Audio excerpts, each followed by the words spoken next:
that's where sharks live. One particularly douchey shark at that. No, please. I have ideas. I know Queen of Hatred. Oh, I forgot about her laser bolt.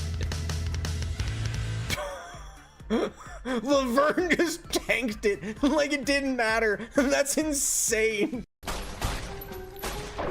Boy, yeah, this feels good. This feels right. This feels right. I'm just shooting dogs all day.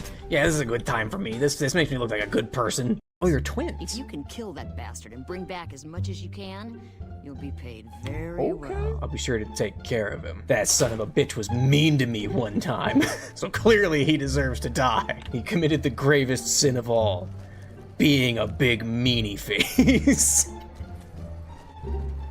Stupid. Hey, fellas. Okay. I think my game crashed. Hang on, I think my game crashed. Oh boy, so many things have broken.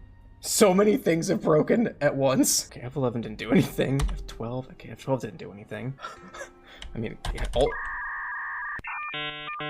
Wait, no, wait, hang on. Alt F4 did something. Finally, I tapped back into something and it gave me an option. Wait, we're back. This just goes to prove it. You do something long enough and it'll work. You press enough buttons. Something's bound to work out. Let's load up New Vegas again. That was weird. That NPC, that bandit, whatever the hell it was, that was a load-bearing NPC. That dude died and broke everything.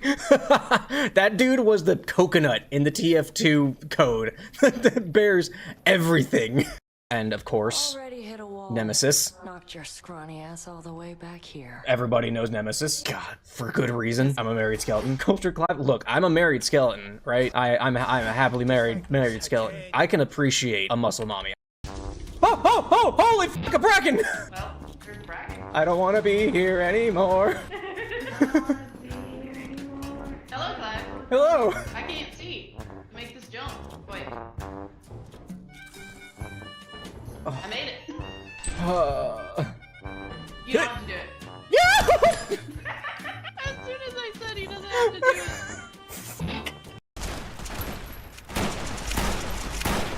What happened to the lighting? Hello? What? Why is it blue? Hang on. Why did everything turn blue? Wait, hang on. Wait a second. What the hell just happened? Why did everything turn blue? Can I do this? That's the real question. Oh, these stop, actually. Oh, wait, these stop, actually. Hang on. I can get them on.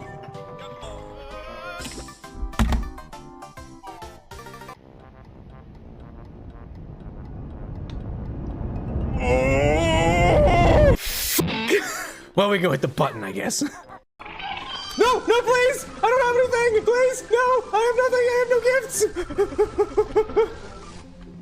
Okay, well.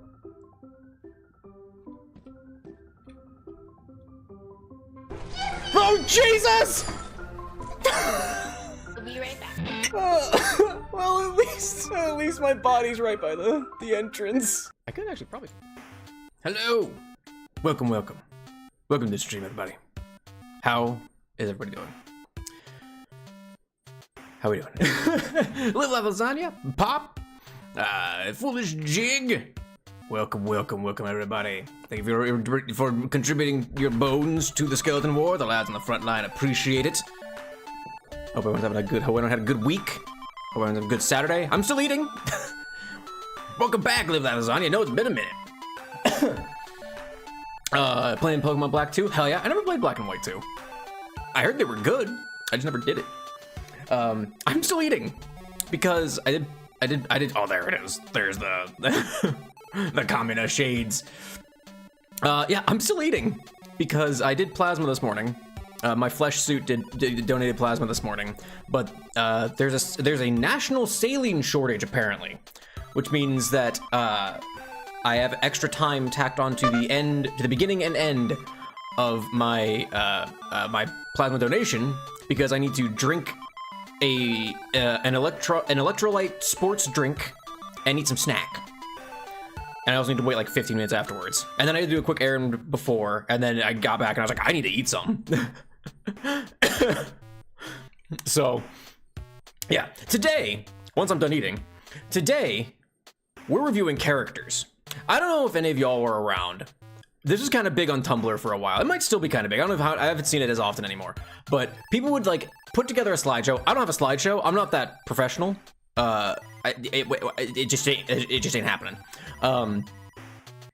People put together a slideshow and they show it to like their sister, their grandmother, their dad, their significant other, like their dog, their cat, and then they'd be like, you know, they would then write down like what their responses were to things.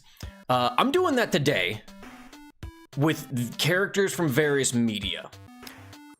I have no idea how this is going to work.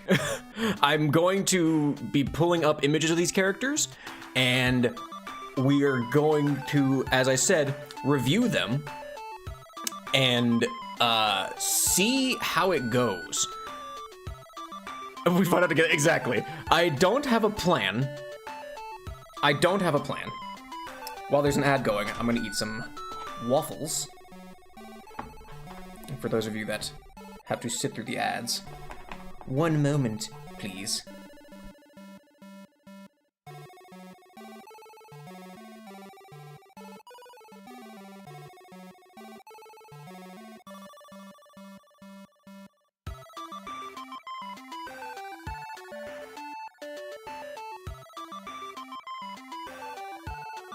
You got an ad blocker? Nice, hell yeah.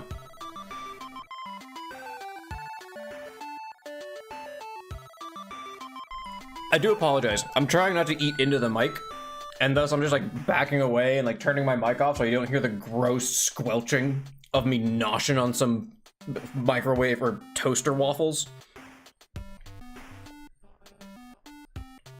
So yeah. An ad blocker that pays me if I want to see ads. Oh, that's kind of interesting, Pop. Huh. My ad blocker doesn't work because I just have a free one. I think I just use the free version of like uBlock Origin, so it doesn't block like Twitch ads. So I still get Twitch ads, but YouTube, no ads for this boy.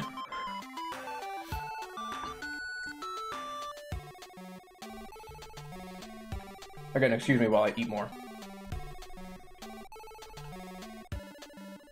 Like 8 cents an episode, something. Yeah, that ain't nothing. That certainly ain't nothing. But anyway, I'm just gonna like pull up a screen. Welcome back to Twitch. For those of you who are stuck in ad hell, I do appreciate you watching. If you did, I appreciate you sitting through it and suffering.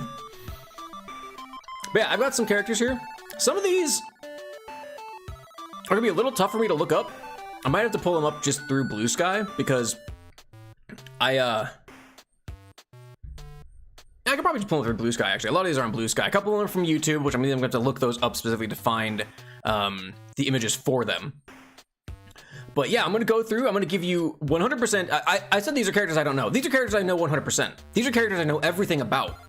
And so I'm going to describe them and tell you about them.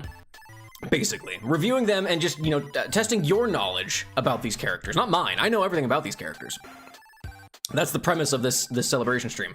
While I eat my waffles. 1 second, I have like 2 bites left. Give me half a second.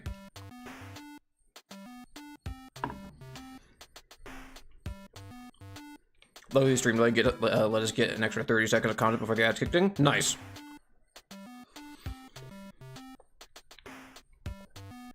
It will be objective. Like, the thing is, I am 100% correct today. I know everything about these characters. And it's more so testing y'all's knowledge about these characters. Some of these characters, I don't even need to tell you what they're from. It's so obvious. Foreshadowing is a literary element.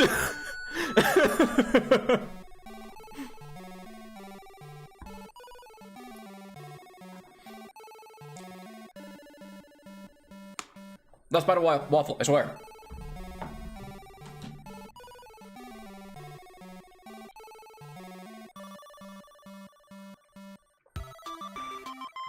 I'm covering my mouth like you can actually see me.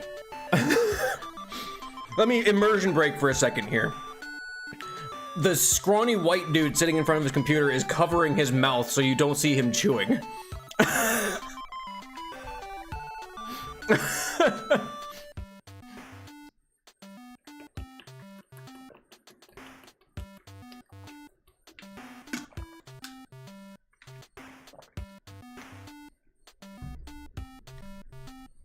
Okay, and a bit of water to wash it all down. Because, man, that peanut butter was thick. That was some thick peanut butter.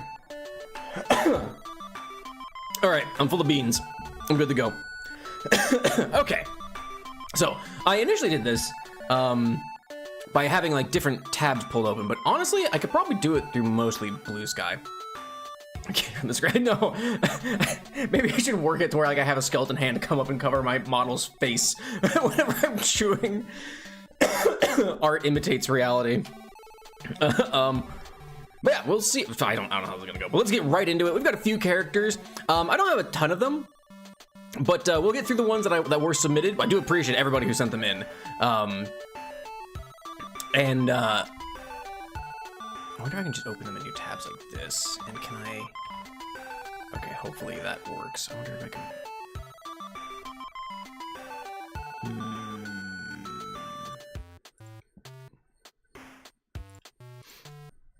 Kind of go through some of these. Some of these characters I know more than others. Even like some of these I know I have engaged with the content before. Like I said, we'll see how it goes. I don't know how it's going to go, if I'm quite honest. Let me change one thing real quick here.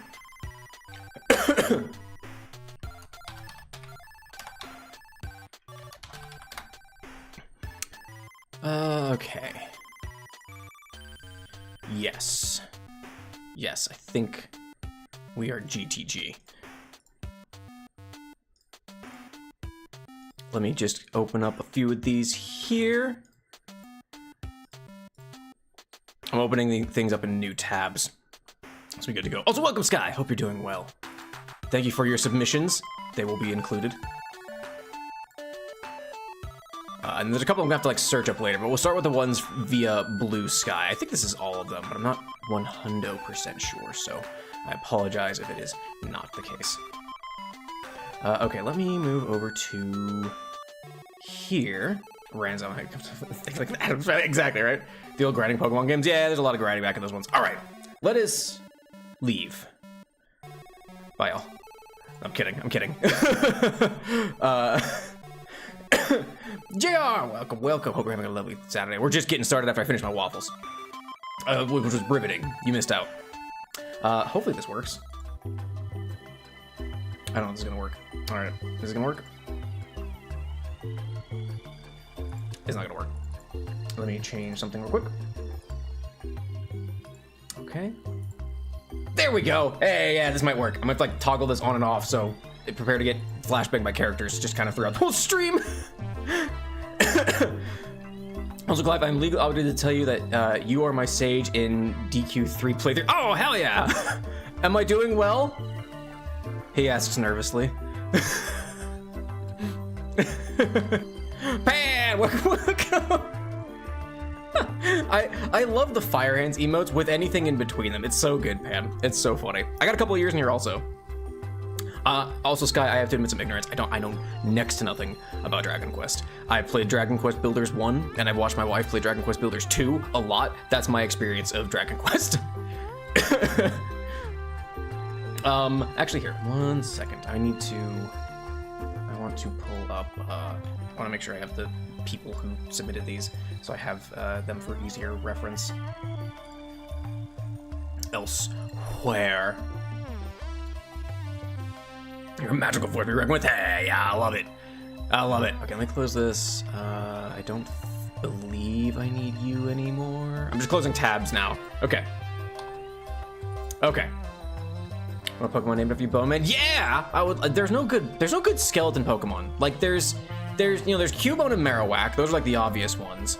And like there's some ghost Pokemon like Duskull isn't too bad, but there's no like good like skeleton Pokemon, I don't think. Like, at least I can't think of any off the top of my head. I've been trying to think of some, trust me.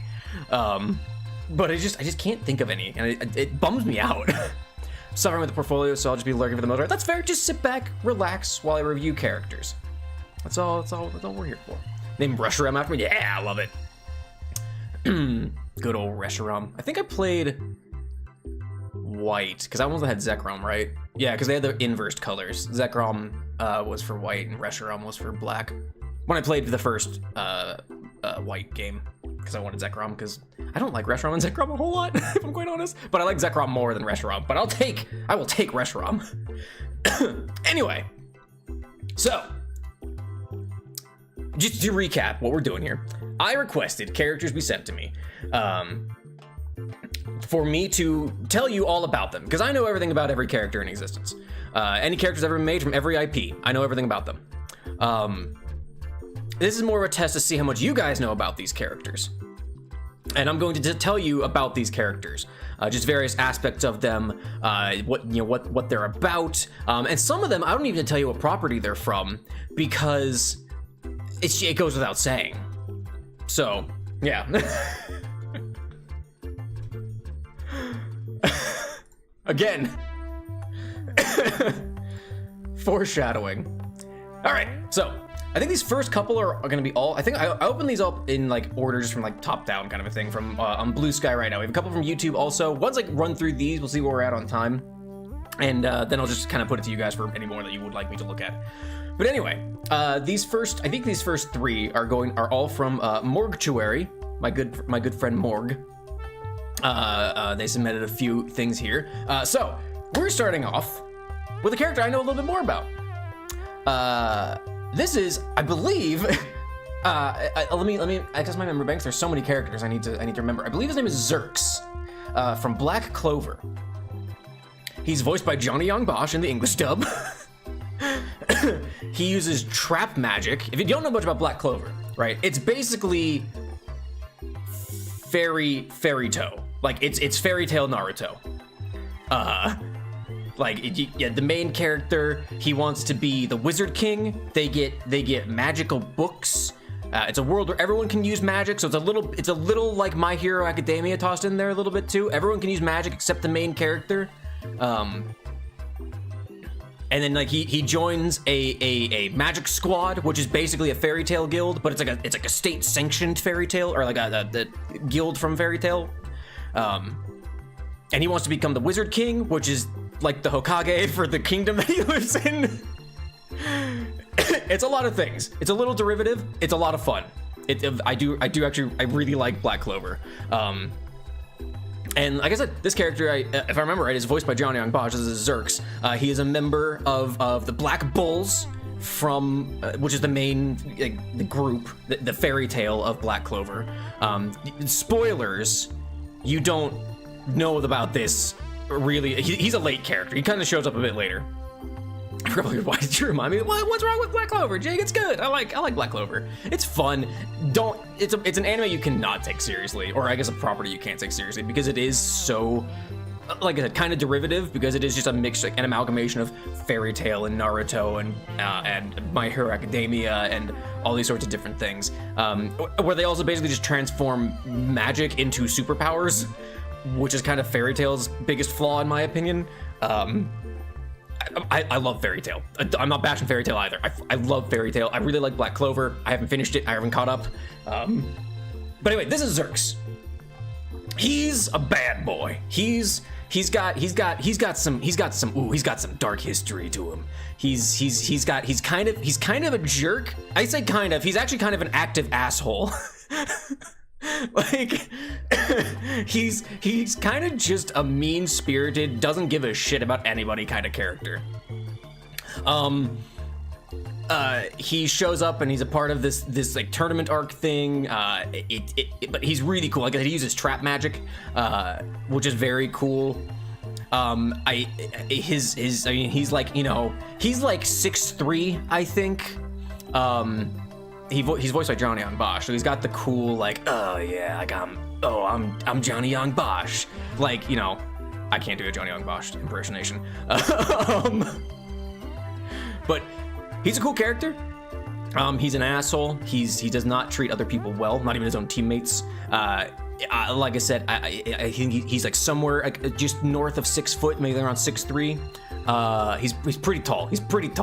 He's got like this whole mask thing. I think he has some bandages covering him also. I don't remember. It's been a while. But yeah, good stuff. Starting off with a character that I actually, I know everything about it, but I know a little bit more about Black Clover and everything like that. I read the manga, and generally it felt like they could keep adding on arcs, so it could have ended a bit ago. Could have also be bitter because I did during class. I hated school. Ah, gotcha. He's a servant for 100 years. Yeah, exactly. Wouldn't that make him 200 years? Isn't it a stud for every century? I could be completely off base on that. I thought that was a thing like Titus, where they're like, oh, he has 3 studs. He's been in service for 3 centuries, or whatever it is. Yeah, he's got piercings. He's the punk character. Oh, he's like another punk character. There's already a punk character kind of in Black Clover, but he's like the second, but more of an asshole than the previous punk character. The previous punk character is the delinquent with a heart of gold. This is the delinquent who will steal your lunch money and break your shop window if he feels like it, if you wronged him, kind of a thing. What else about Zerx? His favorite food, little known fact, his favorite food is actually strawberries. So there's that.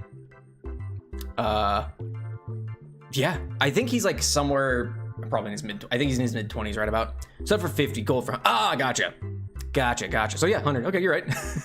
You're right, I didn't really doubt you. I was just, I guess, expressing my ignorance and my slight confusion. But that's Zerx. Cool character, really cool character. Zerx is actually a lot of fun. He kind of disappears after the arc he's introduced in for a while, and from where we stopped watching, I don't remember him showing back up, but we stopped like when the elves started happening.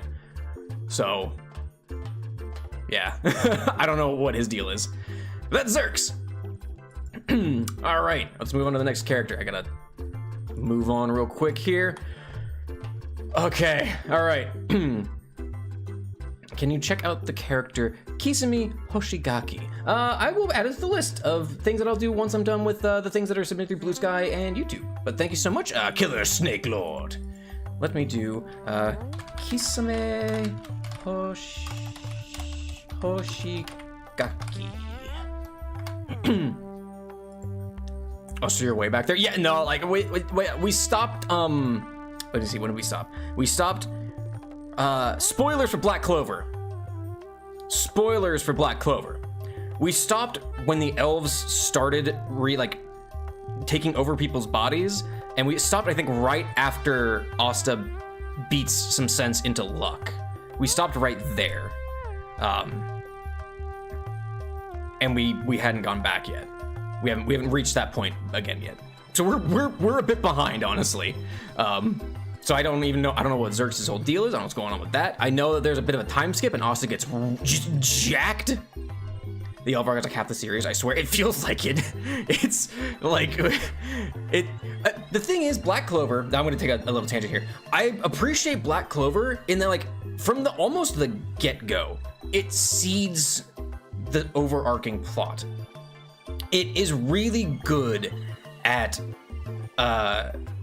seeding, like, oh, like these things are happening. Like there's the Eye of the Midnight Sun. There's all these little things, and just building upon things very, very nicely, in my opinion. From a storytelling perspective, I think Black Clover, when it comes to the elf arc, does a really good job on building up to the climax.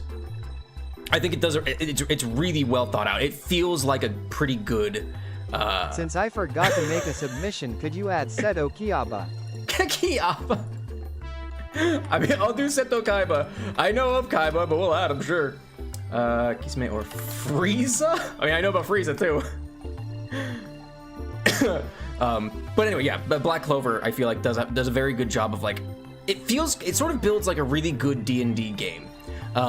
Where it's like, you seed things early on in the campaign, and as the campaign kind of unravels, you get more and more information. You start encountering more and more of the main villains over the course of everything until you finally get to that climactic push to the end.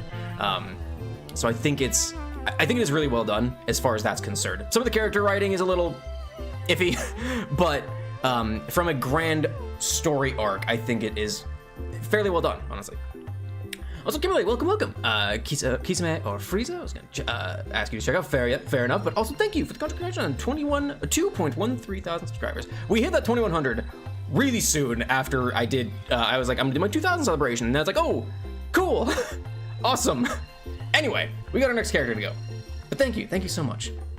For the lads on the front line, thank you, JR. They always appreciate the extra bones. Okay. This is the buffest dude in Genshin.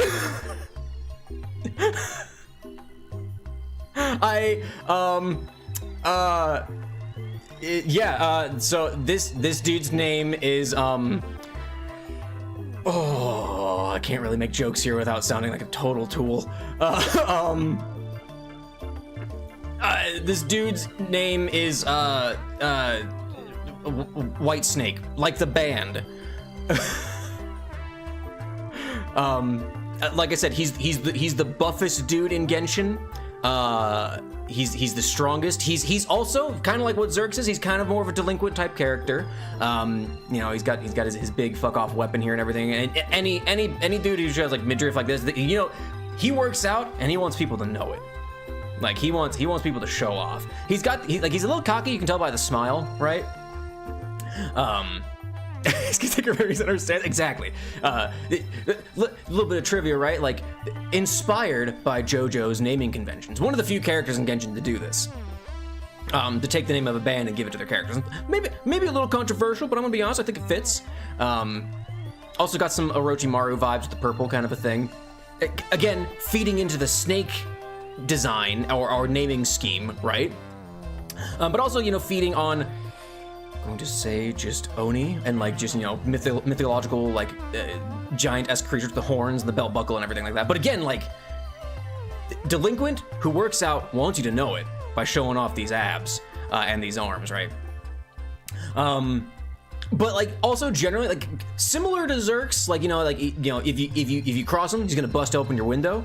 But a little bit of that, like, you know, you don't fuck with my friend's energy. Like, you know, you can say what you want about me, I'll take it. You say anything about my friends, I'll bust your kneecaps. Kind of a character. Love this art because when you see him in game, they have like painted on. I feel like a lot of the art for Genshin, and really Hoyoverse games in general, is kind of that way. They do phenomenal character art. And then you get to in-game, and their character models still look really good, but a lot of the elements or details are kind of lost at that point, in my opinion. But yeah, like I said, got his ear pierced. I think, if I remember right, I think his grandfather did that one. It's like a signal of a rite of passage into becoming, you know, entering adulthood kind of a thing. And as a warrior, getting that ear piercing done, that's what that's all about. Must have been doing the Cyberdees, exactly. You just got here, who's the hot guy? Welcome in, Chrono Crimes. This is White Snake from Genshin Impact. Like I said, inspired by JoJo's naming conventions, one of the only few Genshin characters to do so, but also there's the purple rope thing, which also ties back into Orochimaru, because the Genshin devs are big Naruto fans. For legal reasons, that's a joke. I don't know if anyone would come at me about that.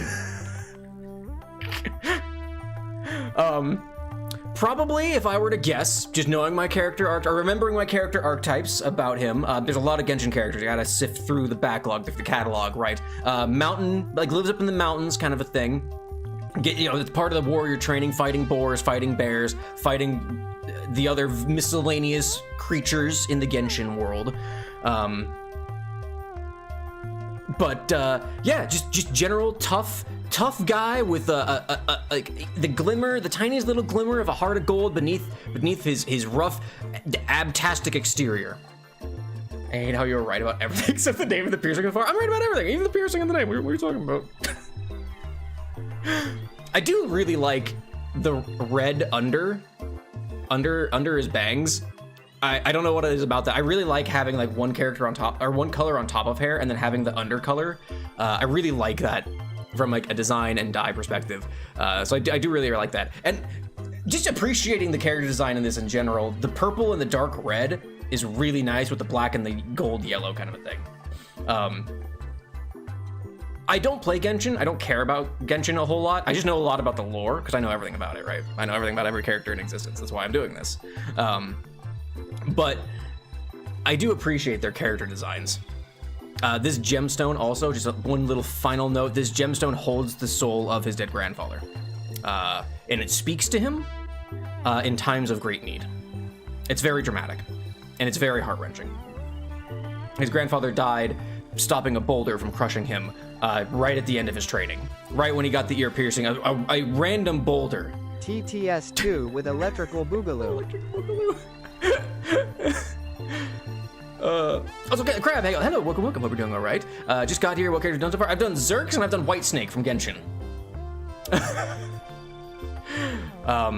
But yeah, a random boulder just came careening down the mountainside, and his grandfather stopped the boulder at the cost of his own life.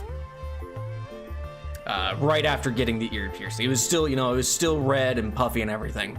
But his grandfather was wearing this necklace that just sucked his soul in, and then he took that and keeps it as a reminder, and to just talk with his dead grandpa afterwards. The sword, he forged himself out of a fallen meteor. That, again, part of his warrior training was to build your weapon that you take with you. This is and that's what that's all about. But yeah, that's Whitesnake from Genshin. Bruxfall grandfather dies. Exactly. Genshin is actually just really, really based on a lot of D&D stuff too. But anyway, that's what the rest of this is going to be. That character was submitted by Morg still. Yeah, these all opened up in the order I thought. So this next character will also be a submission by Mortuary. Oh boy, okay.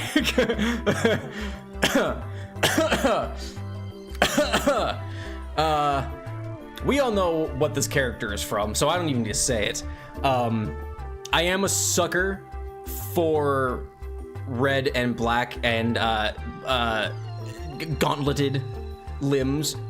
They're a gunslinger, of course.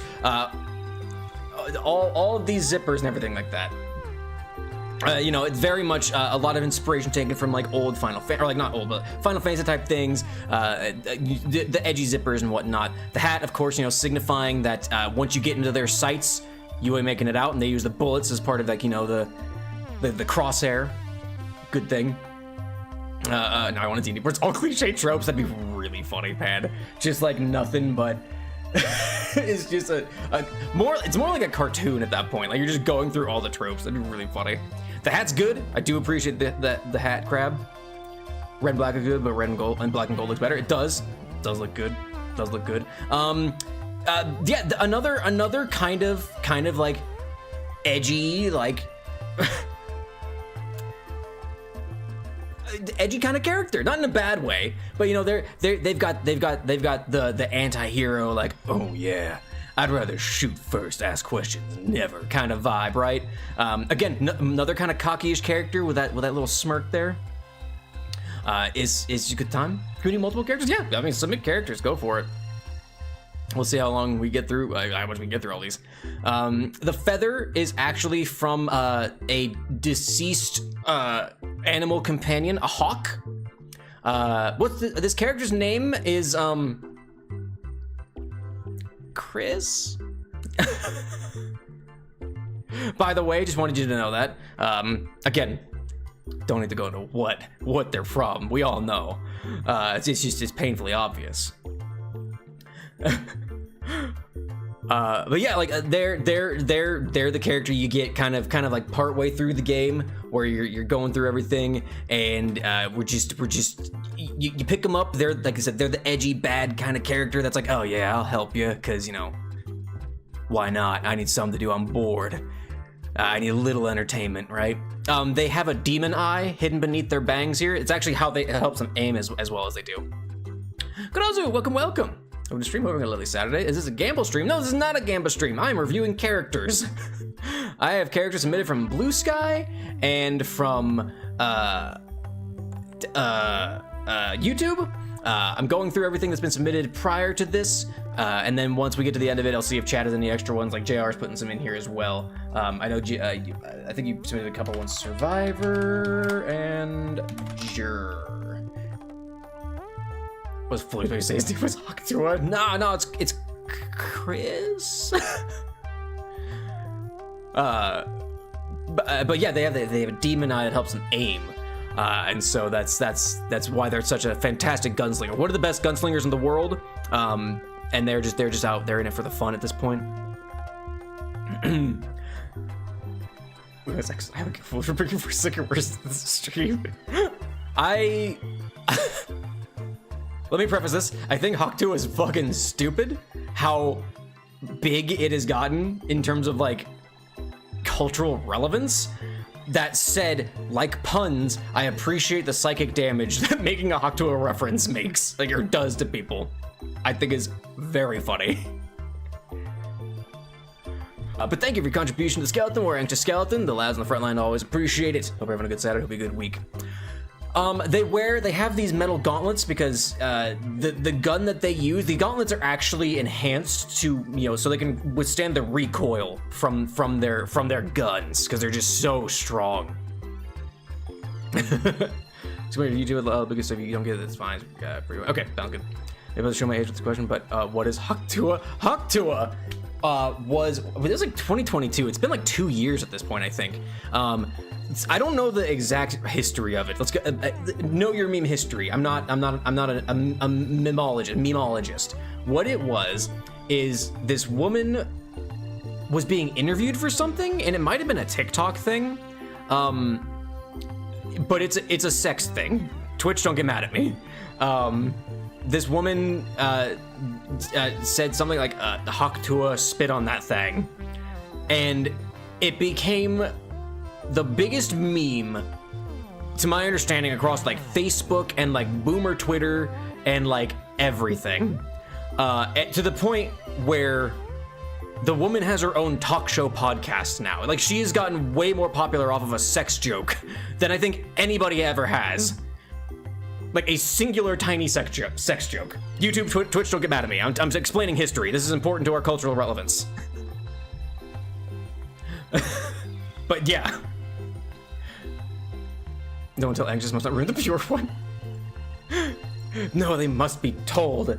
Because without knowledge, we are doomed to repeat history. We don't want a second Hawk2 to hit the internet. But yeah. Anyway. It's Catch Me Outside all over again. I actually don't know what that is. That might have missed me. So yes, anyway, this is Chris from that game that we all know and love.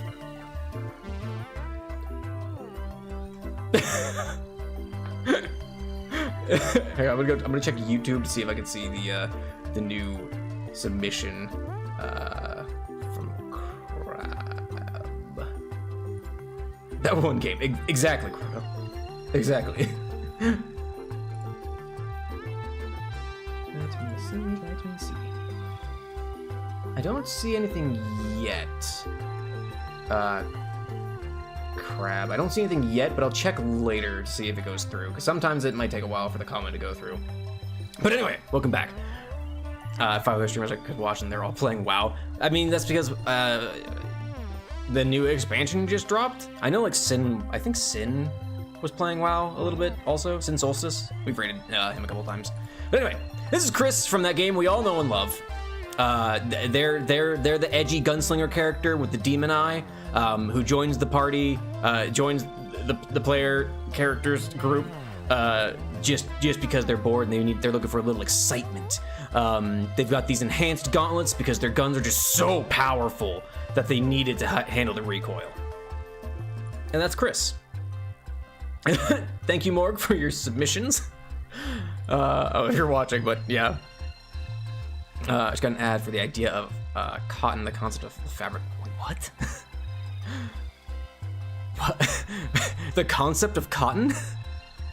That's just cotton. There's no concept behind it. It's an item. It's a thing. Love that character from my favorite. Exactly, yeah. That game, that's just great. It swept the nation. Swept the world, even. Okay.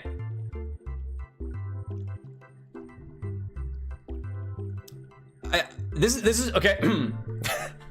We're committing to this. This is Honkai Star Rail Another Hoyoverse game. I of course know the name Aventurine.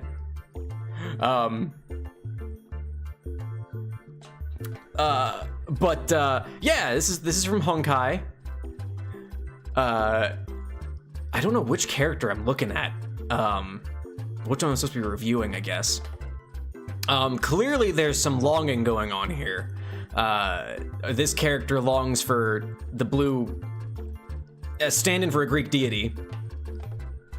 You know, with the laurel and whatnot. Did I say a small bird from Lobcore was able to pick the buffer? A 9mm? No, I didn't know that. That's insane. There's a little bird. It's like a mantis shrimp. You know, just like how much they're able to punch with, and even though they're so tiny. I don't know which character this is. I think this is probably Aventurine.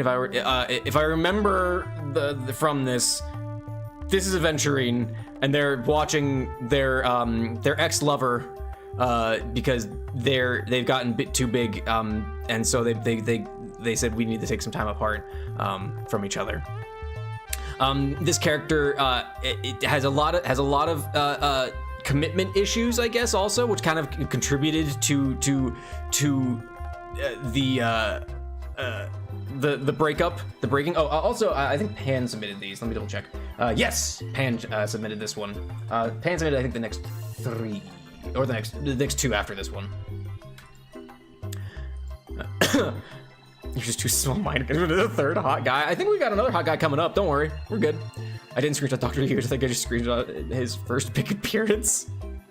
Bit too big.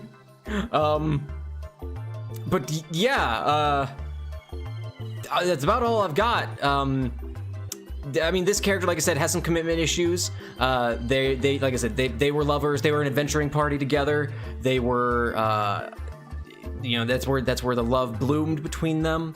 Like I said, this character, there's a laurel here. I hesitate to say that they were the healer, but also there's some context clues on the word doctor being tossed around. I'm trying to remember my party compositions. But they're like, this character in particular is a stand-in for like a Greek deity. You know, like I said, they got the little bit of the leaf in the hair. They've got they got like this toga thing type on. They do have an undershirt because it's Honkai. They need to be modest, right? But yeah, like it stands in for like a Greek kind of character. And then, you know, they complement each other, right? They've got the blue, we've got the blonde. This character's design is kind of based loosely off of peacocks. You know, with the blue and the green kind of a thing, and the feathery kind of look to it. Again, similarly to how like this party, I believe, if I remember correctly, this was the healer. This character is actually kind of like the tank because it's Honkai, and people aren't meant to be built like tanks in Hoyoverse games. The closest is Whitesnake. He's the most ripped character in any Hoyoverse game. Short of, I think there might be someone from Zenless who's pretty ripped, actually, now that I think about it. But this is this is a confrontation. This is the longing, the pining of what once was and maybe again in the future. But yeah, that's Aventurine and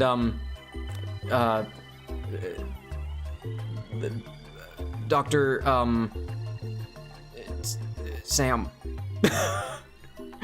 There's a literal Barons on this.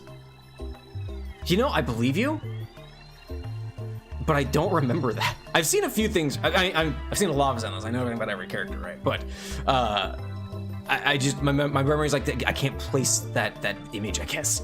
And again, until I actually knows things, just making things up. I 100%. Of course, I know things, Chrono. Of course, I'm making it all up. Just his canon name. That's the name. That's the name, right? That's what we got for this one. This is Honkai between Aventurine and Dr. Sam and their failed love. It's because 0 to 1 red damage and the Clark pistols, which according to the art book are 9mm, do 1 red damage. Oh, interesting. Interesting. Oh, the spinner brawler. No, Pat, I'm sorry. Doctor of Mathematics' name is literally Ratio. Ew. Ew. Ratio. Never mind. I'm gonna leave that one alone. Did you know Frieza has a son? Of course I did. I know everything about every character. Of course. Yeah. Dr. Ratio, not Horatio, just Ratio. Sam to his friends. Dumb joke. Why's your name Sam? Don't worry about it. Anyway, here's our next character. See, we got a hot guy coming up. This character loosely based on Ember McLean from Danny Phantom, from again that one game we all know and love. This was also submitted by Pan. The only note that that reminded me of, not that they didn't tell me about, they reminded me of that this is from a dating sim. And again, it's that dating sim that we all know. It's great. It's good to go. Loosely based on Sans Undertale. Little bit tossed in there also. But like I said, heavily based on Ember McLean with the music and the blue fire-based hair kind of a thing. But yeah, you know, like I said, very musically based. This character is definitely the route for like when you want to, is the I can fix him route. Got a lot of angst, got a lot of baggage, a lot of dark past, a lot of things that they're not super proud of, and they're very much just looking for. They're not looking for anything, and it's up to you as the character to work through their trauma, their history, and to make that, like, to form that connection with them. Let's look at a character of Gil from Street Fighter. So that doesn't leave room to tell his name in the game. So we can some medication system. No, it doesn't matter to us. Oh yeah, I did have Gil in here. Oh wait, yeah, Austin, there you are. Never mind. Yeah, I see you there. Okay, but I can't fix him.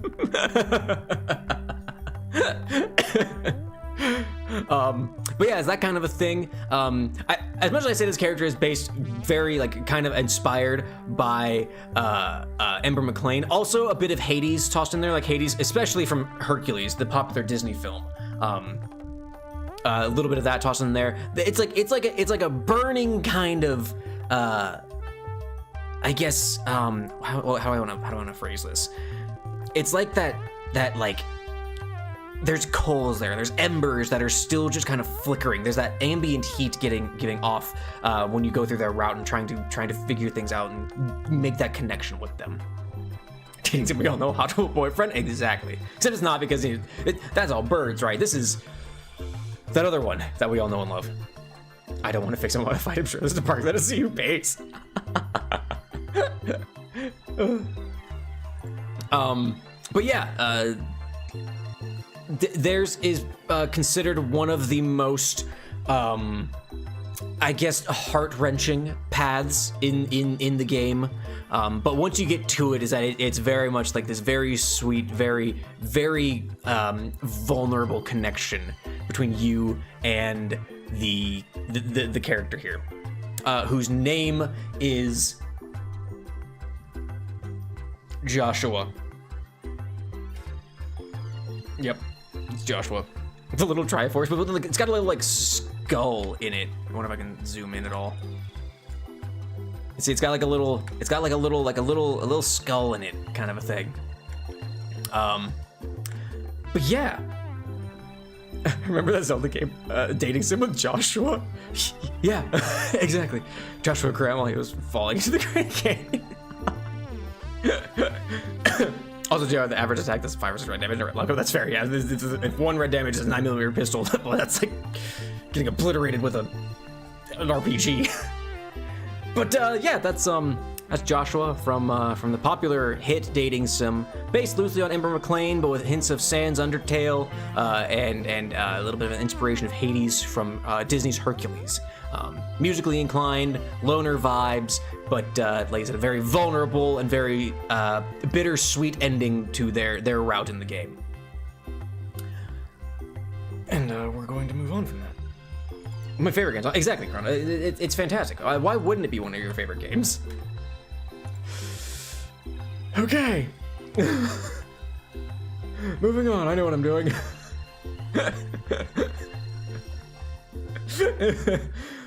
Okay. I'm pronouncing Hercules wrong? Yeah, because it's technically supposed to be Heracles. Because that's the original name, but Disney bastardized it into Hercules. I also love Hercules, the movie. It's one of my favorite Disney movies of all time. This last one, this is the last one Pan submitted.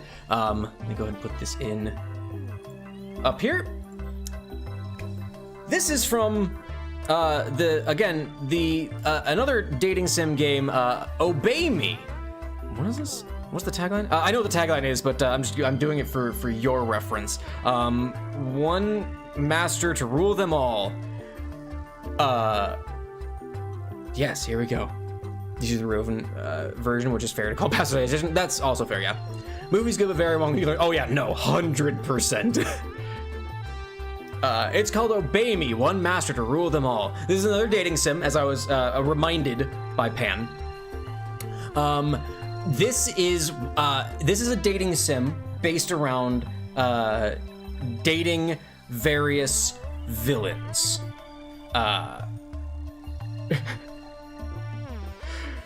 And this is, of course, one of the villains you can seduce, you can woo. His name is Golgothador. I mentioned him actually, I think earlier this week in one of the TCG Card Shop Sim playthroughs, or maybe it was last week, one of last week's playthroughs. But this is Golgothador. He is remarkably, despite his very cold demeanor, that kind of feeds into the idea. You know, there's going to be different levels of like when you're romancing the villains, right? He has this very cold demeanor, but it makes him much less of like one of the assholes. He's the very like I'm in the background. You can be over there and enjoy the safety of my sanctuary, of my realm, but do not engage with me. But it's you like chipping away that sort of standoffishness, like at a distance, arm's length kind of relationship as you kind of get closer and closer to learn more about Golgothador. He's like a villain to talk when I like beat him up in a fist fight. He does use a lot more of his like some of the other villains in Obey Me are very hands-on. Golgothador is more of a planner, again keeping that arm's length kind of a thing. But again, with the green element sort of things, he actually incorporates a lot of like a lot of poisons, things like that, but also some like sort of natural elements to things. Which like, you know, inspired again by like sort of these like all these different spikes and things like that, reminiscent of sort of like gemstones, which his underground lair like feeds into. Definitely a monologuer, little bit, but he's like his monologues. He is a monologuer, but to the point where it's like he doesn't do it.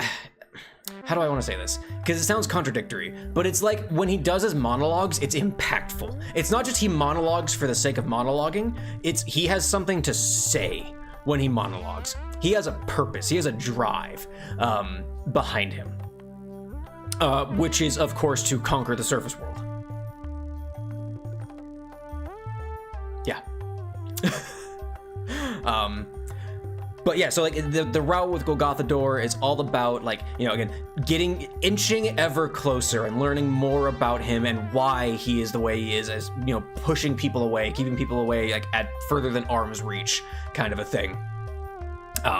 Ends with a relatively satisfying conclusion. The ending gets a little rushed, quite honestly, but it's still okay. Maybe not the best route in Obey Me, but definitely, you know, not the worst by any means.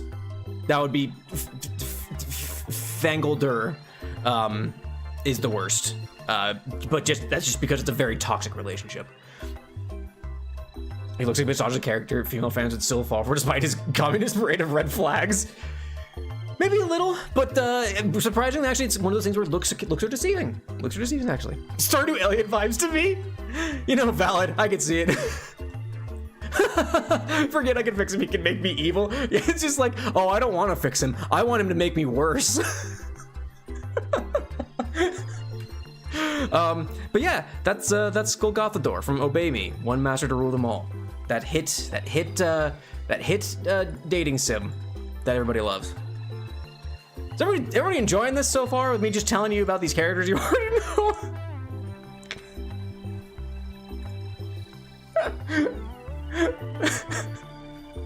This is is a real test of my improv skills. This is not going well. I'm really floundering sometimes here. This is great, very much good. I'm glad y'all are enjoying incredibly. Okay, good. Because I'm having a good time, but I'm hitting the part where it's just like, I know everything about these characters, right? I am just making it up as I go along. Whew, boy, okay. But Jig, I believe this is the one you submitted up next. So, we have this character. I bet you just have to ignore the spit on this thing. I'm gonna leave that alone. I'm gonna leave that on one pan. I'm sorry. Hopefully that's fine. No, you always exactly, JR. Exactly. I'm glad you have faith in me. Is there anything about him even 85% chance that's right? Oh no. Okay. Okay, so this is Antonio. From that game we all know and love. The strategy war simulator game. Kind of like Fire Emblem. but not Fire Emblem. He's an heir apparent to the throne, which is why he's got such a stoic look, steely-eyed stare out there. The scarf is from his dead brother, his older brother, who was the original heir apparent until he died in battle. But now he wears that as a reminder of his deceased brother. But yeah, the goal is to, fight back. The goal of Antonio is to avenge his brother and to prove that he is a worthy successor to the throne.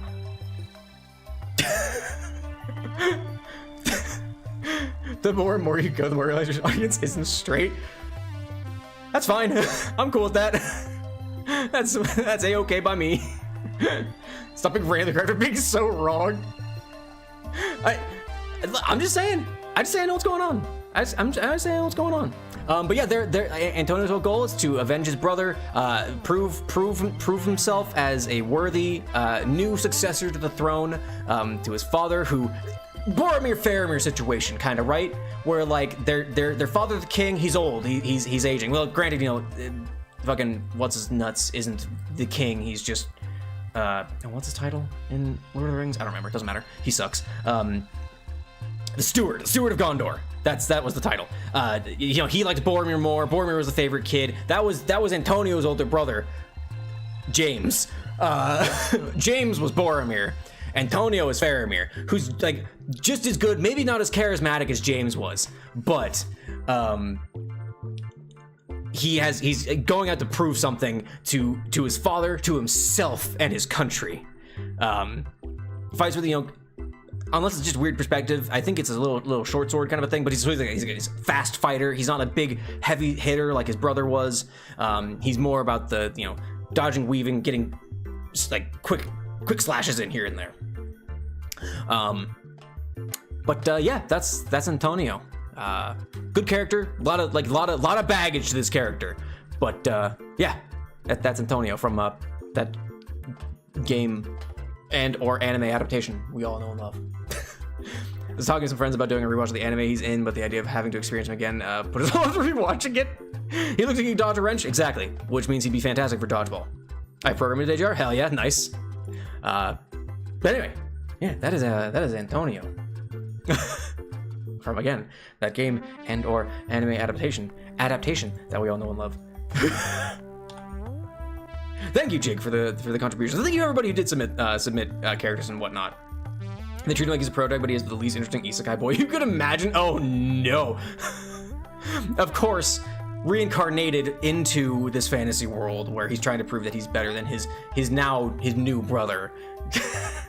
See if I can just bullshit my way even further into this. Thank you so much, Jake. Thank you, Pan. Thank you, Morg, for your contributions. We have a couple more from Blue Sky. Maybe even more. I'm not 100% sure. Oh, no, Pop, that's the follow from you. Thank you. You're getting live thank yous on following me. Stop being right.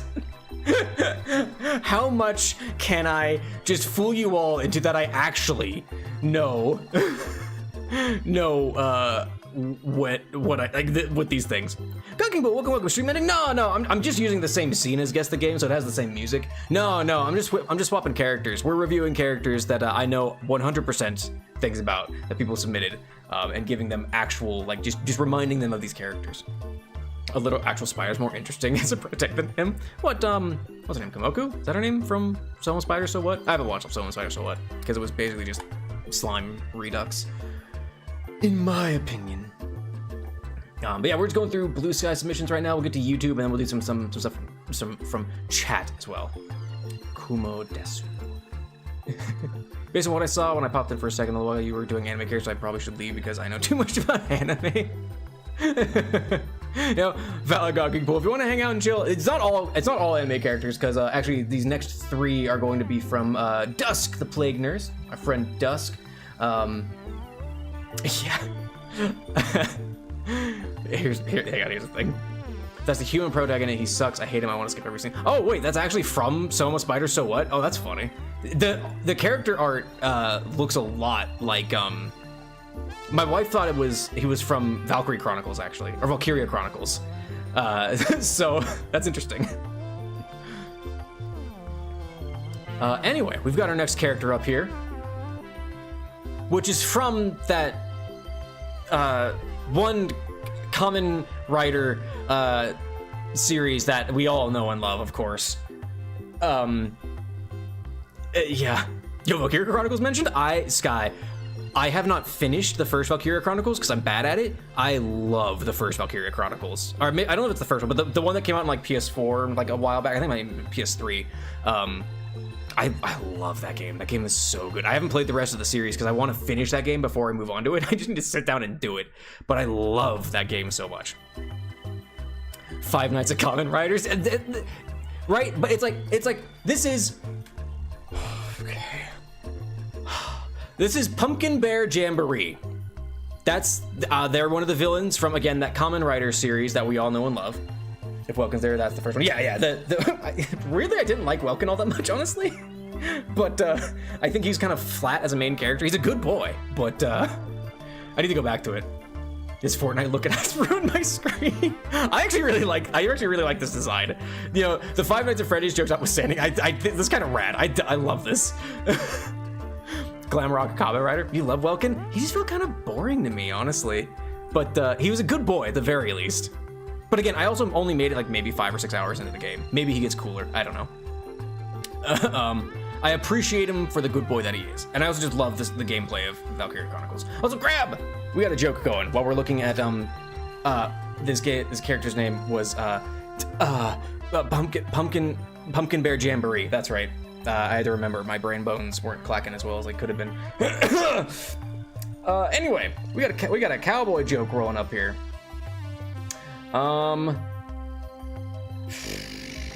Which one do we want to do? Which one will do the most psychic damage to all of you? Excuse me. Let's go with. This is a good one. Oh yeah, we're prepped. Thank you, Sky.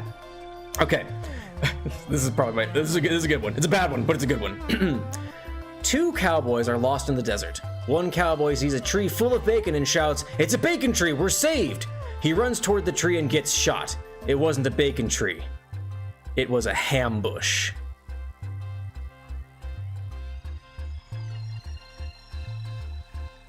Ham bush.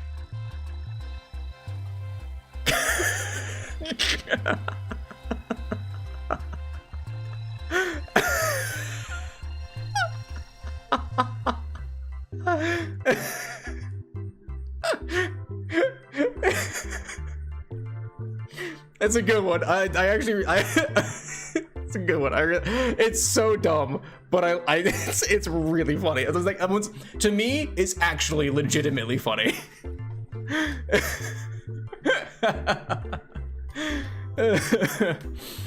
Oh, I hope you all enjoyed that one.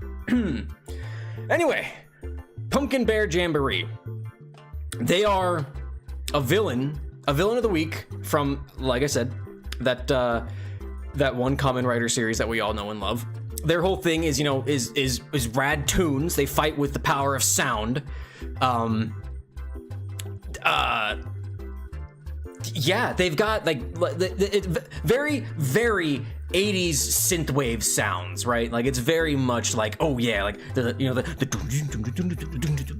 like that kind of vibe to them, like 80s nightclub kind of, like maybe like dark synth kind of vibes to them.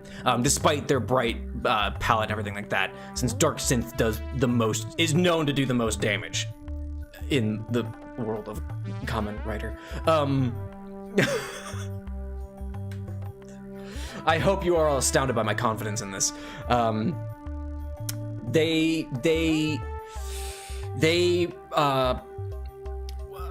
were a failed pop star that was trying to revive 80s synth rock. It didn't go well. They got corrupted by the dark synth jams that they created. So they're like corrupted by their own creation, and that's why they became, you know, a villain in that one Kamen Rider series that we all know and love, and, you know, took on the moniker of Pumpkin Bear Jamboree to bring their dark synth destruction to the people of Japan.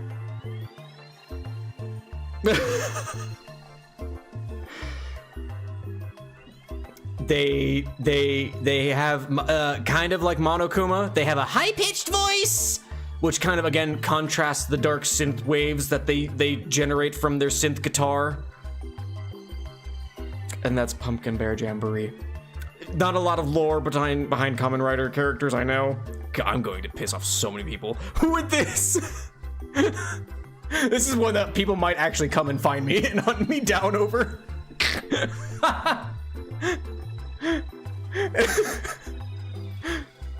Oh my goodness gracious.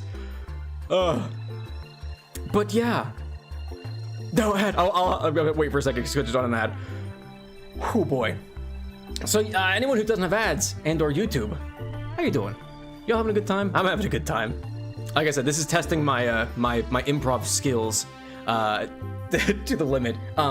Which by improv skills I mean my how good my memory is, since I know everything about these characters already. I need to put a message out into my D&D Discord, actually, because I'm not sure if we are actually playing on it. Fuck off! Discord. Let me see. I have to message her because I don't know if we're having D&D tonight or not. I need to double check. Hold, please. Looking otherwise for tonight. I apologize.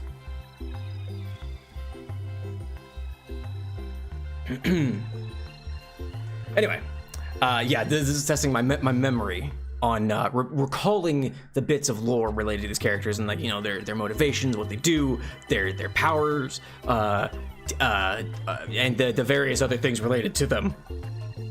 It's really testing my memory, which I have a notoriously bad memory, so it's actually in either direction difficult. Welcome back, Twitch. Welcome back. I was chatting with YouTube, just hanging out. But yeah, I ain't got much more on a Pumpkin Bear Jamboree. Like I said, it's not a whole lot of like individual lore about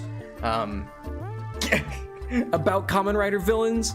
Dark synth, failed pop synth singer, corrupted by their own dark synth music, high-pitched voice, not unlike Monokuma, and yeah, that's Pumpkin Bear Jamboree. All right, let's move on. Oh no, this looks like a Sims character. This one is also from Dusk, I believe. Let me double check. Yep, this one's also from Dusk. This one and the next one are from Dusk. The next one I actually know I know not much more, but I know a little bit more about the property at least. This looks like a Sims character. I don't. Okay. I mean, I know exactly what this is. Is it a random person using new characters lore? Oh, fair. That's funny. That's actually really funny, Crab. Okay. This is from that one PS2 game we all know and love. We don't need to mention it. Because it's just so obvious. This is Eric. The game looks like a Gareth. I mean, yeah, I can see that. Eric Gareth. Is he a Star Wars character? You know? It could be. I would see where you're getting that from, Anxious Skeleton. But this is Eric. He's from very much like in like kind of a beat 'em up kind of a game. It's this game known for its high fidelity eyes. This is astounding. Like look at this dude's ear, look at his hair, then look at the eyes. It looks like, I don't know, Stardew Shane in Star Wars. The frame looks like Jedi reps. Oh, that's fair. That's what I was saying, Pop. This looks like you could make it in The Sims. It's not. It's from like a kind of like a street beat 'em up kind of maybe not quite a street beat 'em up, but kind of like old school Yakuza or like a Shenmue kind of a game. It's a game we all know and love, so we don't need the name. We know it all, right? But this is Eric. He starts off as one of the villains for the protagonist. But then, like any good beat 'em up game, once you beat up Eric, he sees the error of his ways and joins the protagonist's group. As kind of, again, another bad boy kind of character. You know, he's the one who's willing to throw down at a moment's notice. He's a little punchy, a little too punchy sometimes, a little too violent for the protagonist likes. But you know, when the chips are down, Eric's got your back, kind of a thing. Once you beat the crap out of him yourself. He used to run a small gang, and that's why he's like kind of like that's his arc in the game. As you go and you know, the gang is causing a little too much trouble.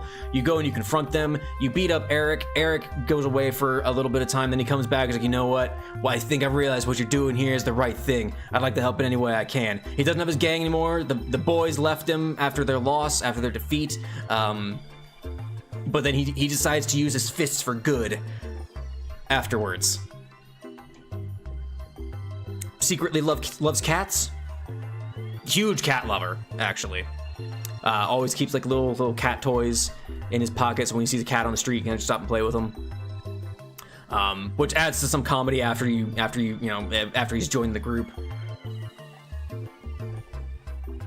A bit of trivia about the game: there was supposed to be a romance element, and he was actually going to be one of the potential options, but they nixed the whole romance element. It kind of just added too much to the game already, so they just kind of took that out. But so there's still some dialogue that's like maybe a little too flirtatious sometimes now and then, but like I said, there's no actual romance element to the game, as they kind of had to cut that out for time during the development cycle. That's Eric. Yeah. Yeah, that's Eric. That's all I got. I'm so sorry.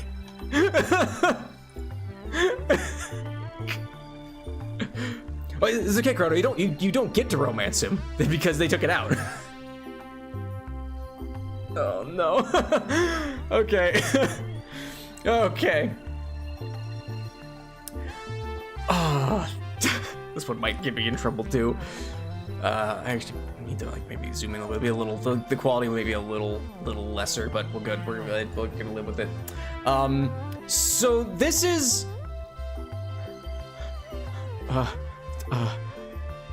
this is from Durarara. If I remember correctly, this is from Durarara. His name is Yosuke. Yep. That's what we're going with. He's one of the people that, like, you know, he's another. What's with my viewers and people that I know, like in bad boy characters? It just clicked for me, like how many of these were like, oh yeah, this is the edgy bad boy character. Kind of things like that. He's going to mug me. Yes, he will. He's street punk kind of a thing. He's the tactical, like, thinking street punk kind of a thing. Oh shit, it's my problematic husband. Gotta love edgy bad boys. A lot of y'all do, apparently.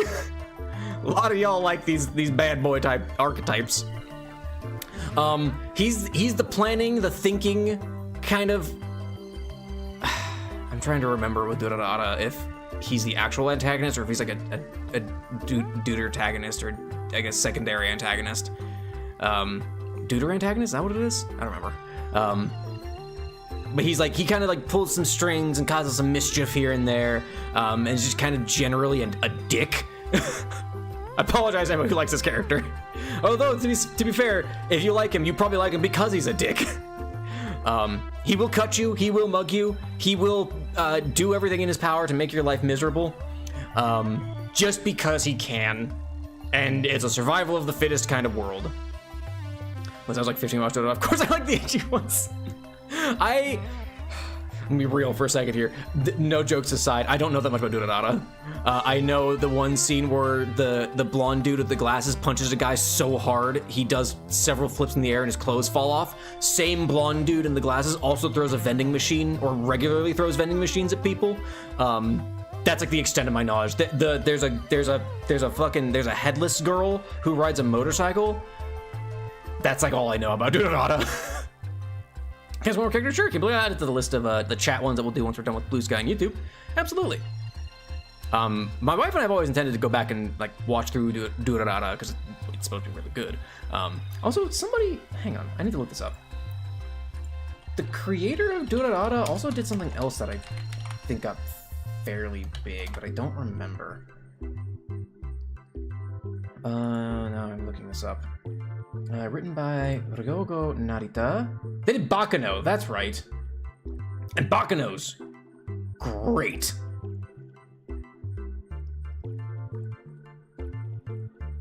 Love me some Bakano. Bakano's amazing.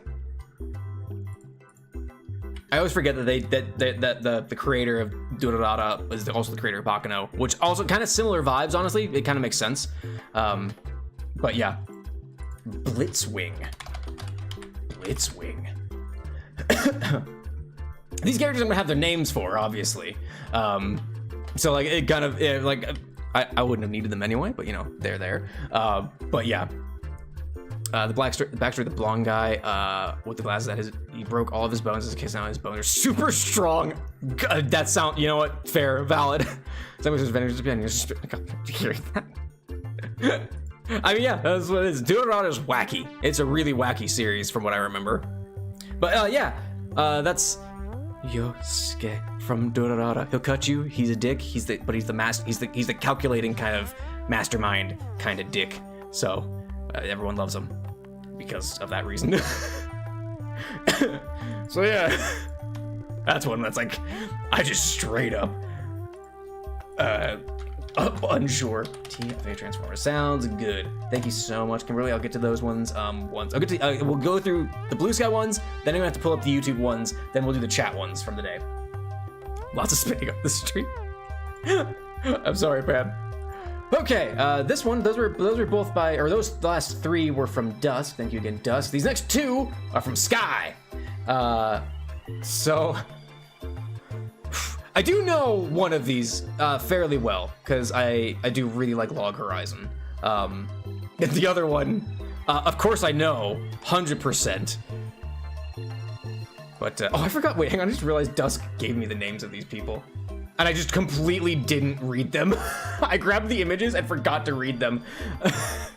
That was Punk Jack, Atten Rand, and Izayaya Orihara. I think Pumpkin Bear Jamboree, Eric, and Yosuke are also valid responses.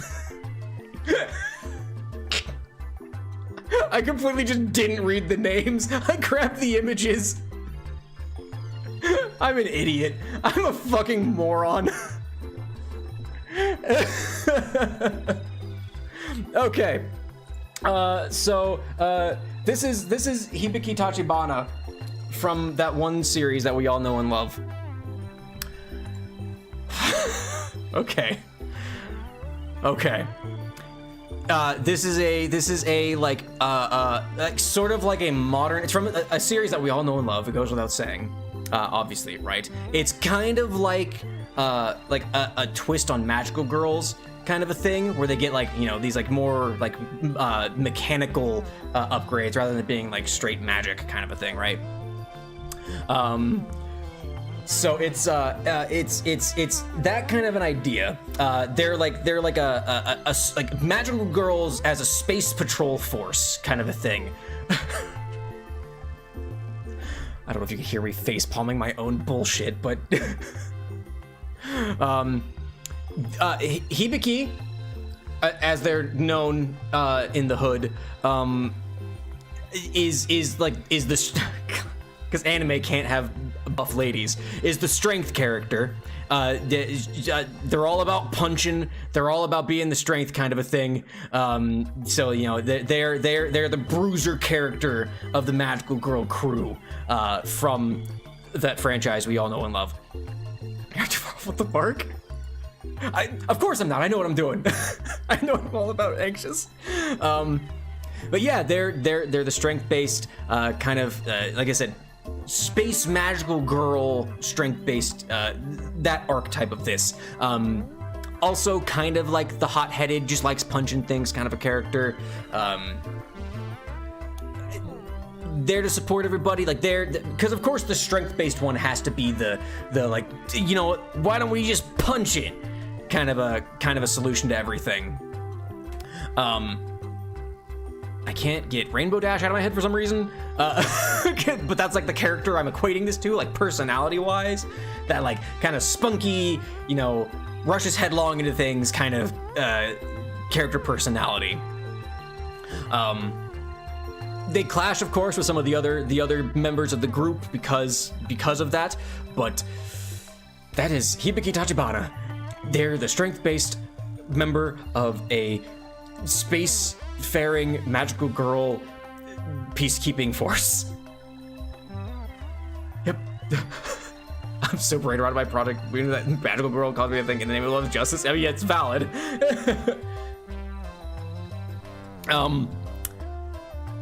Like any good spunky strength-based character, they like sweets, because of course they do. Like a little too much. Somebody got to pull Hibiki away from the sweets to actually do her job. But yeah, that's what I've got for Hibiki Tachibana. Sorry. You're closer to the person I was expecting. I'm just really good at bullshitting my way through things, Sky. I'm not really good. I'm acceptable at bullshitting my way through things. Okay, but now we've got one cool cat daddy coming up. The series is so interesting to me because of how painful the transformation looks in the first episode. Oh, goodness gracious me. I don't know if I want to know. I think painful magical girl transformation, and I think there's one where it's like, but it's fairly recent. I think it's a newer series or a newer IP where it's a guy who transforms into a magical girl, but like the transformation is like realistic, like his bones like get altered or something like that. I could be completely making this up too, and I might be misremembering a newer IP, but I feel like it's the thing where it's like his body has to contort and like collapse in on itself for him to turn into a magical girl. I could be completely making that up, but I feel like that's a newer IP that's come out. Congrats on 2K. Thank you so much, Phantom King. Welcome. Hope you're having a lovely Saturday. We're reviewing characters today. We reviewed a few of them already. We're getting to one that of course, I knew all of these. Let me reiterate again. I know all of these. But this is Nyanta from Log Horizon. Nyanta is one cool cat. I believe he's of the swashbuckler class, dual-wielding rapiers. He teaches the main characters the secret to cooking in Log Horizon. So Log Horizon is an isekai, where a bunch of people get sucked into an MMO when the servers go to shut down. They get sucked into the MMO, but it's not like game mechanics. Like they have to relearn how to use their classes' abilities and things like that. And rather than being like the full-on power fantasy that a lot of isekai are, it is a story about the player characters, I believe they're called adventurers, learning to build their own nation to live alongside with the NPCs, known as the people of the land, side by side. So they kind of create their own kingdom. They create their own nation. And it's about kind of the politicking involved between all of that. it's really good. It's really interesting because it's less about, like I said, it's less about the power fantasy adventuring style of things, and it's more about what it takes to build a nation from the ground up and the relationships founded with other nations and the implications of a whole swath of people coming in who are effectively superheroes with the powers they can do compared to the NPCs of the world. And like there's interesting takes on how gameplay elements would translate to a quote-unquote real world. And it's a very interesting, it's a very well done series. Kind of like what Slime Isekai does, where it talks about building a nation, but Log Horizon takes that a step further. Slime starts getting into that with talking about like, oh, this is how we have to found relations with other nations, what happens when we come into conflict with other nations and things like that. Log Horizon does address that, but it's like the main focus of it, whereas Slime is like, oh yeah, Rimuru's being a slime and he's super strong and it's, you know, other Isekai type things. This is like, they are people trying to figure out how to build a nation and the complications that come with that. It's very interesting, it's very well done, it's very good. Nyanta is one of the player characters who gets trapped in here. Damn, I was expecting that. Listen to Log Horizon, it's really good. Log Horizon's really good. My wife and I really like Log Horizon, so kind of a thing. I really isn't bullshitting, it sounds good. No, okay, all jokes aside, being real, this is what Log Horizon is about. It's very good. Nyanta is one of the player characters who had a cat folk character. I don't remember exactly what they're called. I don't remember details of things like this, but I believe he was a swashbuckler character, and he actually teaches the characters like how to cook, because before they tried to use their cooking skills and it just created inedible garbage. Like no one could eat it, no one could stomach it because it was just bad.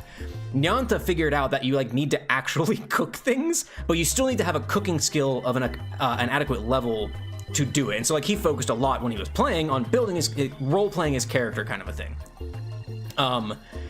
And so he realized like you need to have an adequate cooking skill to then cook, but you can't just use your cooking, like in-game cooking skills. You still need to make the things. But so like he teaches the main characters, the main group, how to do all that. He becomes a part of the core group because he was a part of the main characters. Shiro hit one of his like his old parties back in the day, which was like legendary like players and everything like that. But he was a part of that group. He's a really cool character. Really, he's the suave, like deep voiced kind of. Ooh, yeah, I know what you're talking about, baby. I think who voices him? I want to say it's Belshazzar, but I don't remember now. Nyanta Log Horizon. Wait, is my cat from SU Bridge? I have no idea. I couldn't tell you. Nyanta. Who voices you? Fine, I'll just look it up. Nyanta, English dub voice actor.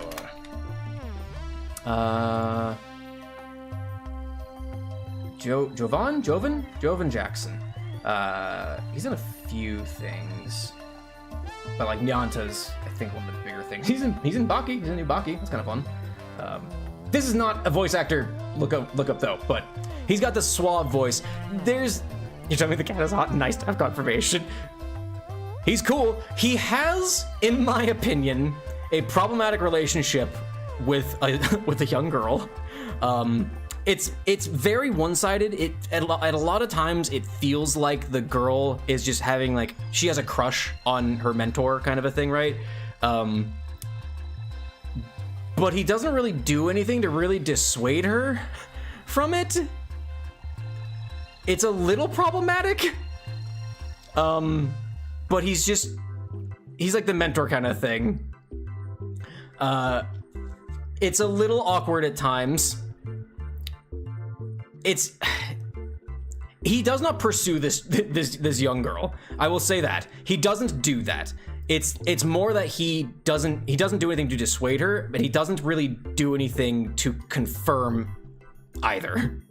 Kind of like I don't want to hurt her in kind of a way. She's young, she's learning things, and I don't want to crush that. But at the same time, it's like you could probably do a little dissuasion, just a little bit. So there's that. But yeah, that's Nyanta.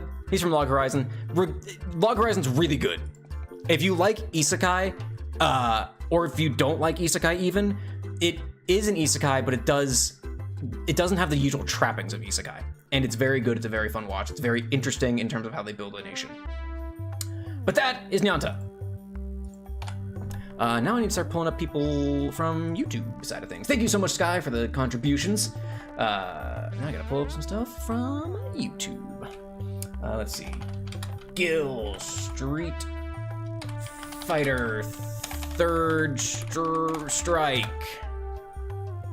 Images. What am I looking at? Okay, hang on. Let me just open this in a new tab. Yeah, okay. We've got that now. I've got IJN Haruna.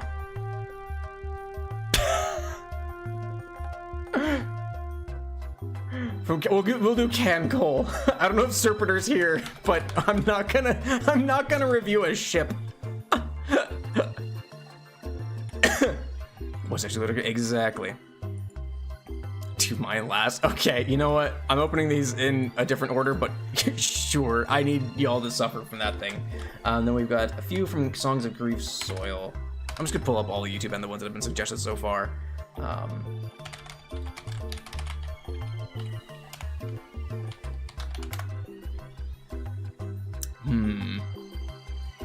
I don't want to pull up fan art.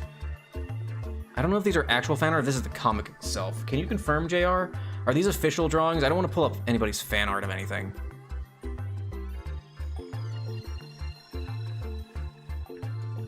Shimko, hello, welcome. Welcome to the stream. Hope you've got a lovely Saturday. We're reviewing characters today. I got a few things. I'm pulling up some characters from YouTube. We've done a few of them already, and it's going very well, I think. I said earlier it's not going well, but I think it's going okay. Because I'm just looking up the characters. Here, let me see. Is this official art, JR? I can just confirm the art style more than anything.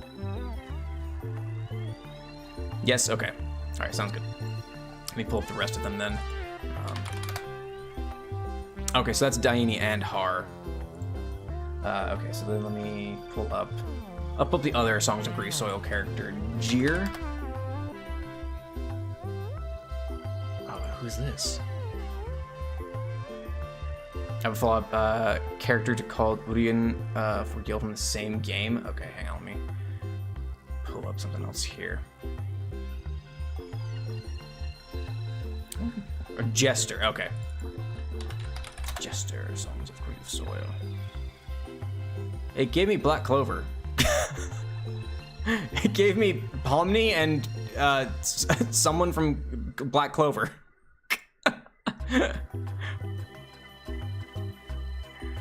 Okay, we've also got Urian, Street Fighter Third, whatever.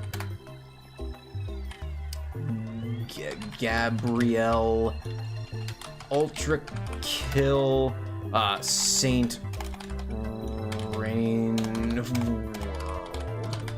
Go to the wiki, look up Jir, just don't read. Okay, gotcha. All right, well, I'll go to the wiki. Where's the search? Where the hell's the search? Jir.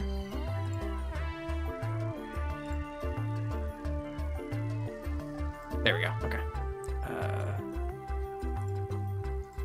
Open image, new tab. There we go. Okay, we've got Jir, Daini, and Har. All right, I'm pulling people up. Can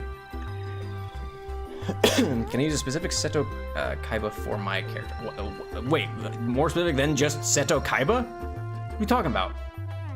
Okay, that's all the YouTube suggestions, I believe. So I'm gonna start going grabbing people that are just from so far submitted.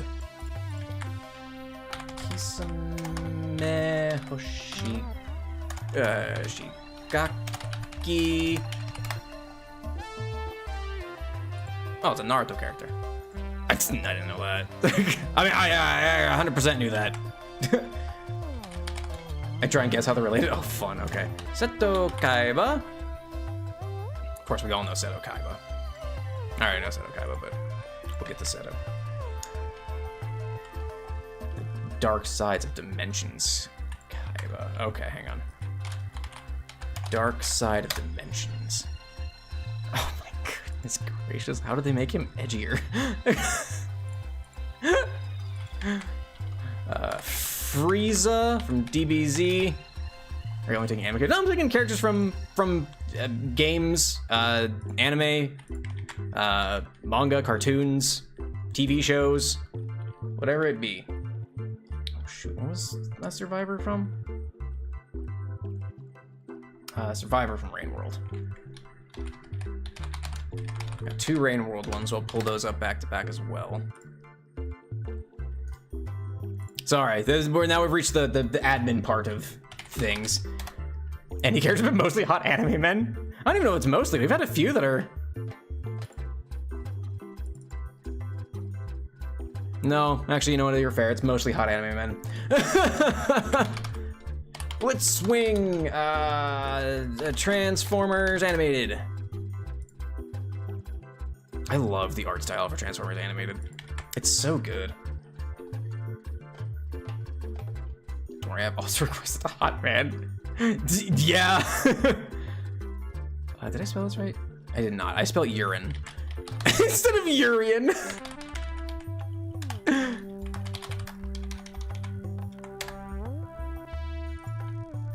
Okay. Oh my God. You're gonna be banned on Twitch. I actually might not be able to show these now that I think about it. I might not be able to show these. Unfortunately. Now that I think about it. Gabriel Ultra Kill. Oh, this thing's cool. Okay, I grabbed Saint, I grabbed all of these. And Grim from Hollow Knight, sure, why not? Ooh, I like this. Okay, I've got the characters that have been submitted thus far. I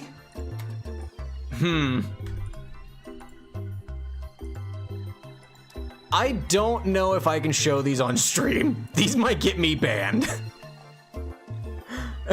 I'm gonna pause for a second because Twitch is on an ad break. I don't know if I can show these ones on stream, if I'm quite honest. It's a bit, there's a bit too much going on here, I think.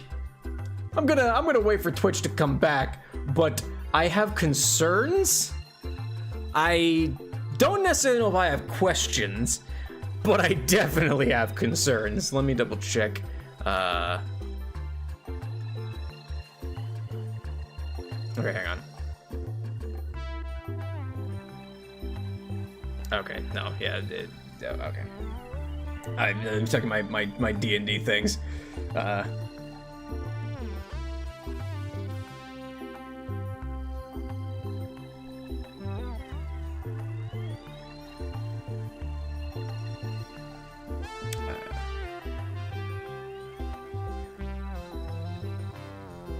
Sorry, yeah, my D&D group.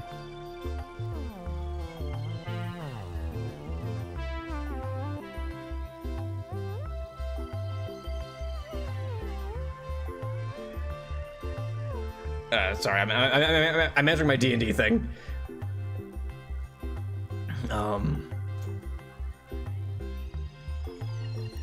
Because I am going to, with me being an audio stream for like the next several weeks, starting next Saturday. Well, not quite next Saturday, starting next Saturday, the Saturday after next Saturday, my D&D group will have to go on a break.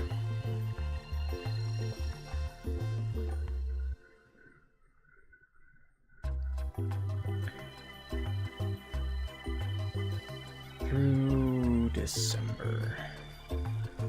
Okay, sorry, I was answering my D&D group because it's like I said, similar to how I am gonna be going on a short break from streaming, starting the 7th of December. I'm gonna be just, the D&D's gonna be out. Should you be scared, Chrono? Would you look up? The thing is, it's nothing that's so bad. It is just that with Twitch's sensibilities, I don't want to run the risk of getting banned because there's 2 dudes in banana hammocks on screen. They look like JoJo characters.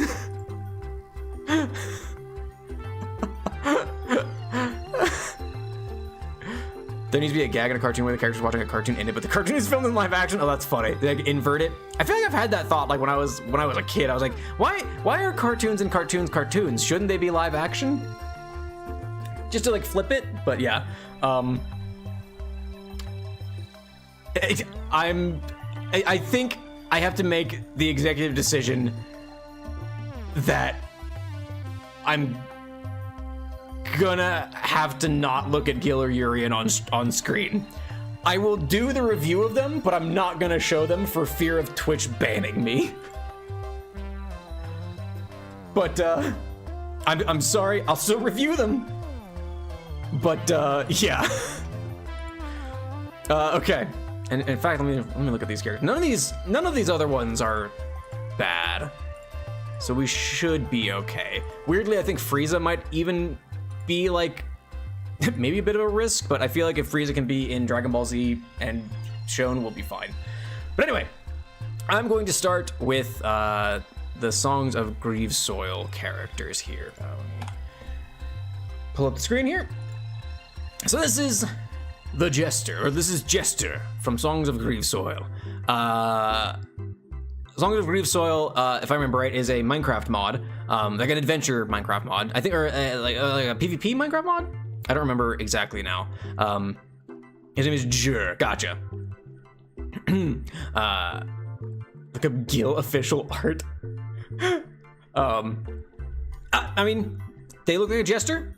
Being red, I'm implied to think, no, PvP map with no mods. Gotcha, PvP map.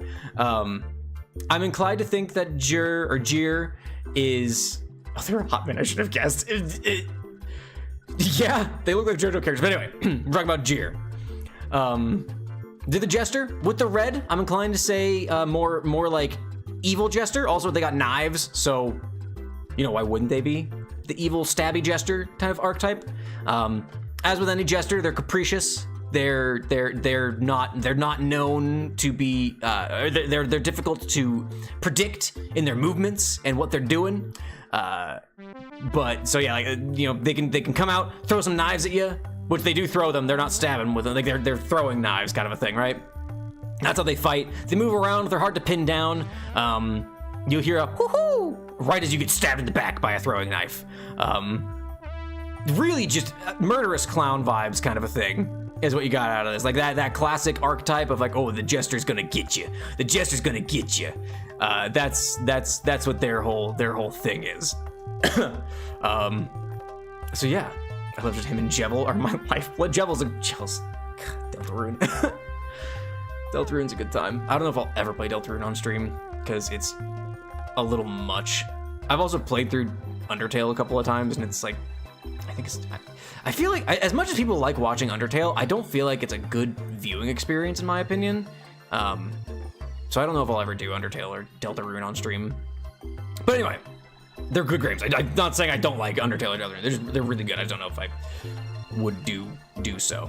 But yeah, this is Jir. Like I said, stabby Jester. They like stabbing. A little unhinged. Got their flappy. I love the flappies on their boots. But yeah, that's what they got.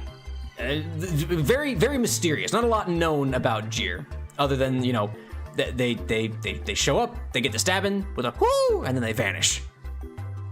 Yeah, very mysterious. Jesters are always mysterious. Never trust the Jester.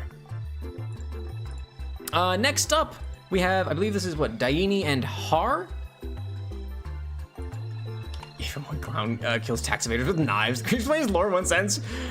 Fair. Kills tax evaders, so they're like a tax enforcement? Huh. Plays here on screen in game, you just showed their game sprites would be fine since they're so pixelated. You know, that's valid, Crab. That is valid. But I want to look at their, I like their art. Less so their character sprites. Oh, but the thing is, like, Twitch is so touchy anymore. In all reality, I could probably be banned for my own model because I show so much hip and chest. I show more chest than a lot of other people do. Any Skeletuber does, really, unless they're covered up. I show so much more than anything. That's your concern, anxious. Just only show their face. Here's the thing, I could probably zoom in on like their upper body and be fine. I was thinking then the TOS dropped. Like, I'm nervous. Oh no, your model isn't mod. It is Chrono. It really is. I'm even like here's. I feel. I don't know how I feel. It's not that I feel bad about it. I just feel like maybe I'm not doing as much as other Skeletubers, because other Skeletubers, they have like a design to their thing, right? Like whether it's other attachments, like if you've seen Neredval, all the gold and like all the things they've got going, there's so much and it looks so cool. You got like Sky's models like wearing like the button-up shirt, and you know, and sometimes you got the cloak kind of a thing. You got the vest, and it looks snazzy, looks good. And then you've got like Nikto, who's more like an eldritch skeleton thing, but he's got all kinds of different stuff, and it looks super cool. And then there's me. I'm just a skeleton. I'm just... There's not much going on over here. And like I said, it's not even so much that I feel bad about it. I just look at these other skeletons and go, maybe I need more than just some skeleton. I'm just skeleton. Very to the point. Like, I'm glad you like it, Crab. I was just like, oh man, I'm just a background skeleton. I'm not even really a character. I'm set dressing at best. My developer didn't put much time into it. Like, I just put a skeleton in the background. Like, yeah, player's gonna walk by. No one gives a shit. Anyway. Let's move on. I got another Songs of Grief Soil. It's a duo of characters. We've got Daini and Har. Daini, D-A-Y-I-N-I. Or Daini, I think it's Daini. And Har. We've got, I'm gonna get skewered for this. We've got Daini here and Har here. Har is the spirit that resides, the spider spirit that resides within Daini. Slimer and a young girl. Wow, yeah, it really does look like that, huh? The fact that Har, like, the thing is, Har's, as much as it's a spirit that resides within the body of Daini, happy to be there. Very supportive actually of a spirit possessing somebody. It's just, you know, just kind of a thing. And Daini, bit of a tragic backstory. Parents brutally murdered in front of her. We'll go with them. Brutally murdered in front of them. So like there's that trauma involved, and then Har, which is like a spirit that feeds on strong emotions, was attracted to Daini and, you know, went to possess their body, but didn't. Is female, okay. Went to possess her, but was able to like feel the I guess the glimmer of hope that still resides in there, and was seeing that it could feed much more better and much more satisfactorily if it was able to make its host happier. And so that's their relationship. Being a PvP map in Minecraft, the play style for them is very much like kind of a how do I want to say this? I'm thinking Shane and Aurochs from Battleborn. No one's gonna know who this is, and I apologize, but Shane and Aurochs are kind of like what my idea is. They're kind of tanky, but they're also kind of a support and like determining where people can move, where they're allowed, like cutting off lanes, dictating and driving other like opposing players around, and sort of helping control the battlefield a little bit more. And so like their playstyle is kind of a mesh of that. They're a little tanky thanks to Har's protective abilities, but Daini's a little bit quicker, so they're able to get around and again sort of dictate and like tell, like help maneuver opponents around the field, kind of a thing. But yeah, that's Daini and Har. Like it's very much like, you know, a spirit that is meant to feed on the strong emotions of a human host, found that it is able to get its fill much more and get much more satisfaction out of feeding if its host is happier. So it helped bring Daini out of the deep depression after watching her parents get brutally murdered, a la Batman. Yeah, then like I said, they play style as a mix between tank and control, and that's Daini and Har from Songs of Creep Soil. Let's go find yeah, I've got them pulled up. They're coming down the line, Kimberly. Look up Urian in full suit because he wears a full suit outside of battle all the time, and then Gil in full robe. Okay. The opposite Daini is purely support, and Har is one of the strongest DPS. Oh, it's DPS characters. That's fair. So here's the thing. I wanted to pull this up too, just to show y'all what I'm thinking of. The character that I thought of immediately, and Aurochs. From the game Battleborn. This is the character, this is what I immediately thought of. Like, small girl, like, big spirit, like, possession, like, almost kind of like a stand from JoJo kind of a thing. But this was my first thought seeing that. The Battleborn characters are so cool looking. I'm so upset that this game died.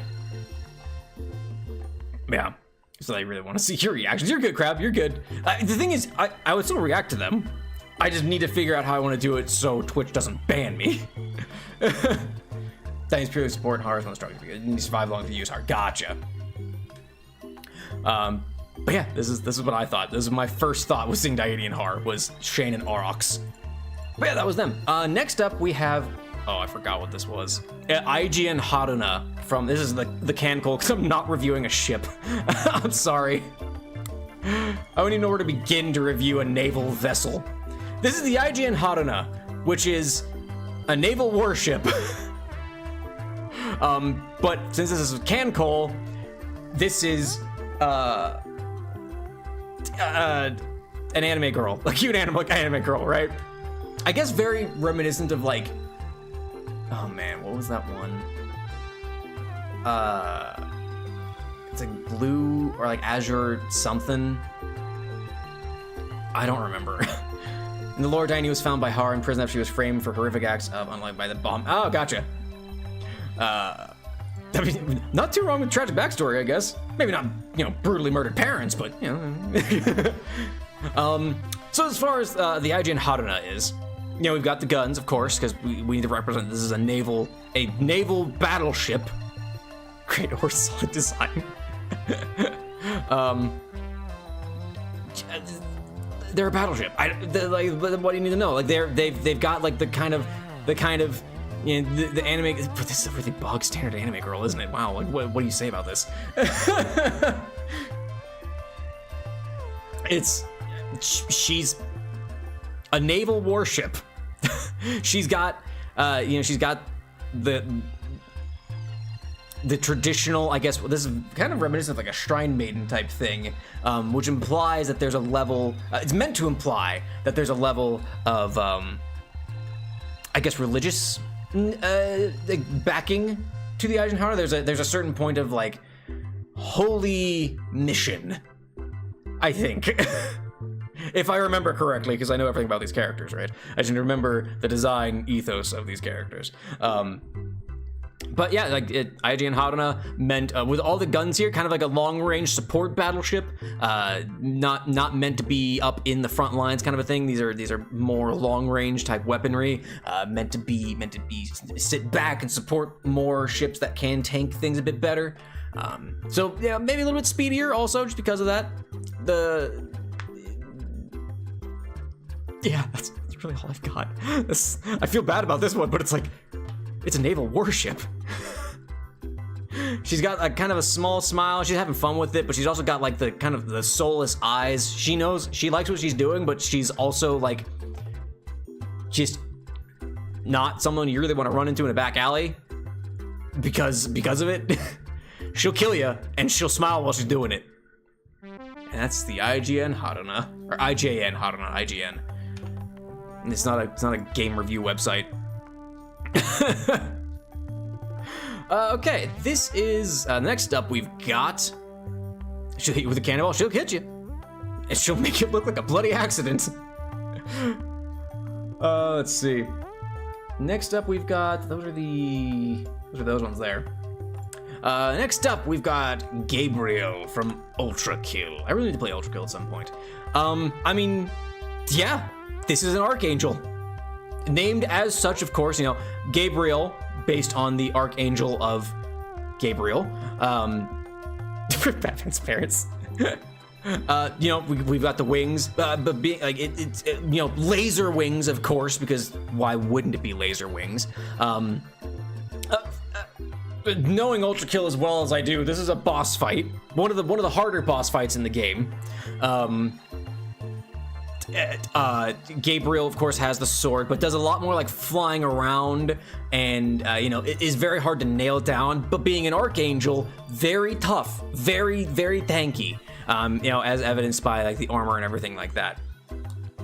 Yeah, like they fly around. They do have they do have two swords, so you know. Phase 1, of course, single sword. Phase 2, they pull out the second sword, and that's when things get tough. That second phase is when things really test your abilities as a gamer. Gabriel had like any good Archangel-inspired character has a holy mission to stop, in quotes, evil, and so they will stop at nothing to stop the Ultra Kill, which is your character. Stop robots. But yeah, so like they're boss fight, really hard boss fight. Phase 1, single sword. Phase 2, double sword. Like I said, being inspired by an Archangel is going to come with the implication of like this is a very tough enemy, and Gabriel is gonna stand in your way and going to make you cry while you're trying to beat them. Again, and the thing is with the wings, they're very mobile. They never touch the ground. They never touch the ground during their boss fight. They're always flying, which makes them even more annoying. So it's just difficult, but you know, in line with Ultra Kill as a whole, kind of a thing. So yeah. Yes, he will make you cry. Kill the Bomb Master because the Bomb Master was so evil. Death itself delayed. Oh, fun. That's kind of fun. That's a fun lore bit. But yeah, that is Gabriel from Ultra Kill. I really need to play Ultra Kill.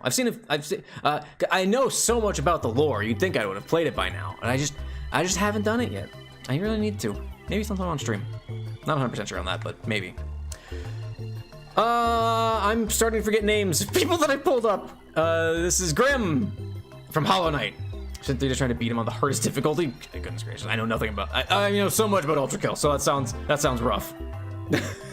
Hey, but it is rough from what I've seen. I haven't played it yet, but I've seen so much about it. This is Grim from Hollow Knight. This is definitely this is gonna sound like an insult, and I don't mean it this way. This is definitely a Hollow Knight character. Like, there are so many characters to me that like in Hollow Knight that are very like they have very similar designs. That it's hard for me to keep them all in my head at times, to be honest. So this is Grim. They are the embodiment of death, as their name would imply, you know, as what is meant to be. They are the representation of death in Hollow Knight. Also a boss fight, secret boss fight in Hollow Knight though. You have to go and do some very specific things. I won't get into the details. We all know how Hollow Knight works. I won't get into the details. We gotta do a very specific set of things at different points in the game in order to even encounter Grim. But then you're in for just one hell of a fight once you start fighting Grim. Being the embodiment of death, any death-themed boss fight in any game, Hollow Knight included, is going to be one hell of a fight. And so it's just a lot of like very fast movements, hits like a damn truck, and it is just a nightmare because of that. Again, since they're kind of more the embodiment of death, like they represent death in the Hollow Knight universe, there's not a whole lot of lore behind them aside from that, and you know, maintaining that level of, you know, that balance between life and death and guarding what death is and everything. But yeah, it's sort of thing. They do have elements of Charon involved as well. While this is, the embodiment of death, the pinching the fingers together, that's supposed to be like, oh, you gotta pay the boatman, pay the toll to pass into the afterlife kind of a thing, right? So there's a little bit of that tossed in there, but very fast, hits very hard. The phase of their fight, their cloak, like their robe opens up, revealing the horrors of death over the course of the fight. Once you reach a certain stage. But traditional character, red, open eyes, like all kinds of stuff like that. But overall, representation of death in Hollow Knight. You knew it was a secret? Of course I knew it was a secret. I didn't. I made that up. It's actually a secret boss fight. The guide in Representing the Void, goodness gracious. Okay. Man, that's Grim from Hollow Knight. I know everything, guys. Come on. I know everything, y'all. Chat, I told you I know what I'm talking about. 8.5 out of 10, pretty close, not too bad. Got a few specific details right. Like I said, if nothing else, I'm pretty good at bullshitting my way through things. And here's the thing. I say that I'm pretty good at bullshitting my way through things, but when it comes to characters, if you look at character design, there's a lot of things that I guess betray or can give you hints as to what that character is about. A good character design will tell you, these are the things about this character that are important. The name is a part of that as well. So like being able to look at it and seeing these details, you can sort of pick up like, oh, this is something that's gonna come into play here. This is what this is supposed to be.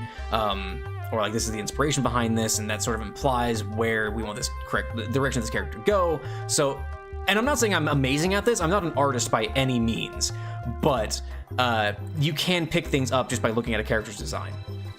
I got the main idea wrong, but all the specs were on point. Hell yeah, I'll take it. I'll take it. I look up his music though. His battle theme is fucking rock with the electric guitars and the choir and everything. Oh, that sounds rad. I have not heard any Hollow Knight music, if I'm perfectly honest. I know so much about Hollow Knight, but I've heard nothing. I know nothing about it. Anyway, I forgot this character's name. I'm forgetting all of them already. This is Kisame Hoshigaki from Naruto. Naruto. One of the Akatsuki. We're going with that because that's what it is, of course. Of course, he's got the Akatsuki robes. He's from the Hidden Water Village because he's a shark, right? It just makes sense, right? Shark Boy and Lava Girl. I mean, yeah, he's very shark themed, very shark inspired. He's got gill-like things under his eyes. They're not exactly gills, but character design, they're meant to look like gills. He's got the spiky hair, reminiscent of a shark kind of a thing. Like I said, Hidden Water Village. We're going with that also because that's what it is, obviously. He's got the skull on the tip of his this big fuck off serrated sword. It's wrapped up because it's supposed to be the big reveal that it's got like teeth kind of a thing. I think Arlong's sword from One Piece, like those sorts of things. That's what this dude has. Kisame. He is definitely one of the more bloodthirsty members of the Akatsuki. He is all about like just going and ripping people apart, just obliterating them, like you see a great white like latch onto something, like rip it apart kind of a thing. That's what his like whole style is. He is brutal. He is sadistic. He is out to hurt you, and he'll enjoy it. He'll enjoy it. He will like it. A lot of his jutsus are water-based because as a shark or shark-themed character from the Hidden Water Village, Hidden Water Village, he is all about using water to his advantage, teleporting between puddles, getting people submerged so he can like just get into them and rip them apart, drowning his victims. A lot of his jutsus are based around water. Yeah, that's Kisame Hoshigaki. Body's gonna splat. Yep, sure. I forgot to tell you, the fire guy I sent us from Twisted Wonderland, so you're right about Hades from Disney's. Oh, gotcha. Huh. I did not know that. He got nail polish too. Does he? I don't see those, but yeah, he's got the we're going with black nail polish because that's what it is. Because you gotta have black nail polish. If you have a shark-themed character, they need to have black nail polish. That's just how it is. If they've got this grayish, like this blue-gray skin, they gotta have the black nail polish. It's kind of like a dark blue in this, it looks like, but it's supposed to be black. Just trust me, it's supposed to be black. But also he's got the grippers out because he's a fish. Part fish. Or he's inspired by a fish, I should say. But yeah, that is Kisame Hoshigaki from Naruto's Akatsuki. He's a bad guy, he's a villain, and he loves being a villain. Boy, does he love being bad. So yeah, toe polish. Yeah. We're fine. We're good. This is the part where I tell you, Chad, I've never watched like Naruto in earnest.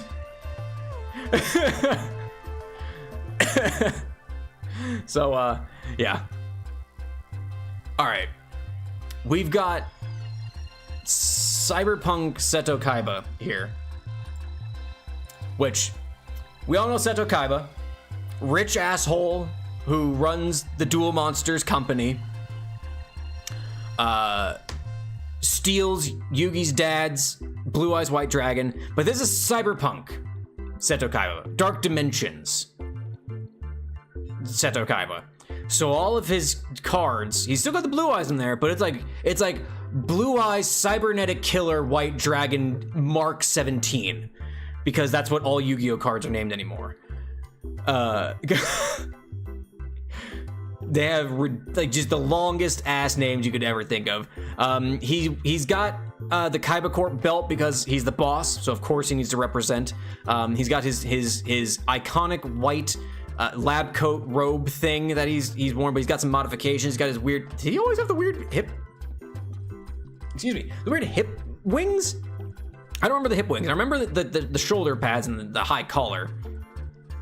They're named like weapons random. Exactly, Croto. Like they're named like oh, this is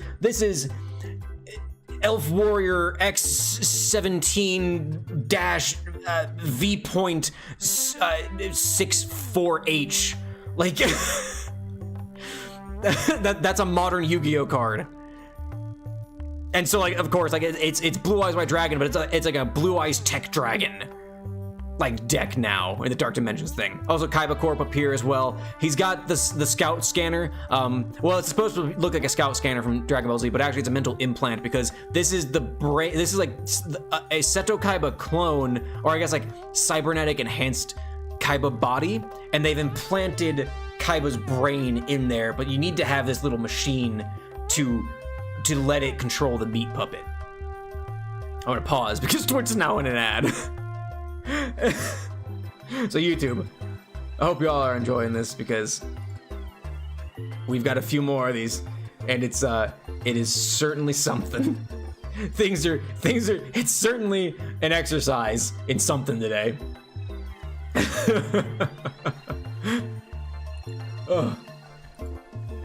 I have not had to think or bullshit my way through this many things in I don't know how long.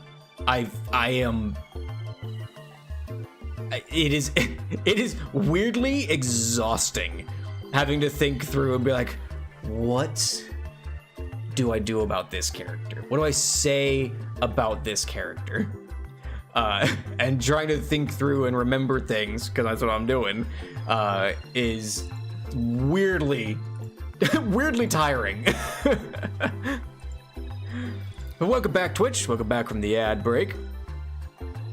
I was just talking to YouTube about how I am having to remember everything about these characters is weirdly exhausting. I haven't had to remember this much in one go in a good while. So you're probably gonna start doing great. Thanks, Anxious. I don't know if you caught the last bit. This is a manufactured body meant to look like Seto Kaiba with Kaiba's brain implanted into it, but they need this little machine, this little doohickey here. You can see my mouse. This little doohickey here to keep the brain working with the body. It's not a scanner or like a Bluetooth or anything. That's balancing the original Kaiba brain in the Kaiba manufactured body. But yeah, other than that, Seto Kaiba's personality, he's an asshole, he's arrogant, he's, you know, weirdly kind of a good dude at times. He's kind of a weird, like, anti-hero, rival, ally thing. But, you know, cyberpunk. And that's Seto Kaiba, Dark Dimensions. Let me go ahead and do this. Move over to the next character, which is just Frieza. It's Frieza. Just one of the most racist anime characters you could run across. Little Timmy in a big body, exactly. It's Kaiba's brain with a fresh set of paint on top of it. But this is Frieza. It's Frieza. He's an arrogant prince of some empire that his dad founded, King Cold.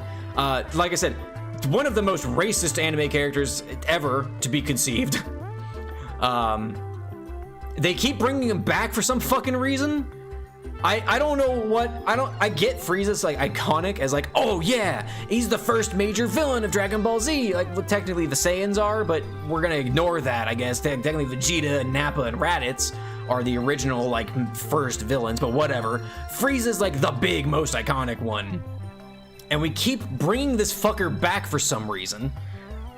Because he's also the strongest person Goku's ever fought, which is like, well, that doesn't make any sense, because based on how power scaling works in the DBZ universe and how the story itself progresses, it's not like other shows or other properties where it's like, oh yeah, it's not that you're getting stronger, it's that you're figuring out how to like approach a boss. Dragon Ball is just, they get stronger and they beat the guy because the new guy is stronger than the last guy who was the strongest ever. Now this new guy is the strongest ever, and now we need to get stronger to beat the strongest guy now. And then next arc, we're gonna get even stronger because that guy's the new strongest guy, and he's stronger than this strongest guy. But they keep bringing Frieza back, and it drives me insane. I haven't watched Super at all, but it's like, why did we go, well, we need Frieza to beat this dude who is unbeatable in Jiren? What? Why? That's a rant of like somebody who has not really kept up with Dragon Ball Z since the end of DBZ, the end of the Buu saga, I should say. And it drives me batty that we're stuck on Frieza. Cause so too hard to draw with all the spots. You know, valid. I'm not even saying that, like, because to me, Cell was not stronger than Frieza.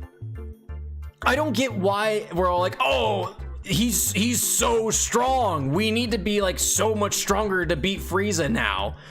He wasn't that stronger, and yet they were like, oh, well, we need a new Super Saiyan level to beat him. And like Buu comes around, and Buu's pretty strong. But like they established that Frieza is like what, like planetary level? Like he can destroy a planet. Apparently, so can all the fucking Z fighters, short of like maybe Yamcha and Krillin.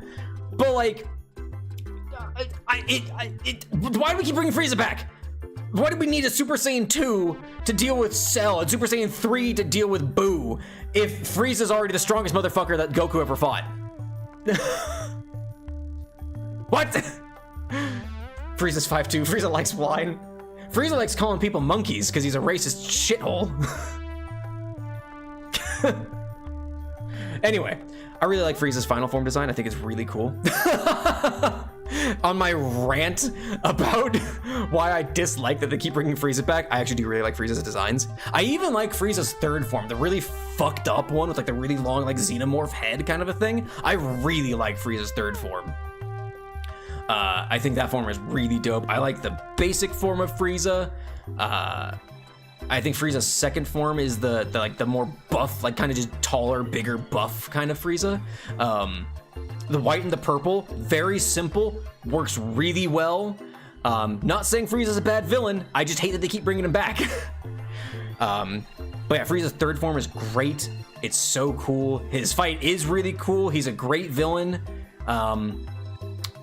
I love that he gets fucking one guyed by Trunks immediately after coming back. That's the next thing. Okay, let me shift gears again, back to being pissed off. If Frieza's the strongest motherfucker ever and it took Goku forever to beat him, why can another Super Saiyan just show up and fucking murk him on the spot without even fucking seeing the guy?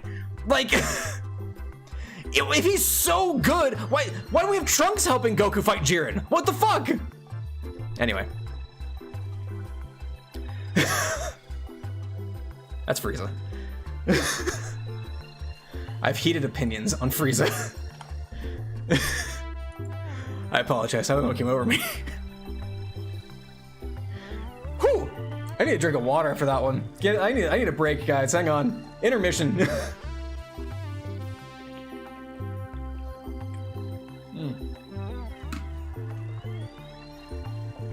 Is he because merch? Valid. Valid. I'll do it again. Thanks, JR.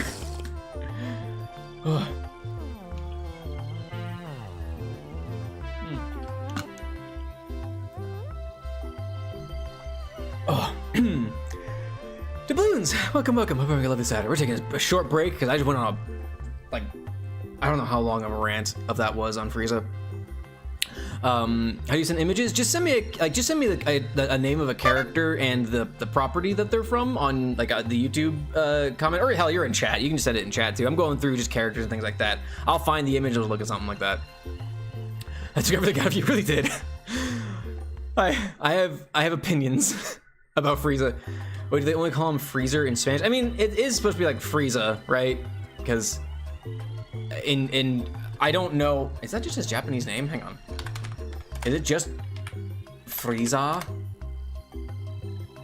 It is Frieza, literally Frieza. What the thing is, like all like the characters in Dragon Ball are named after like vegetables and stuff. Kakarot, I believe, is carrot. Vegeta is just vegetable. Piccolo, I think there's like another like type of like tuber type vegetable that is named like that, some kind of a thing. But Frieza is just like Frieza, i.e. freezer. So it's all cold things. Yeah, there's King Cold. that's just his thing. So that's his dad. But so I mean, like, yeah, Freezer in the Spanish dub is just absolutely what it is. His brother Cooler, exactly. I was like, he has a brother, I couldn't remember it. You have King Cold, Cooler, and Freezer. All things to contain vegetables, i.e. the Saiyans. Because again, racism. It's giving Bride of Gilbert losing shit of a song. Oh god, I haven't seen that actually, I don't know what that is. But the implication is funny. Oh my goodness gracious. Okay, I have another one here from Sky as well. Let's see, we've got what? Guy Shishio from Gao Gaigar. Guy Shishio. Oh, this is a Saint Seiya looking motherfucker. Oh boy, that one's gonna be a fun one. His weird Uncle Hotel Icebox.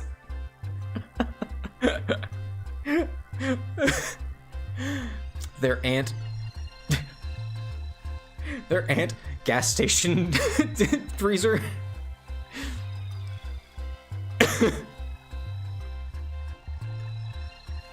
Whew.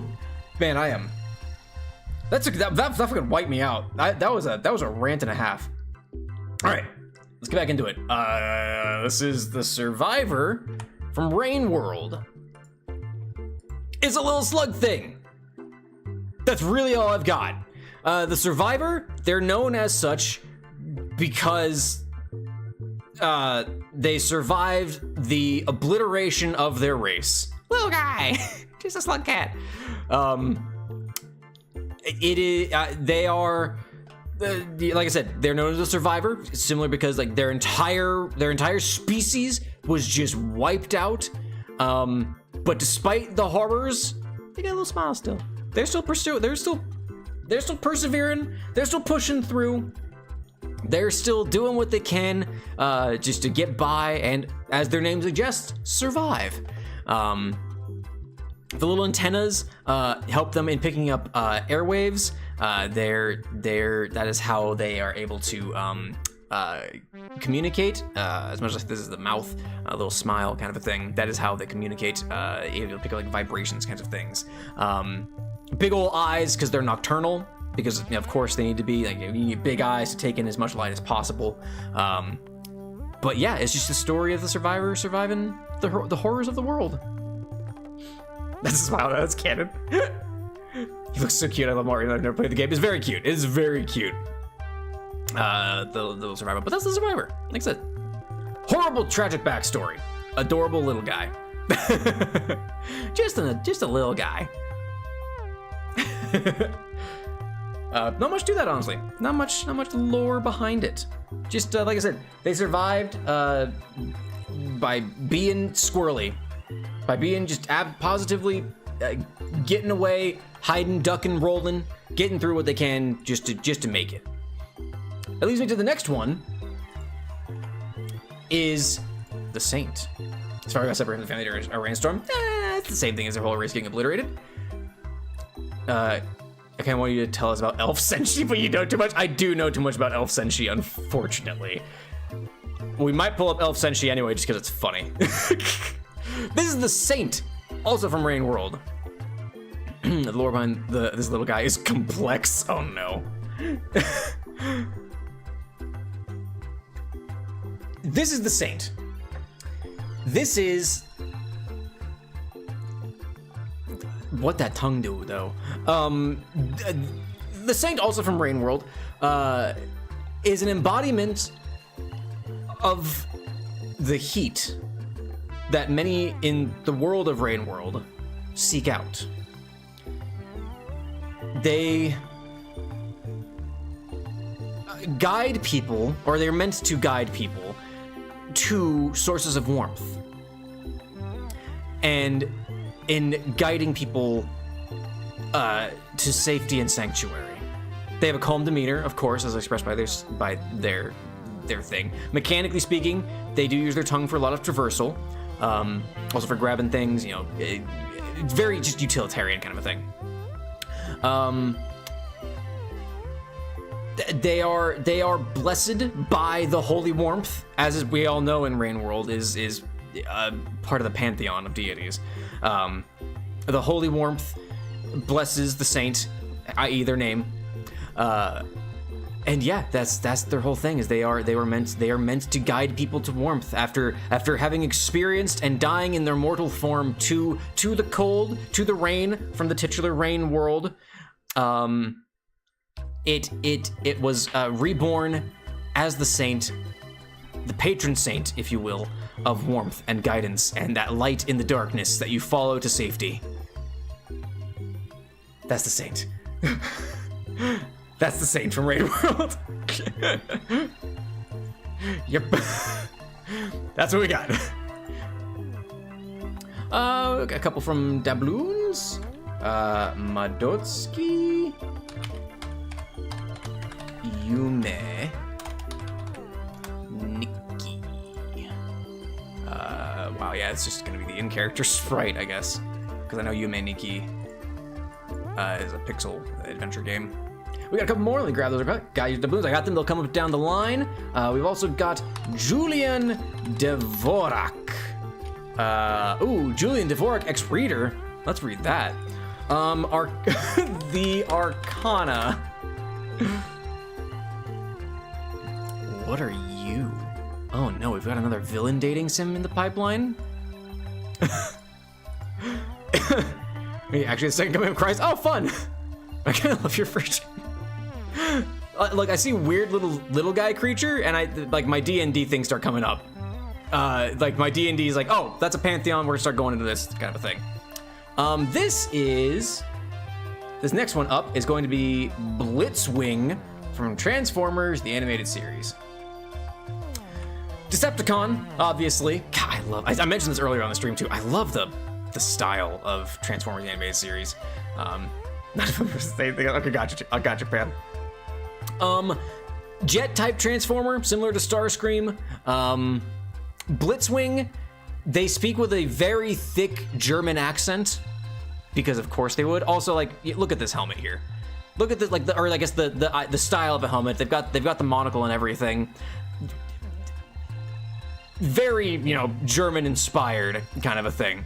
Of course, they're Decepticons, so they've got purple, all kinds of places. We've got, it's an art style. I love big, like calves and then the feet, and then it kind of like narrows down, and then it gets big up top again. I love this balance for character designs. Both his heads have heavy German accents. Wait, both his heads? Are there 2 heads? What? 3 faces? I see 2. The one is like a bird face at that point. Kind of hate the style, but his design is kind of neat. I just love this like exaggerated proportions kind of a thing. And even though it's not that exaggerated, it's not like Johnny Bravo exaggerated, right? There's 3 actually. So that's all I can think. Is it his chest here? It's like this Gurren Lagann like stomach face. But anyway, German accent, Jetwing. They are. Let me think. I have to remember here. They are very antagonistic towards Starscream because they are a bit more level-headed. They want to be very, very calculating, very much like they think things through and they execute a plan, as inspired, just kind of that archetype kind of a thing. But because of that, with how much of a whiny bitch Starscream is, he not directly antagonistic. He just shuts down Starscream at anything. And it's not so much that he's like all in with Megatron, but he is like kind of like a planner. Like he plans the things out for the Decepticons. So he's God, what is it? I'm trying to think. The strategist for the Decepticons, or a strategist for the Decepticons. Very capable, but inevitably his plans might end up being usually end up being too convoluted. I'll say it. They end up being a little too convoluted, and they just never quite pan out as they should. But that also is owed to, you know, no plan survives first contact with the enemy. The enemy being Autobots, of course. But so, yeah, that's what we got. He's a triple changer, tank, jet, and Decepticon. Goodness gracious. Exhaust my amount, but Zim from his. I already know too much about Zim crimes. I'm from the generation that watched Zim a lot, so Zim is one that I would know too much on. Yeah, I love Invader Zim. It's so good. But anyway, yeah, that is Blitz Wing. I almost said Blitzkrieg, but that's the German thing, right? Blitzkrieg, Blitzwing, the white German. So yeah, purple face is called Icy. The red and black face is random. And the red face is anger. Ooh, interesting. I just love the TFA art style. It's so good. It's so much fun. I love, like I said, I love the angles. I love angular design. I love really angular design. It's why I really like panty and stocking. It's why I like Gurren Lagann as much as I do. There's a lot of like just exaggerated angles to things. And so like every time I see like clips from the Transformers animated series, I just love this design or this art style. That's Blitzwing. I love that. My memory is so good that y'all are astounded at how well I'm able to guess things. Or not guess things, remember things, I should say. Okay, I think I found a solution to to the Gil and Urian problem. I'm just gonna zoom in so you only see them from like the waist up. I'm pretty sure male presenting nipples are fine. We're gonna find out. Twitch and YouTube, I present to you Gil from Street Fighter Third Strike.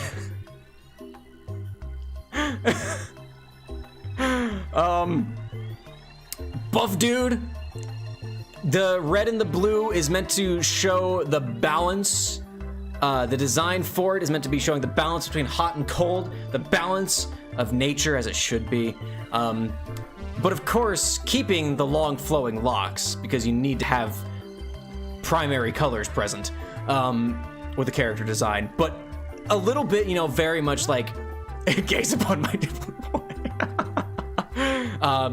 Positively shredded, right? Dude, Gil is definitely like trying to achieve that pinnacle of the human form, right? Like rock hard muscles, flowing gorgeous locks. Like there is a stoicism behind these eyes. Look at the determination behind Gil's eyes. I want to braid his hair like a little pony.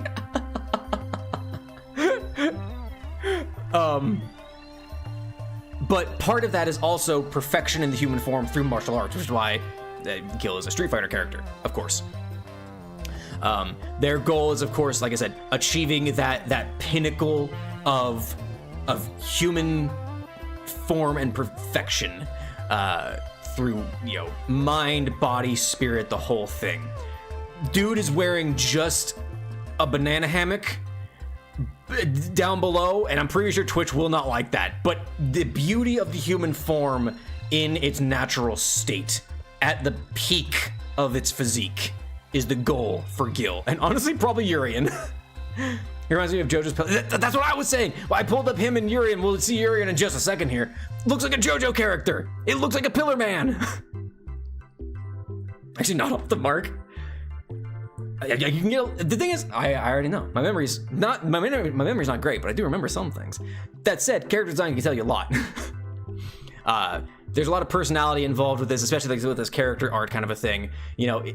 Dude's showing off. Like the arm up, the arm down. Like he is showing off what he has worked on. And so like it is a matter of like this is human perfection, kind of a thing. We're gonna stop looking at Gil for now as we move on to, I'm gonna say his dad. If I remember right, Urien is the father. Let me also zoom in here because similarly, it's just a banana hammock down there. This almost makes it look worse. But you know what? Twitch, shield your eyes.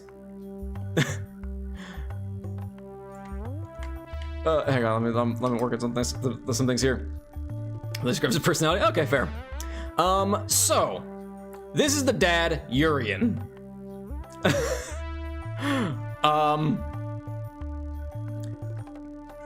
As you can see, not quite as jacked as his son, but still on that direction. We've got the silver fox, we've got the aging kind of a thing, the icy blue stare, that same look of determination of reaching peak human form, but just isn't quite there, especially with age coming on. Now, the thing is, for an old man, dude's still got he's still good. He's still good, right?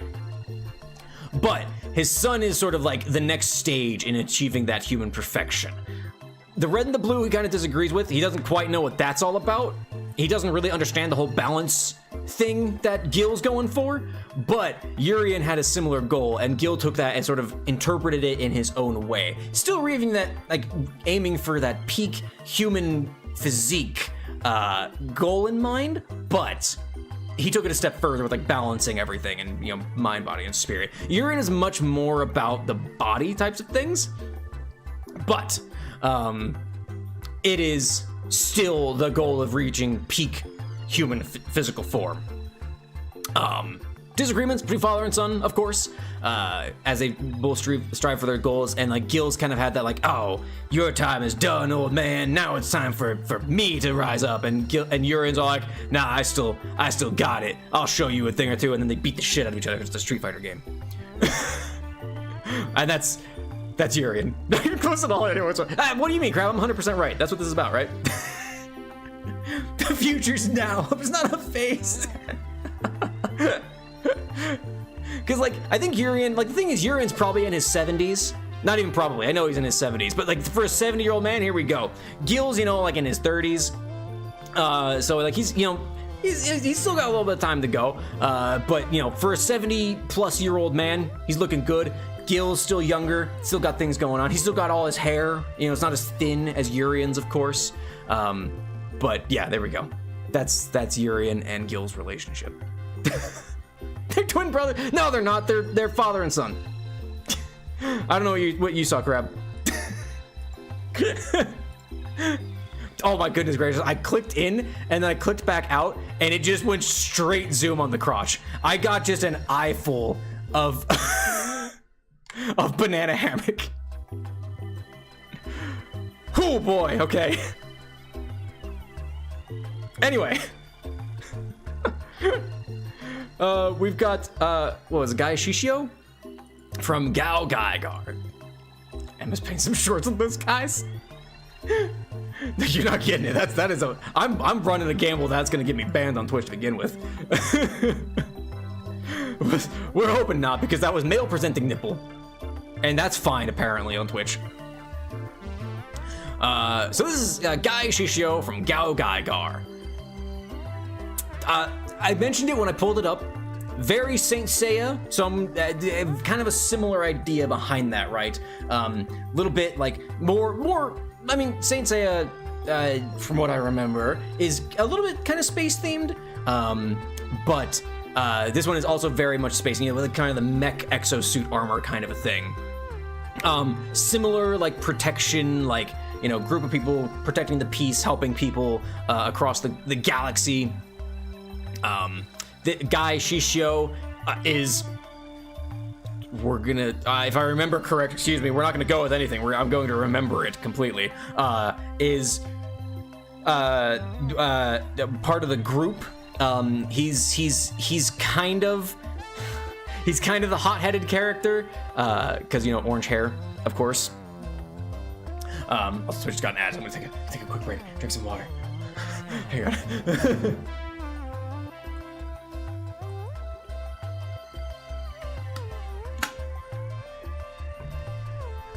Okay, I'm gonna take a quick break while Twitch goes through an ad. Now I get to think. Now I get to plot and remember what this character is. This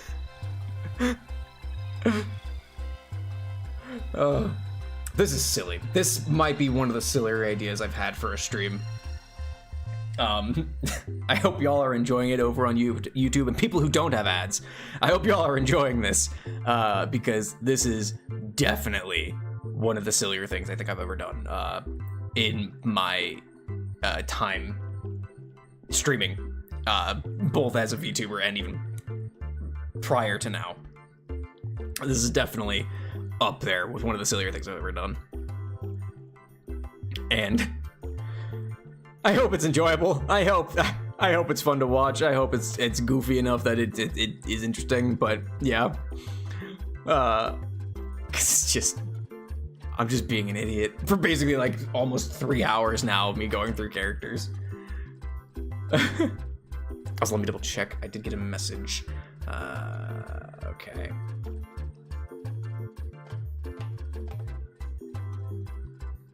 Ooh. My part of my D&D group. Excuse me, welcome back, Twitch. I'm checking my D&D group again, because I think we have to put our game on hold.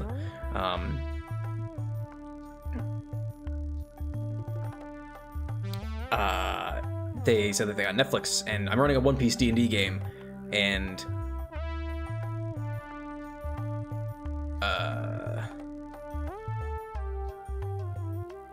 they're asking if they could start watching One Piece. I'm not basing it like on the story beats of One Piece itself. I'm just taking inspiration from the world. So it's not like that big of a deal. They'd also get a better understanding of the world at that point. So we'll see how it goes. Just telling them no. I'm not taking any like story beats, explicit story beats. Just, concepts. Just world building.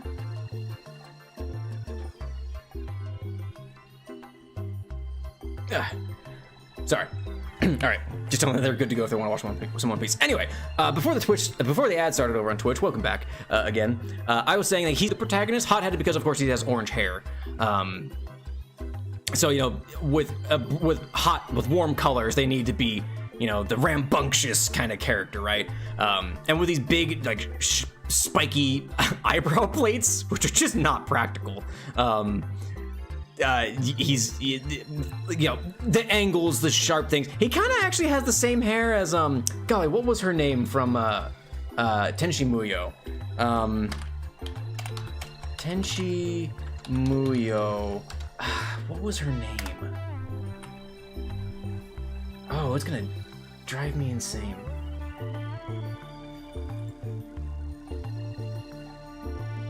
It's the girl with she's the criminal. Is it Ryoko?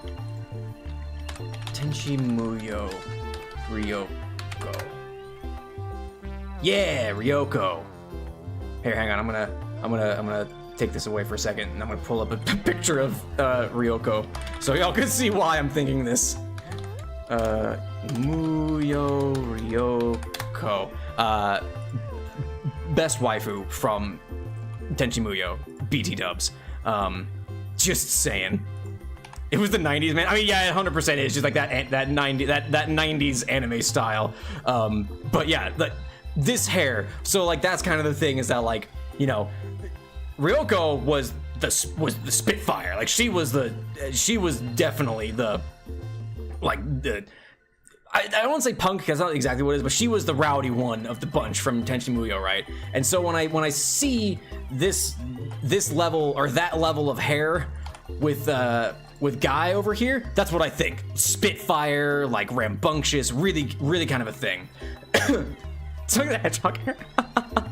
Fair. But yeah, this eyebrow thing are to shield his eyes from the sun.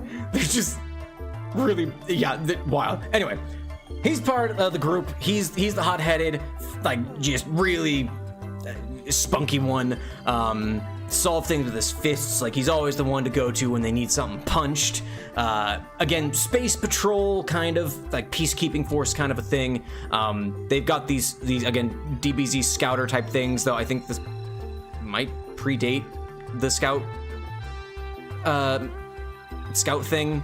I think they're just called scouters. But yeah, that's him. You know, the golden armor. He's got the titular G on there, because Gao Gaigar, as we all know, is the name of their ship. Yep, that's how it is. How do you get his helmet on? It is very Magical Girl inspired. It is more like the armor kind of forms around them, because it's the 90s and that's what happened in 90s anime. And it kind of like pulls his hair up and out.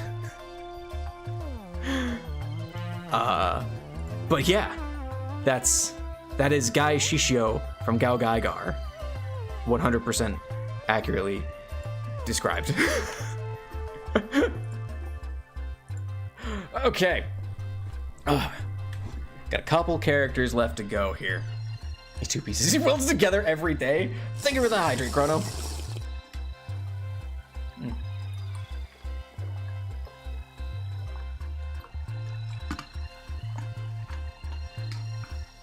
All right, everybody take a sip. Thank you so much for the hydrate. Oh, you think that's accurate? That's all I can help. That's fine with me. Welcome, Toast. Thank you for the contribution to Skeleton War. Well, that's on the front line. I always appreciate it. Hope you're having a good Saturday. We're reviewing the last couple of characters that we got. Yeah, I'm not gonna get this one. Well, maybe, I don't know. So this is a Marotsuki, Marotsuki, I think it's just their name, from Yume Nikki. I don't remember a whole lot about Yume Nikki, I'll admit. I know it's one of the original, like, death game things, if I recall. Based on, I think if I remember right, it's cell phone usage. Or am I thinking Future Diary? Isn't that just Yume Nikki? Wait, isn't that the same thing? Isn't Future Diary Yume Nikki? I know what it is. I know what I'm talking about. Yeah, it's a death game. And this is Marotsuki, the main character. Yep, that's what we're going with. Not what we're going with. It's 100% what is correct. But so Marotsuki gets thrown into a death game. They're just an average girl, trying to live out their school life, and they get thrown into a death game. a bunch of horrible things start happening around them, around her. People be dying. Things be going weird. There are supernatural elements involved, like ghosts and monsters and other horrific creatures. Like I said, people are dying. The school is just bloodied. It's everywhere, and they're just trying to make it through. Like I said, average girl, kind of little shy, little too apprehensive, not too, but a little apprehensive about everything. Which who wouldn't be in that situation? But they are determined to make it through to the end, to the best of their ability, without dying. They have a little, I think it's a little sister, if I recall correctly, that really is driving them to make it out of their school alive, out of the death game. Yep, and that's Marutsuki from Yumeniki. Short one. It's a short one, I know. But these older games, you know, they didn't have a ton of lore behind them. Not much is known about like Marutsuki's home life or anything like that. A bunch of her classmates, they kind of left her alone. Bit of a loner. She had a couple of friends she talked with every now and then, but nothing too wild. Nothing too in depth, I should say. Yep, that's Marutsuki. 11 out of 10 thanks to balloons. I mean, I know it is.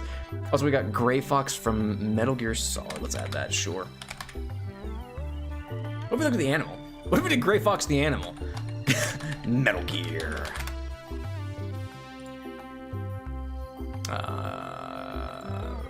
Because I know everything about Metal Gear, so well, it'll be fine.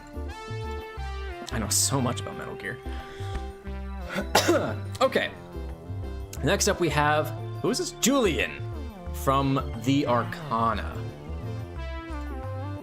I was reminded that not quite a villain, but wants to be a villain. So because of that, you know, they put on the act, they put on the show, they put on what they think makes a villain in appearance. Because as we all know, the clothes maketh the man. As the phrase goes. So, and it put a different way, dress for the job you want, not for the job you have. So, Julian, of course, wants to be a villain. So, Julian dresses up as a villain. Or at least what their interpretation of a villain would be. You know, the dark sort of purplish black coloring, the red underneath. I like that it looks like, the design is great because it looks like it has like a coffee stain kind of idea to the cape, inside cape as well. But you know, the angles to these things, to this cloak, the red interior, the sash, all the buttons, the long gloves, all good. The eye patch, of course, which they don't need. That's not a functional eye patch. That's for, it's like people wearing glasses for style when they don't need to wear glasses. That's what the eye patch is for. There's no horrific accent or anything. Julian's got a perfectly functioning eye underneath there. He just wants to wear the eye patch because it makes it look like a villain. Sad character, kind of a loner character, you know, bullied in school, growing up, didn't have a lot of friends, certainly no one that was a close friend, which is kind of why they've leaned towards wanting to become a villain. Looks like a Twilight character. Senator Armstrong. I know too much about Senator Armstrong, unfortunately, to make it, I think, funny. Dick Dastardly from Wacky Races with Twiga, that's fair. He looks at somebody, he pretends to have a British accent. I think, if I remember right, he pretends to have a German accent. Because again, what's the most evil accent you can think of? No offense to anybody who's German.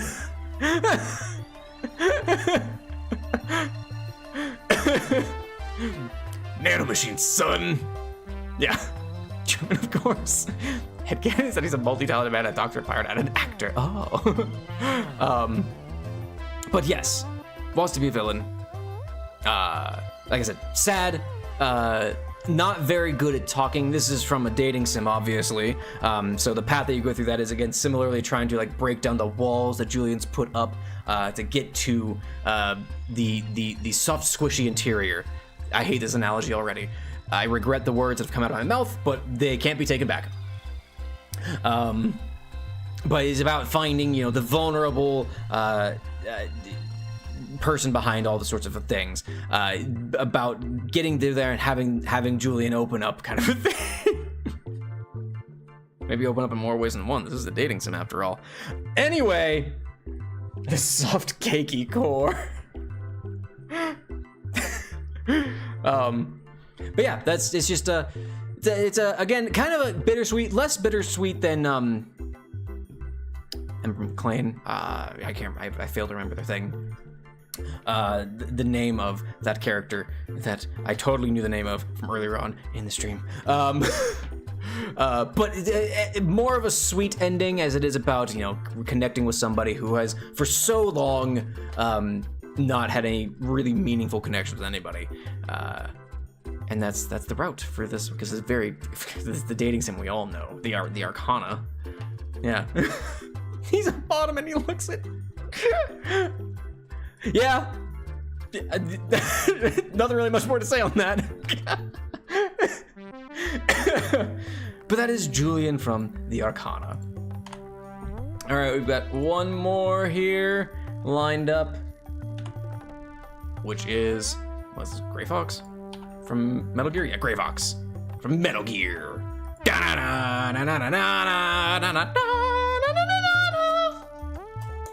Metal Gear. You shot me. Anyway, that's a reference nobody's gonna get. BT dubs. Because it's a reference to, I mean, it references Metal Gear, but the reference itself is from a different YouTube channel that's now long defunct. Anyway, oh yeah, Elf Senshi. I gotta look up Elf Senshi. But this is Gray Fox. Cybernetically enhanced ninja. Yep. Their brain has been basically just turned into mush. And he's just a cybernetic killing machine, basically. Yeah. Employed by the Metal Gear conglomerate. Yep. To eliminate threats. This is 100% right, guys. I don't know what anyone else has told you or what you've seen, but yeah. He looks like the concept art of the Overwatch ninja. Which one was that? It's been a while since I played Overwatch. I don't remember his name. My brain stopped working. Gotta get a picture of him with his swords. All right, let me find a picture of him with his swords. Gray Fox Metal Gear.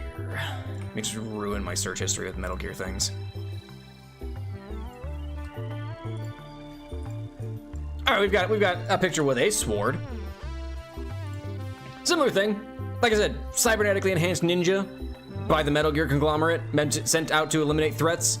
Has zero personality, no personality at all, because, like I said, his brain's been turned to mush, and it's basically just like a walking android to, like, sent to just accomplish whatever task it's sent on. Difficult to fight, because he's quick, he's a ninja, obviously, and he's got that sword, that really kick-ass sword. And also, with the cybernetic enhancements, making him really fast and hard to pin down. Also really tough. Yep. Before he became a cybernetically enhanced ninja with nothing, like no thoughts for himself, he was a decorated war hero. But his name has been scrubbed from the record, and so we don't actually know what it is. All we know is that he was some war hero that was then taken in, experimented upon, got all these cybernetic implants, his brain turned to jelly, and now he's just a mindless killing machine. That's Gray Fox.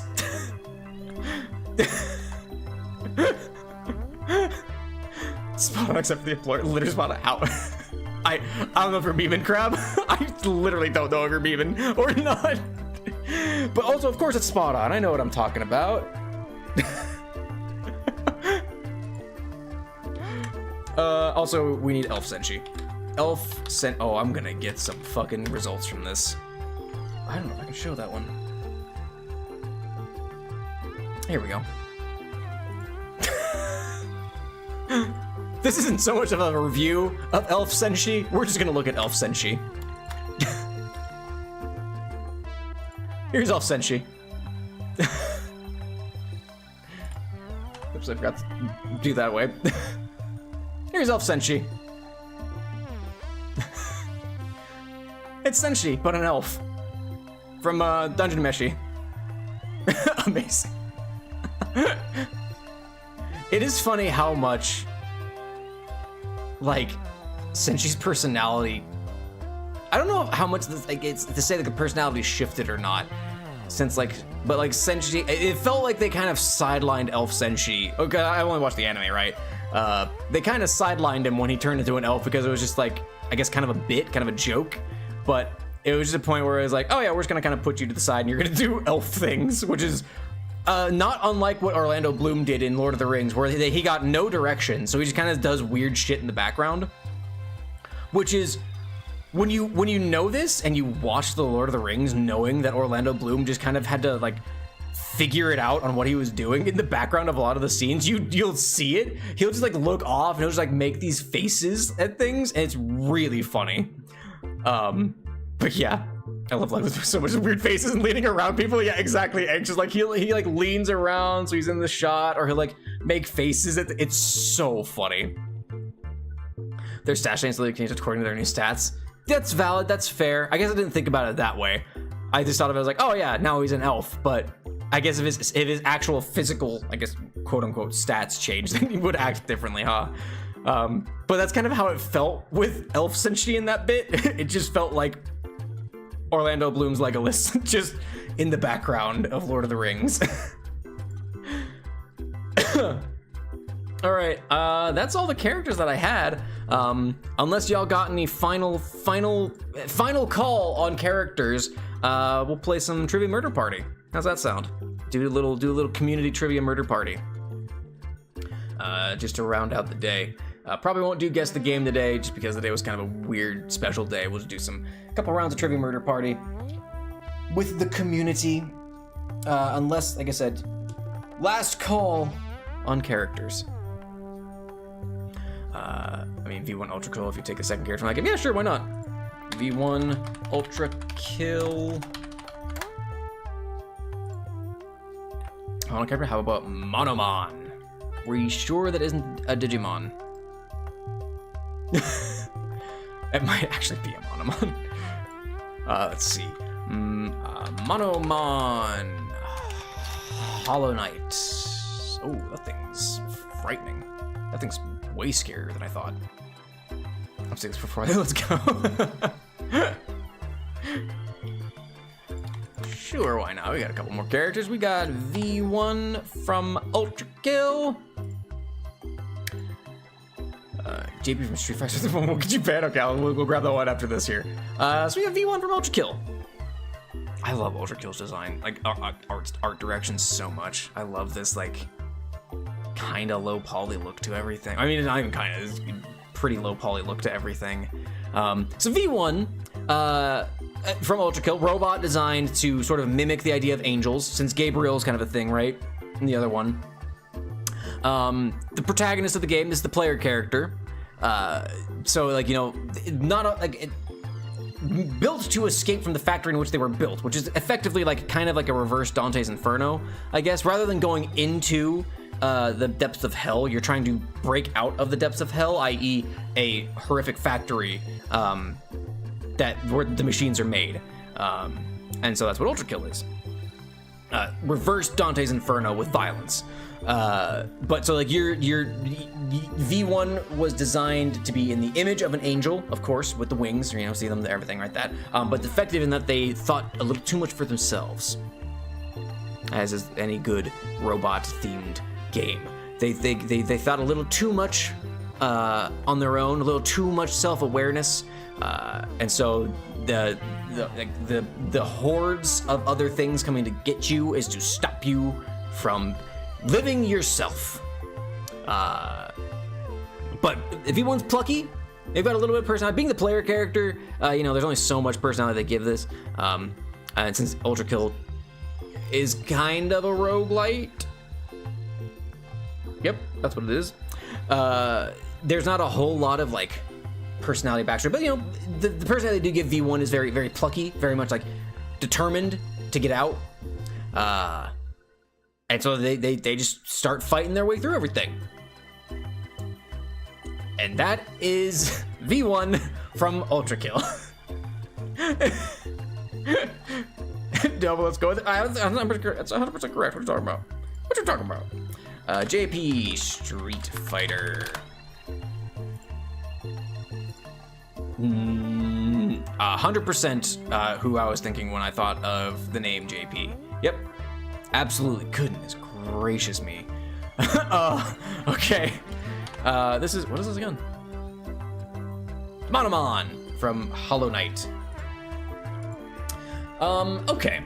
Another Hollow Knight boss. Not a secret boss this time. This is like a mid-game kind of a boss from Hollow Knight. Unlike Grim, which I said is like a secret boss. You know, inspired by jellyfish kind of a thing. So they got like these stingy tendrils kind of a thing. But with all the flowingness and like, you know, the kind of inspired looking shirt kind of a thing. Sort of ballerina inspired as well. The flowing hair, yeah, the flowing elements to the design of Monomon means that they have a lot of screen control, but I put my hand in front of the camera, I apologize, I vanished for a second there. So they have a lot of screen control, but so like, you know, it makes dodging very difficult. You gotta bob, you gotta weave, you gotta jump, you gotta dash, you gotta dodge, you gotta do all the things that the Hollow Knight can do in order to really survive this. That's a lot of your mobility skills kind of a thing. Phase 1, fairly standard, not as much movement, but phase 2, when the cloak opens up, when the robe opens up, again, very similar like what Grim does, but there's just more board control and more tendrils that sort of emerge and take up more of the screen. It's a lot more frantic, a lot more going back and forth. It's a dimmer screen than normal, because you can see they have a bit of a glow to everything here. So the screen, the battlefield arena is a bit more dim. There's like some dark light-based elements as well over the course of the fight, as with bioluminescent jellyfish, which this is inspired by, clearly. But yeah, like I said, mid-tier boss, like mid-game boss, fairly straightforward, but does test your mobility that you've picked up over the course of the game. I guess the Hollow Knight. That's what he plays. Yep, the Hollow Knight. That's your name. It's like Shovel Knight, which is actually, you are just Shovel Knight. So you are the Hollow Knight. Why wouldn't it be? You know, if Shovel Knight is Shovel Knight, why doesn't Hollow Knight have Hollow Knight? But that's Monomon from Hollow Knight. And then we've got JP.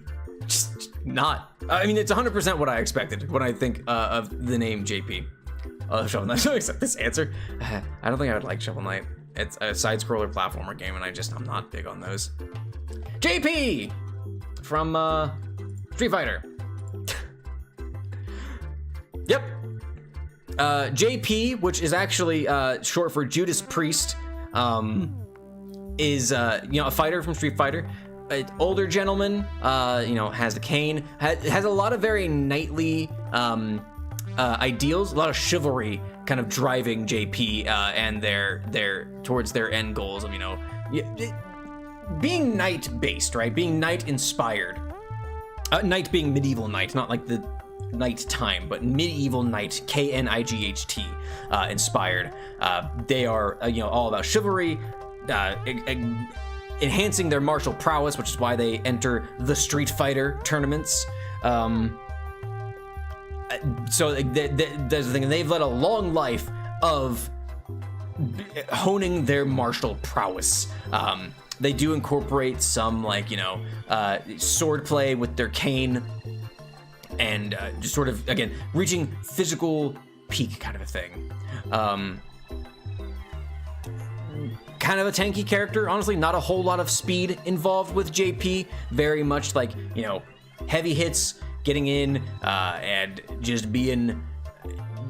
fighting like you would expect a knight to, with a sword kind of a thing.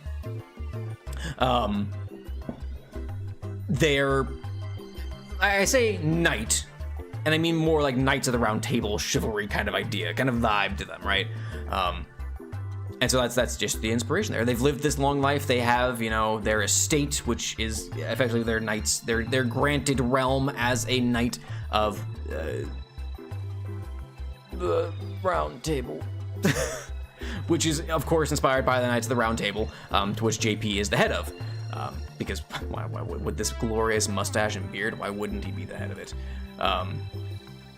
like with any Street Fighter character, honing their physical prowess, honing his combat capabilities. And yeah, that is JP from Street Fighter. Very knight themed, like I said, chivalrous, has a code of honor, but also will pummel you with his cane. Or the knights of the round table are short and formidable.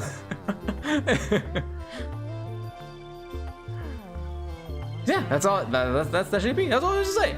It's a thing. He is super evil, uses magic stuff, uses to do taxes for an evil corporation. That is very funny, and I will accept that fanon because it's funny. One last Hakan from Street Fighter. Hakan, huh? Hakan Street Fighter. This art looks like it's from Hades. What? Tax Wizard. Has anybody played Lizard Wizard, the board game? Because that game is just like doing like taxes and kind of a thing. Iris, welcome, Captain. Welcome. Thank you for the contribution to Skeleton War. The lads of the front line, always appreciate it. Hope you're having a good Saturday. We went through all the characters on Blue Sky, on the Blueskis, and the YouTubes. I'm gonna take a couple last characters from chat before we move on, round out the day with some trivia murder party. We have got Hakan. Like I said, this art looks like he's from Hades. Weirdly. Man, this is Hakan from Street Fighter. We got an ad. Immediately we got an ad. So I pulled this up. I'll take a quick break, drink some more water.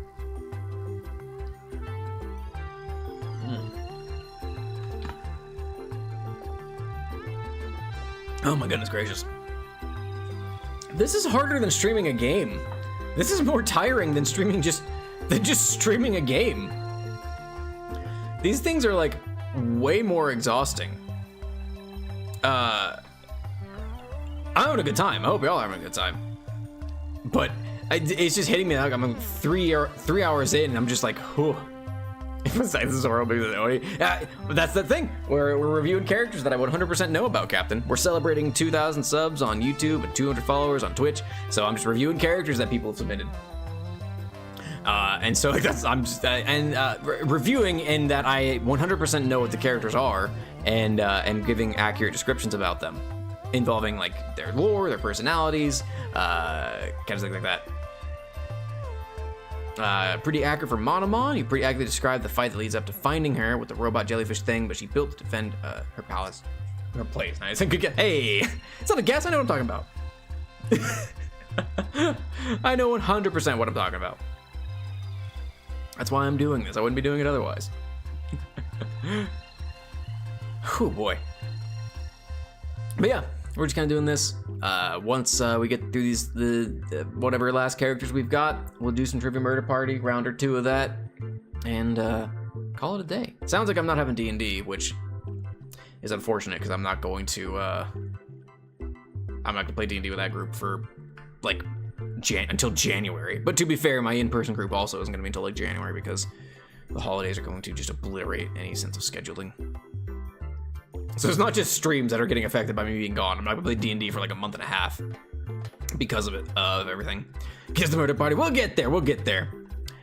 Later, Chrono. Thanks so much for stopping by. Take care of yourself. Yeah, have a good one. Thanks for stopping by and chatting and everything. Have a good one. If we're gonna trivia, that's fine. We'll do Don Quixote from Don Quixote. Sure, we'll do that as well after we get through Hakan here. So this is Hakan from Street Fighter. Another example of like, I feel like a lot of Street Fighter characters are just trying to perfect their martial arts, right? Very a grappler character from Street Fighter, but you know, with the big rippling muscles and the big legs, they're meant to like grab and hold you and like throw you around, kind of a thing. You know, they've got this like dog down here on their belt, symboling the strength of the wolf. But yeah, just another type of grappler type character. They're very much the yes, in the glory of combat kind of a character, right? Pitting their strength against the strength of others. Maybe not so much like they're trying to perfect their martial arts, right? That's everything with Street Fighter. But it is also like they just relish in the act of engaging in hand-to-hand combat with other people. They just enjoy doing that. They're all about getting in, testing their mettle against others, and to have a good time doing it. Maybe a little arrogant. They're a little too proud of their muscles, but you know, who wouldn't be in that kind of thing? That's the with the wolf again. Wolves are big, yo. There's a whole Reddit dedicated to that. Wolves are big, yo. People fail to realize how big a wolf is. They're big, is the answer. But yeah, that's Hakan. I like second where people come clocks and loaded. Yeah. Or like Guilty Gear, where you have sentient keys help you fight things, and beds. Or is that Skullgirls? That might be Skullgirls, the one character who has, like, they use their bed, their hospital bed to fight with. Anyway, that's Hakan from Street Fighter. Next up, we will do Don Quixote from Limbus Company. Images. Sure, let's do this one. Skullgirls with a deal with the roller. He's a grapple who a special where he pours a jug of oil over his head and slides across the floor, all very spot on. I love the oil. That's funny. Okay, hang on. So this is Don Quixote from Limbus Company. Glaive type character. You know, semi mid-range melee fighter. I don't know Spanish. I don't know what sueño imposible means. I mean, something impossible. Something, the impossible something. That may even be the impossible dream, if I were to guess, being Don Quixote. But, you know, Lancer type character, quick jabs, you know, kind of a thing. Impossible dream. Okay, it is impossible dream. Hell yeah, I know my Don Quixote. I'm a theater major. I remember Don Quixote when I had to read through and watch one of the movies. But yeah, one of the agents, just a ray of sunshine. Don Quixote is just a really, you know, just a ball of sunshine, just a good, you know, happy-go-lucky kind of character, despite their circumstances of having to, you know, dive into different facilities of kind of a thing. You know, they still maintain a good attitude. They're still happy to be here. They're here to help their allies out, their co-workers out. Just here to, you know, do their best and to make sure everybody gets out alive from the horrors of different facilities left behind by Lobotomy Corporation. Yeah, there's just a good time. Just here to help and just help everybody out to the best of their ability. Look at that smile. Look at that radiant hair. Look at those bright eyes. Nothing bad ever comes from this character.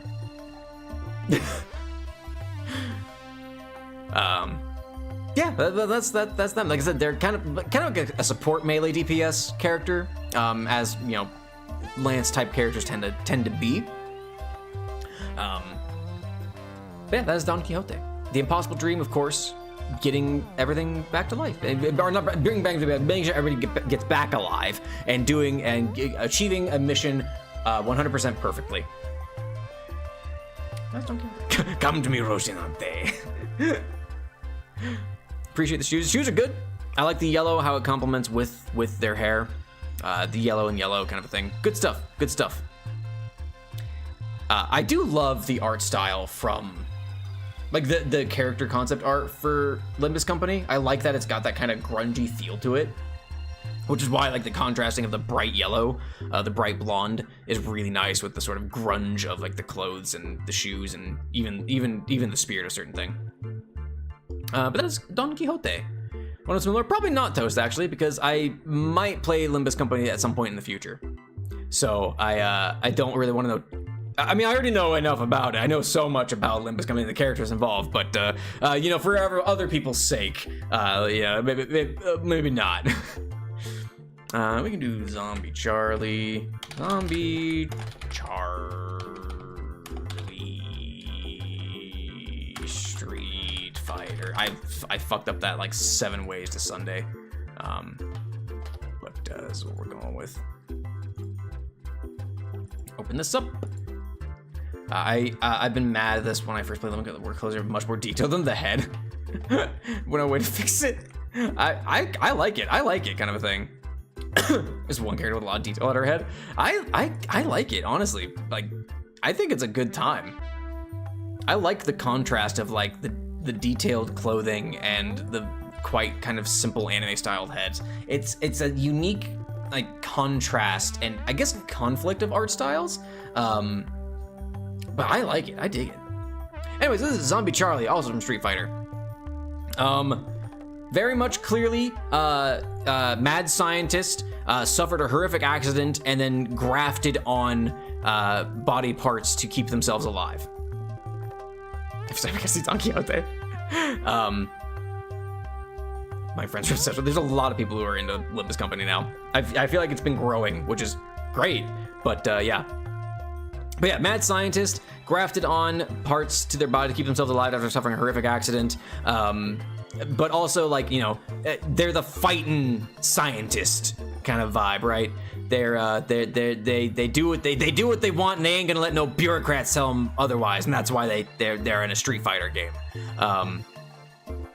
And so like their whole goal is to just perfect, not perfect their martial arts or their martial prowess, but it's more about like seeking out how to I guess reclaim their body from the fact that they had to have these grafted bits of dead to them.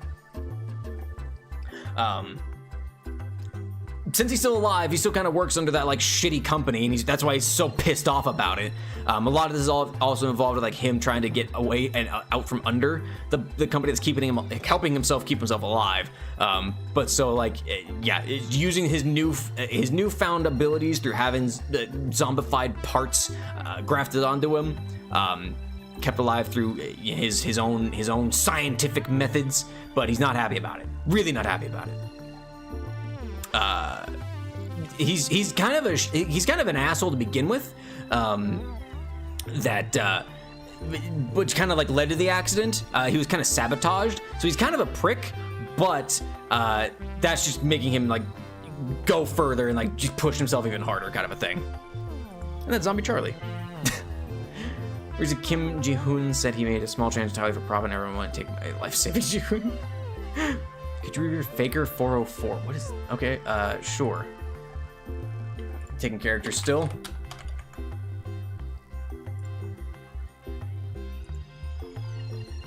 What is this? This looks like fan art, and I don't really want to take someone's fan art. Fake Sans. Or like corrupted Sans is what it looks like. Blanca, I mean, Blanca's kind of a bit more well-known. Because it's a big green dude from the jungle. He fights like an animal, and like that's what he's got. That's what Blanca's about. Now him in the suit. I do love Blanca in a suit. I think it's really funny. There's something about this is just really, it just appeals to my sensibilities. When otherwise he's just like the animalistic, you know, wild fighter kind of a thing. I just love this. I love this so much.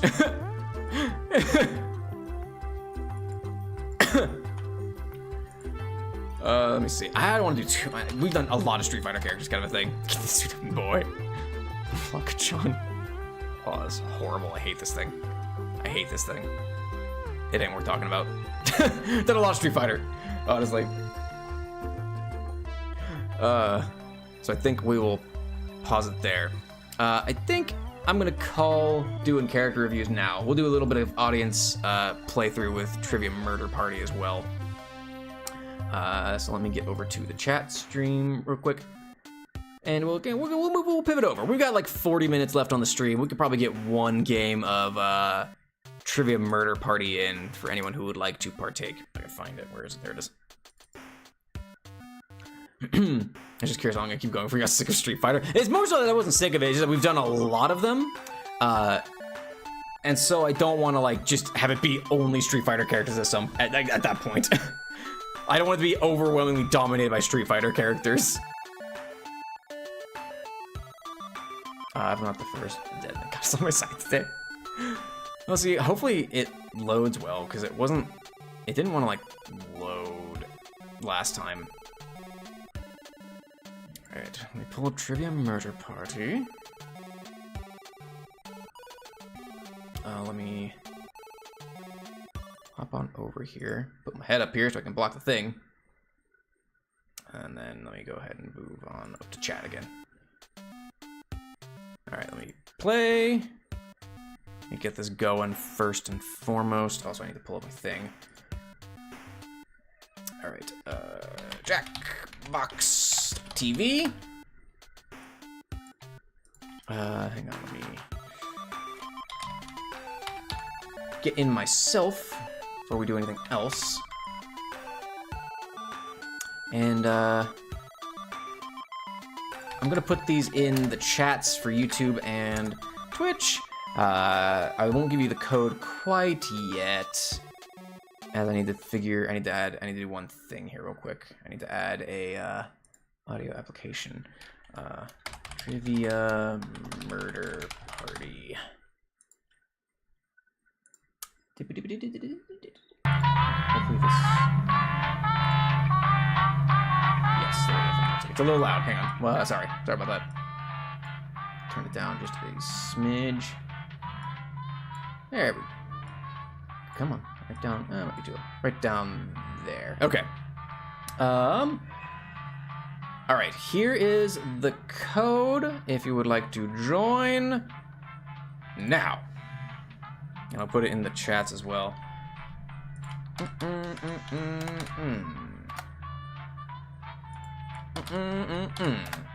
So you go to Jackbox TV, put that in there, and yeah, we can do some Trivia Murder Party.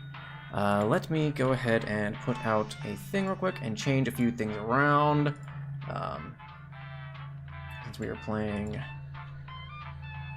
Screw it. I'm gonna leave the special events. I don't care if I'm in the right damn thing. I don't care. I will update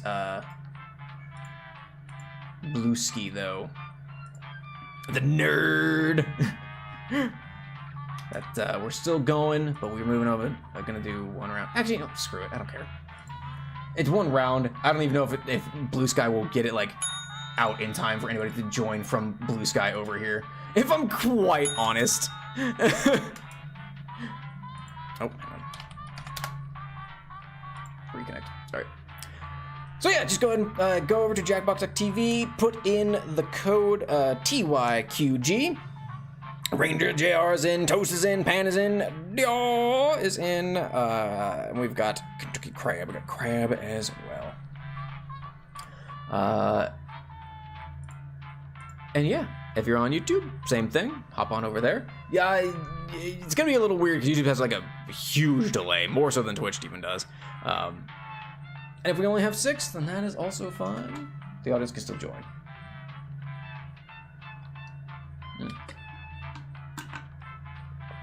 It's your Jeer cosplay, nice. You're the Jester, baby. Maybe I will put on Blue Sky. It's not like it really matters. But if anyone wants to play some Jackbox, then they can feel free to. No, Saya's gonna play Balatro tomorrow. Get some free promotion over here on twitch.tv/Clavicle Galabon. Done reviewing characters. Gonna play a round of Trivia Murder Party with chat to end the day. I don't think anyone's gonna hop on over there, but might as well try it, why not? So I hope y'all enjoyed that a little bit. The character reviews. That's one of the sillier things I think I've ever done on stream. It was, I had a good time. I hope y'all had a good time. It was a test of my mental fortitude to remember so many things for so many characters. But I wanted to thank y'all. I did get yours so perfectly. Hey, look, I'm just good, right? I mean, my brain bones, they clock together sometimes. Time to be Dio from Church's Adventure. Totally not. Totally, completely, 100% not homoerotic. That JoJo's. But yeah, no, I was very silly, and I wanted to thank everybody for. I know we're like super late in, no one's gonna really remember, but or even get this far in the VOD, but this is a thank you to getting the channel to over 2,000 subs and getting to 200 followers on Twitch, and you know, here's hoping to continued growth, because I wouldn't be at this point if it weren't for the people watching. And I do recognize that, and I feel like I should be doing more to like for y'all for these sorts of things. I don't have the time. I wish I did. My wife has this thing where it's like you either have time or money, and a lot of times I feel like I don't have either. Like I don't have the money to like pay people to do like fancy overlays or give me assets or give me like improve my model or things like that. And I definitely don't have the time to do it myself. So it's like, it's just kind of like, we got what we got, and I just try and make sure that I show my appreciation to the best of my ability. So yeah, thank you. Thank you so much to everybody who watches these streams and watches the VODs and the shorts and everything, because I do appreciate it, and I wouldn't be at the place I am without it. So thank you. Thank you. But anyway, I'm gonna kick it off, because I'm tired of sitting on the screen. We got 6 players. If you're in the audience, you can still join. Just know that. So we're gonna get going on this now. we know all this. It's Trivia Murder Party. That's very loud. Let me turn that down. This is your wake-up call. Prepare to die. Prepare to die. Welcome to Trivia Murder Party. Welcome to Trivia Murder Jets Party. in the air. And there's free coffee in the lobby. So it's a trivia game, right? One of you will survive. Quick We gotta tip, go through it's trivia easier to win if you and cut all emotional do what we can. attachments now. All right. First question. All right, first question, y'all. What Look were at that. Twinkies originally filled with? Oh. Uh-oh. Use your device to answer the question. I feel like I'm being gaslit. Uh-oh. What were Twinkies really filled with? Going with that. Going with that. Hit your answer. Almost out of time. Toast. Toast. And the There you correct go. answer Phew. is... Who I- got the damn question it. right? A part of me was gonna say it might be banana cream. I feel like it might have been banana cream, but I second guessed myself. And here are your bags. Oh, Welcome no. to Room 105. Right off the rip. Okay, Gifts. this one is more of an experience. It's more of an experience. I can't sell this stuff online because I the don't FBI remember is this one. looking for most of it. Pick a box and keep what's inside. Choose wisely. Or random. I don't know this one. Did you get Toast? Did you get It's my mother's wig. Toast? Put it on. Oh, mother, my dearest mother. I don't think you have anything to worry about. Wink. What? Wait, hang on. What? What? Here's where I keep everybody's scores. Toast, what? I hope you like it. It's like the crazy goggles that we got the last time we played this. What does that mean? Let's try another one. In what Edgar Allan Poe What? story is somebody killed because they have a weird eye? I think Toast got really. I think so.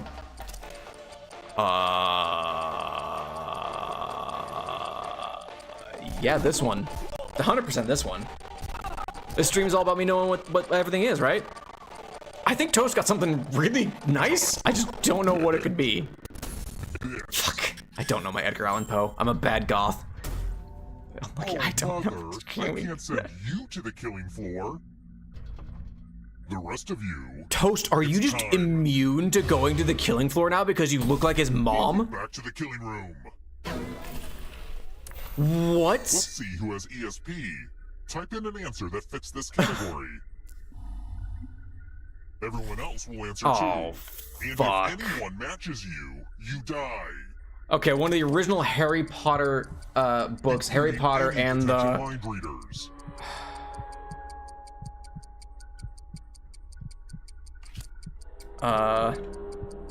Oh man. Oh man. Which one are y'all not gonna pick? That's the real trick here. Time's almost up. Captain, submit! One of you didn't answer. I'm so baller. That's okay. I was playing too, and I also didn't answer. So I guess we match. Oh no! Anyway, Captain! back to the actual game.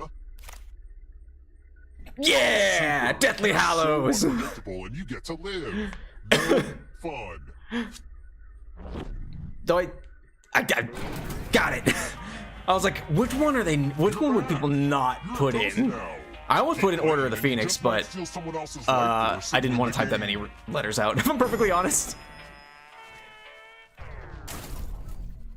Let's keep moving. So lucky. I mean, hey, Which alright. of these culturally significant films was first recommended for preservation by the National Film Registry? I don't know.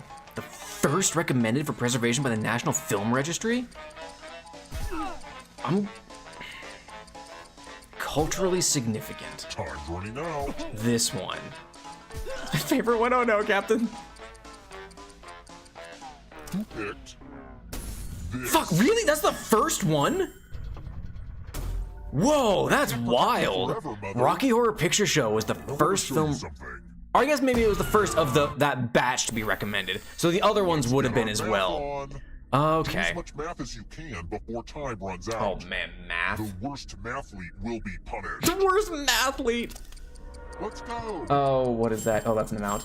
That is this. That is this. That is this. That's this one. That's a 17. That's 42. That's 67. That's a 48. Am I helping? Am I helping you at all? Is everybody else doing well? I hope y'all are doing at negative 74. This number here, then that number there, and this one here. That's this one. That's this one. Yeah! I guess you plus math equals dead. Don't wait for us. Yeah, it's not going well. It's not going well. Reaction. Oh, Mother. I'm sorry I didn't write more trivia questions that you actually know the answer to. Was it just a one and done for you, Toast? Because you were thrown in there with us. I can do math. I can do math. Players left alive will go to the final round. You're supposed to just answer math questions, Next Crab. question. Here's a thought I often have while gazing at my garden bed. What makes carrots orange? It's this, isn't it? Oh, I could be completely off. I don't know what makes carrots orange. I couldn't hear. You're supposed to just do math like on your device, your computer, your like, because I know there's a lag, but like you would have whatever screen that you're playing Jackbox on, you'd be able to go through everything. Yeah, that was very okay. There's a question, just answers. Well, it shows like what the question up top is, like, you know, it's like, oh, you know, 7 minus 2, and it would have the answer beneath the thing, kind of a thing. The visual light waves. You know, it's fair, Captain. Carotene. Ah, the old skewers trick. Pick a space inside the box to hide. Oh. I would say don't get too comfortable, but I feel like that's obvious.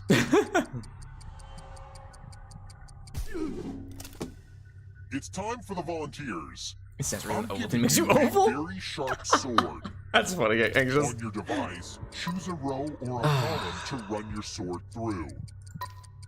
I like to call this trick abracadabra. Abracadabra. Shut up. Alright. Who's that? Come on. Crab, Captain, Pick a row pick or your column. skewers. I'll do it for Where are you placing them? Repeat bars. I was just looking at the question on your stream. Oh, gotcha. Yeah, it's guys? a lot of you got to If base you're on your not actual like whatever. your device. Magic. Oh! Even with only 2 swords. We got him. I'm sorry. Your friend chose a different row. How all people in the box die. Yeah. That's just unlucky. Me and Clive. Yep. I'm sorry. This is bad. Just unfortunate. Unlucky. What's the name of Dan Savage's internationally syndicated advice column? Oh, I don't know. I don't know. More so, I don't care. This, sure. That sounds pompous enough. Almost out of time. I don't know, man. Who picked? Savage. Fuck me. Okay, Toast. Come with me. Oops. This one should be easy. Oh Follow as many no. rules as you can Okay, so before on your time screens, runs you're gonna have out. rules that you have to Everyone try else and is obey. playing too. If any You're of trying to them beat- correctly you're follow trying to do better than rules me. than you, I will kill you. Go. Okay.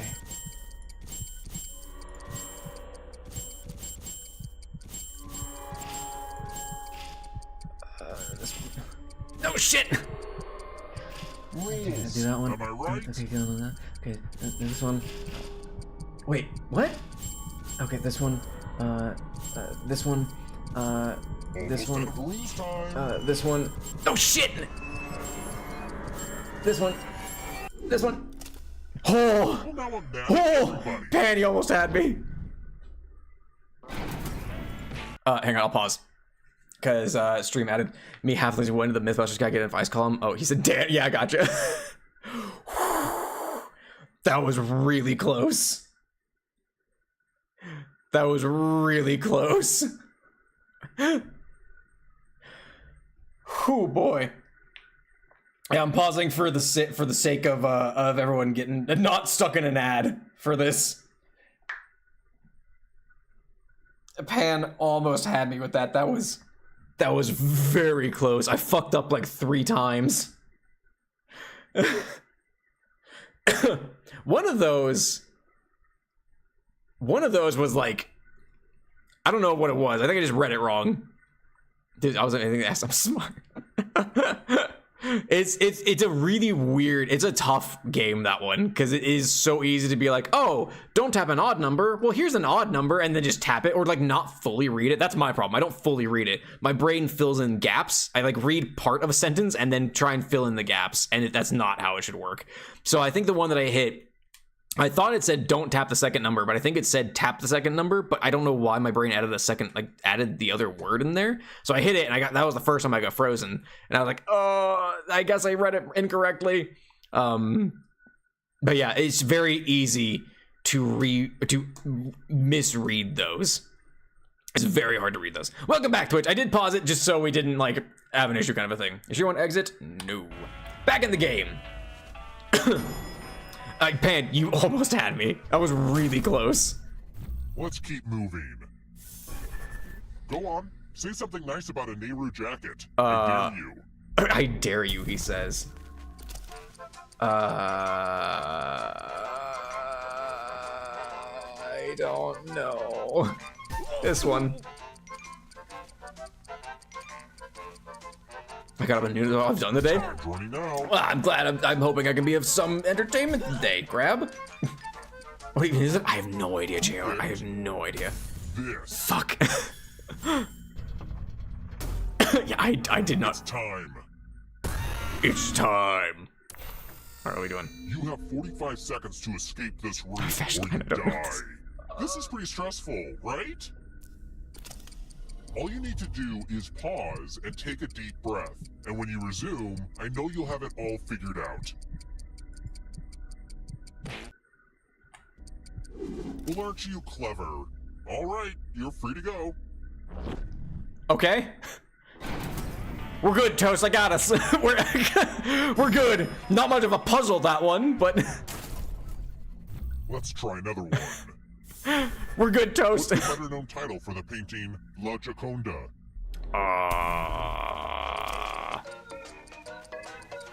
This one. I don't know. My wife is the art history major. I don't think she was an art history major. She just took art history. Lodge. I mean, it's the something, but that doesn't help at all. Who picked? Fuck. Time for We're back in, Toast. Listen, I'm not good at this. This Oh, one lets you protect shit. yourself with the password. Enter a real 4-letter word with your device. Make it hard to guess. A If the real password gets cracked, you 4-letter die. word, huh?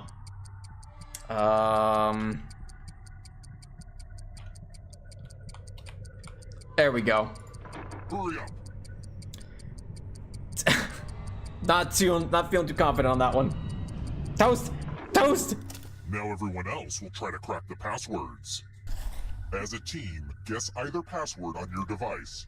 You get a clue if your guess has a letter in the right spot.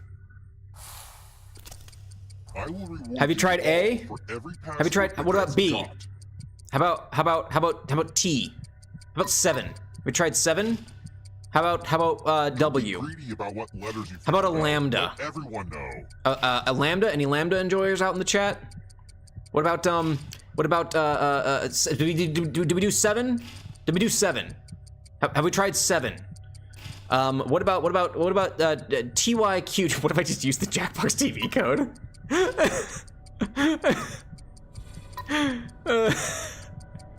Have we tried a Y? How about an H? Time's almost up. How about 7? How about 7? Have we done 7? I thought everyone Hey, was good at passwords Toast. these days, but I guess I was wrong. We're still in it, Toast. We're still alive somehow.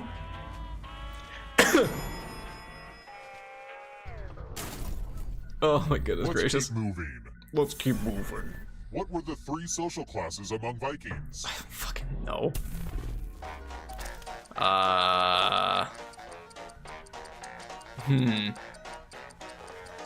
Sure. I don't know. I don't know. Viking classes. Come on. Viking classes. Time for Viking classes. You're late. Picked. Okay, I knew Jarls and Thralls were. I wasn't sure about Carls.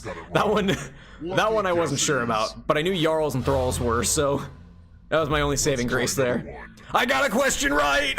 What did Yvonne Brathwaite Burke do first? Oh.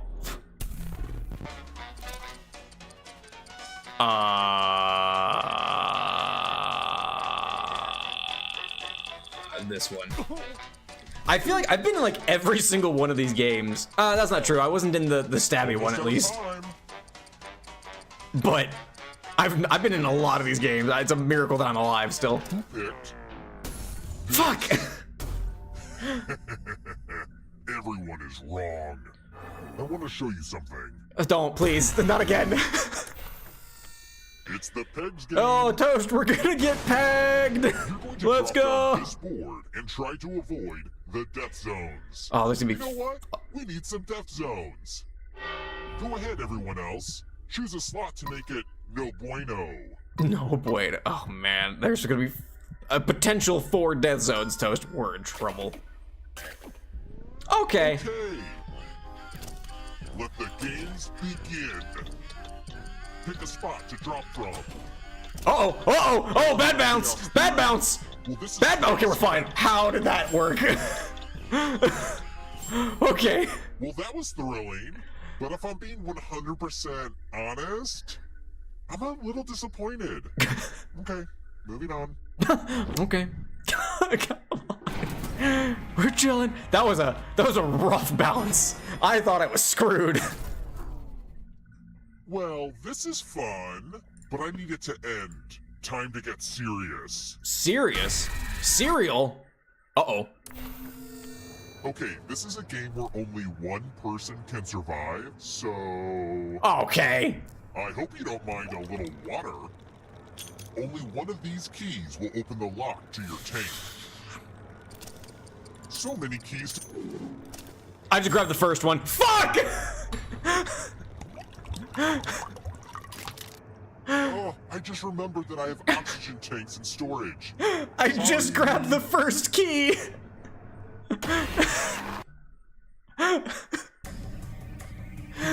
All right, Mama Toast. But can you escape? I'm going It was to a. give you I want to battle. All right, I am the clown. plural nouns. Tap each answer that fits the category and then press submit. Oh. Let's see the right answers. Yeah, those are both plural. One space for each correct answer. Toast. Women? Really? You're a little bit closer to escaping. But get this, all ghosts get to play too. Yeah, we get to play If ghosts also. catch up with you, they will steal your life force. You're gonna If they steal can your escape life and win the force. game, I just realized I'm here's Patrick Star. Everyone's next question. And ghosts get a third choice to help them catch up to Sure. you. Time is almost up. Not probably because we're short. Really? New York isn't? Huh. I thought New York was part of New England. Dating apps? Apps. I've been married for 8 years.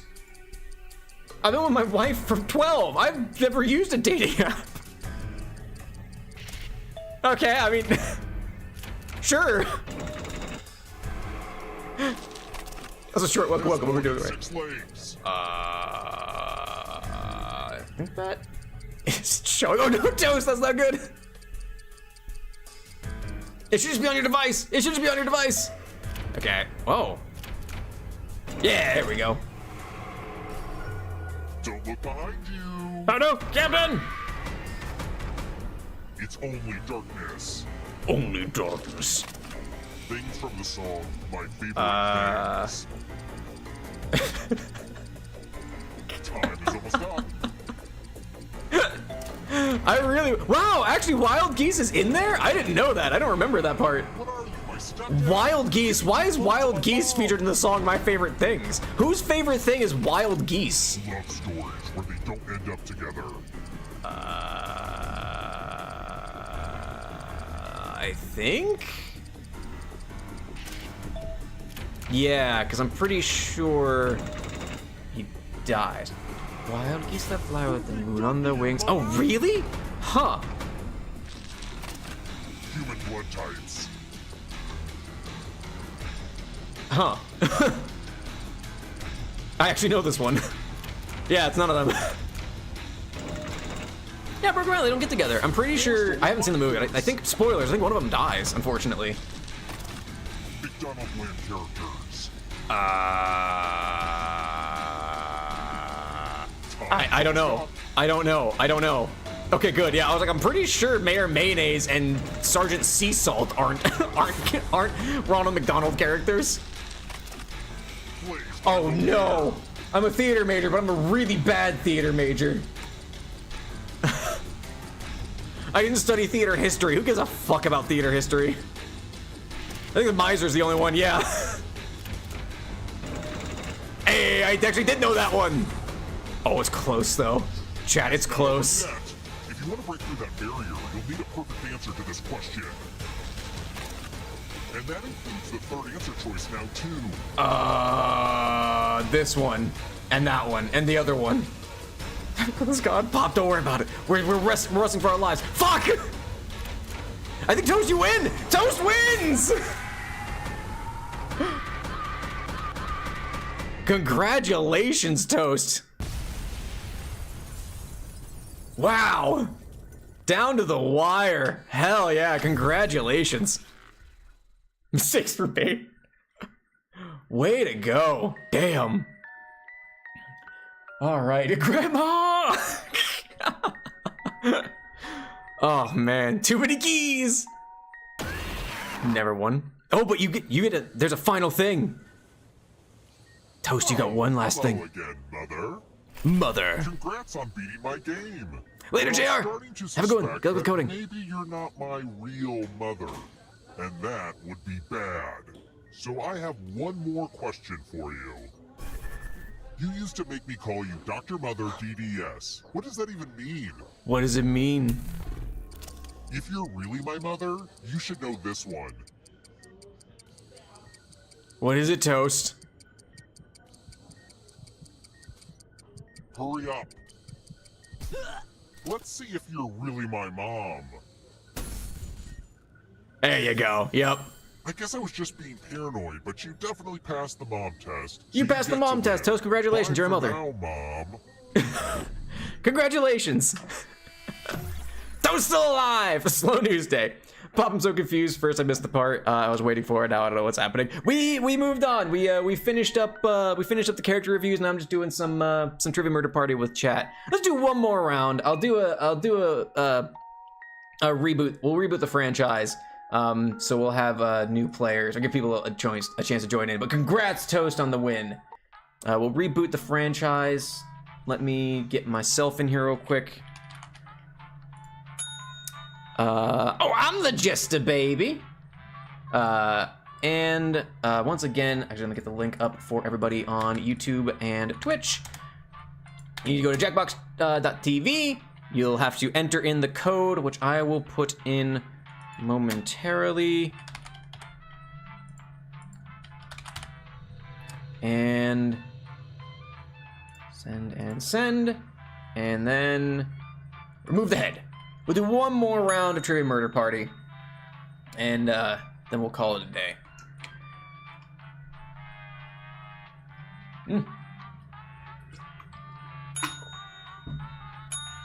I got Tiny. You see that? It's QMod. Gary's QMod. It's Quarry's QMod. Give me a few minutes to hop in. Whoever wants to join again.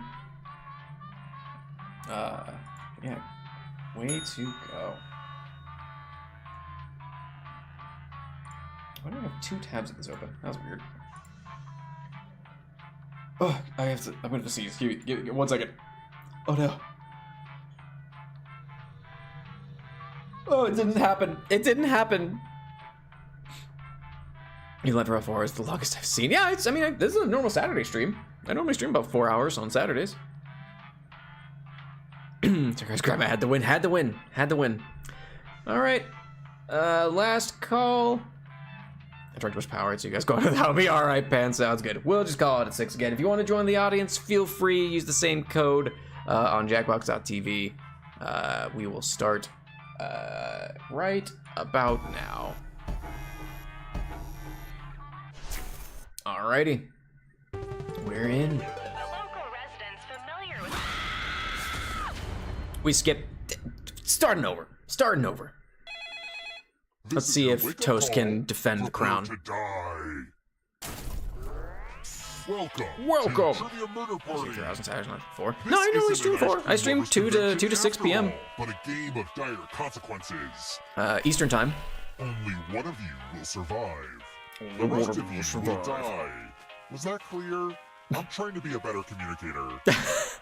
Okay. All First right. question. Which of these X's came first? All right. Kotex, Kleenex, Device Playtex, to or answer the FedEx? question. I don't know. Going with this one. Shot in the dark. Wild shot in the dark. And the correct answer is... Fuck. You got the question right.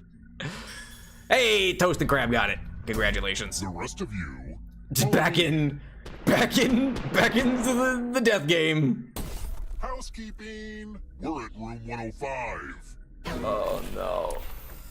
Ah, Oh, a lost dictation. art of letter writing. This one's gonna be hard for y'all, cause I'm going to dictate a message to you. yeah, it's gonna be Write down as much of hard what I because say as y'all you need to can. hear what he says. The player who writes the fewest of my words will die. And the letter begins now. It pains me deeply to have to write to you in my current emotional state, but here we are. While my previous visits to your store have been nothing short of delightful, my last trip filled me with disappointment and rage. Please understand that I will be buying my scented candles elsewhere. Time's up. I lost track. Right, now let me get out my red pen and give this a once-over. And I what's the completely result? lost track. Oh, Well, wow, Anxious that's the 34. worst. What is this garbage? I've seen Reddit forums that make more Peons. sense than this. You know, we got the rest of it though. That's not too bad. 34 Anxious, damn. I thought I was doing hot. 85 words per minute, baby. That's fair. I've been wanting to like test my typing speed. Worry. I haven't tested it for years since like high school. I'm a slow writer. That's fair. That's fair. That's a rough one if you And you just might steal someone else's if you have a life slow force if you're in a the slow game. typer. I knew a girl I think who hit like on average she hit like 100 in high school, 110. It was wild. Let's She keep typed moving. so fast. Which is not a Real Housewife franchise. I don't know. I don't watch reality TV. Fuck it. This one. I don't know. That actually might be one now that I clicked it and I regret my decision.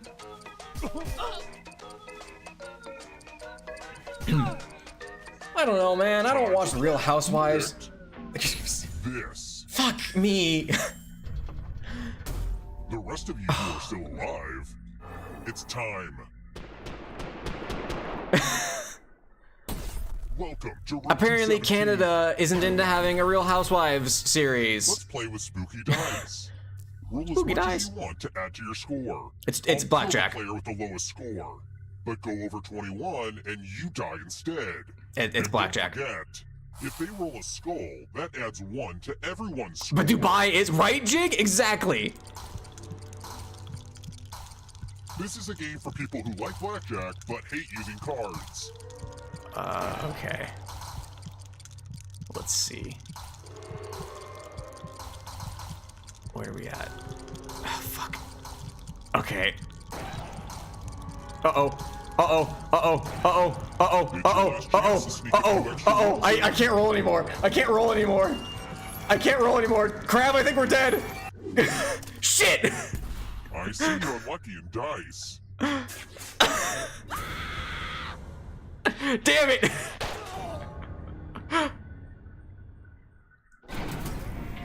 I don't know when to call. The thing is, like, I saw Crab hit 17 and I was like, shit, I need to roll again. Let's try another one. Because I can't have the lowest. And then I end up getting the lowest anyway. What team did Michael Jordan play for in the 1996 film Space Jam? Oh. This is for all the 30+ viewers in the chat. 18 and call. I mean, yeah, it was the thing. Like, I was at like 12 and I saw Crab at 17 and I was like, shit, I need to roll again. And then I just got to 17 and so we were just tied the whole time. But then at that point, at 17, I didn't want to roll again because if some people got more ones, This. then we would have been in trouble. Okay, yeah, it's Well, that Space Jam. sucks. Like, what are you gonna know? Let's keep moving. Is the Toon Squad. Fantastic What currency movie. did Greece use before switching to the euro? Oh no. I think it was this, but I'm not 100% sure. Come on and slam, and welcome to the jam. If you want a jam, the better than a damn. I don't know the lyrics. It's been years. Who picked this? Fuck, it was the drachmas. That was my shit. Only a ghost got it wrong. Everyone again? That's embarrassing. I'm embarrassed. That was liras. Liras might be Italian though. It's my old favorite, chalices. I've given each safe player a poison pellet. Pick a chalice to drop your poison. I have like 5. I have 5 Space Jam TV. I mean, here's the thing. I can't blame you, Pop, because valid. I think it's because only I got it wrong. It's just gonna put all the alive people in here. Pick a. Now it's your turn to play. All right. Pick a chalice to drink Which from. one? Hot Bear in tip, mind that I'm a poison skeleton. chalice will kill you. I wouldn't poison my favorite one, Yum, would I? yum. Now let's see what everyone drank. If we all picked the skull chalice. Well, okay, someone picked it with me. I love it when it works. Oh, Toast, no!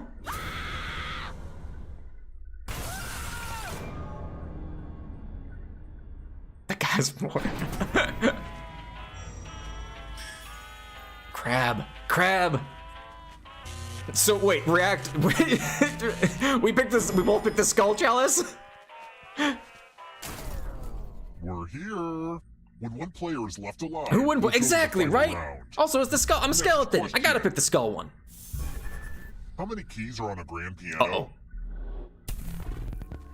This many. I have no idea. I have no idea. Not a single clue. Click clacking between within my cranium. Stop. Who picked this? Fuck. That wasn't my second guess. My second guess was 82. I picked 72. Come with me. I'm already dead, but I'm just not getting points at this juncture. Oh, we're playing Quiplash. Make sure it's TOS safe. Please. Don't get me banned. We will send a funny writing prompt to your devices. Type in the funniest answer you can think of and hit send. Do it. But TOS safe. Come on now. Don't get me banned. I made this timer longer so you could write something funny and then maybe do some light stretching or something. Some light stretching or something. Let's see the funny ha-has. The funny ha-has. Hot take alert. All dogs are boys and all cats are No. blank.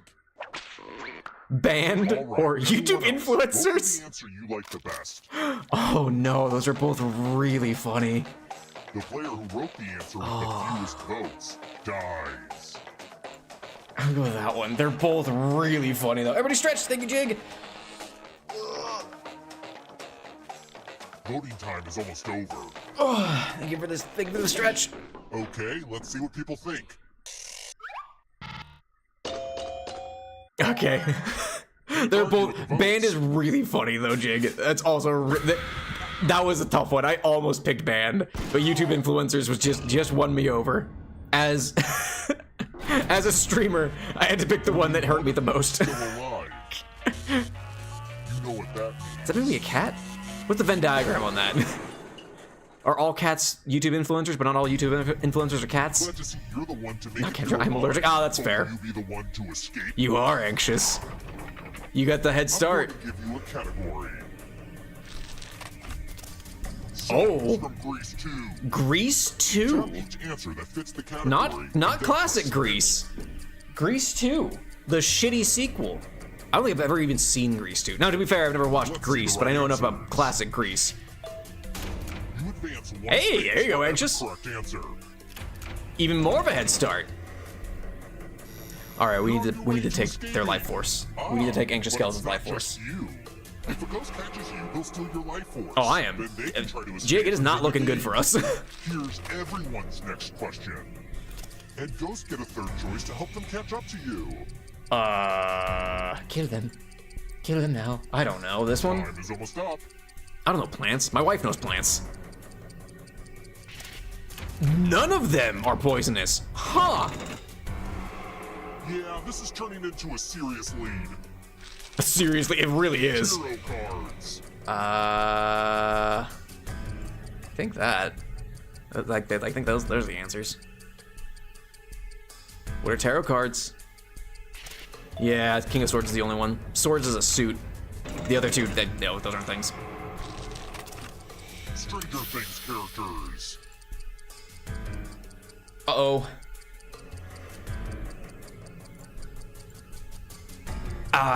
It's been a while since I watched Stranger Things. Fuck, I wasn't sure if 19. Well, I don't know if they got up to 19, but I know Lucas. I remember Lucas at least. Behind. Here comes the darkness. Scary Oh stories fuck, to tell I don't know any of these. Yep, we're going with this. Time is almost up. I don't think Lawnmower Man is one, but I put it in there because I don't know. Also, Big Knife. Jig. The darkness approaches. Names for Santa Claus from I think those are the answers. Oh, I for some reason I thought Senor Blanco was one. I knew Papaya Noel. Oh man, this is not good. around the world. Residents of the 100 Oh man, Pepito. Anxious, you're killing it. It's wild how we're all tied back here, like all the ghosts are. Yeah. Jig, no! Uh-oh, this might be over soon. Elvio Pascual. Jig! The darkness hit you on the way out. Cloud. I think those are the answers. Oh no, he didn't read Eeyore. Oh no! But Kanga also? Kanga and Roo. Kangaroo. Weirdly, I remember clouds. I don't know why that stuck with me from like environmental studies classes. Not so fast. Anxious, you're killing it so far though. Escape. And that includes the third answer choice now too. I think. Now you gotta get them all right, Anxious. You might. You've been killing it. I thought Betty Boop did. Big Bird does. Huh. I knew Kermit did. The exit is so close. I wasn't sure on Betty Boop or Big Bird though. Adult Swim cartoons. Ooh, I'm not sure on one of these. I'm not sure. I know. Yeah, okay. Yeah. Yep. There you go, Anxious. There you go. Wow. Just absolutely obliterated it. Congratulations. You blew up the moon! I've never seen that before. Tourism unaffected. Way to go. All right. I got all three. That same reaction. I wasn't sure about Ukala the Mock, but I knew Squidbilly's the other one. But yeah, congratulations, Anxious. Congratulations, Toast, on your previous win. I am going to call that no grandma this time. No special anythings this time around. It's kind of cool that this one has those like special ones because I don't think the first game had those. But way to go to everyone who won. Thank you for playing. Thank you so much. I'm gonna go ahead and call the stream there. Going to get dinner going and everything. Hang out with my wife and yeah. Thank you so much everybody for joining me today. I gotta win something next time. Thank you so much for watching. Thanks for hanging out, everybody. Yeah, we hit 2,000 subs on YouTube and 200 followers on Twitch. Thank you so much, everybody. Thanks for all the support and everything, for coming by, subscribing, following, everything like that. Critical timing on the. Is there an ad? Oh no! I'll wait. Oh wait a second. But yeah, I'm very grateful. Very grateful, everybody. All right, let me get out of here.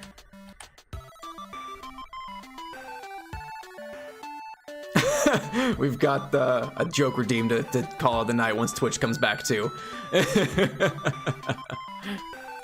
I will go ahead and load that up while we're waiting for them. Peak stream. Thank you, Kurozu. I'm glad you enjoyed it. Thank you so much.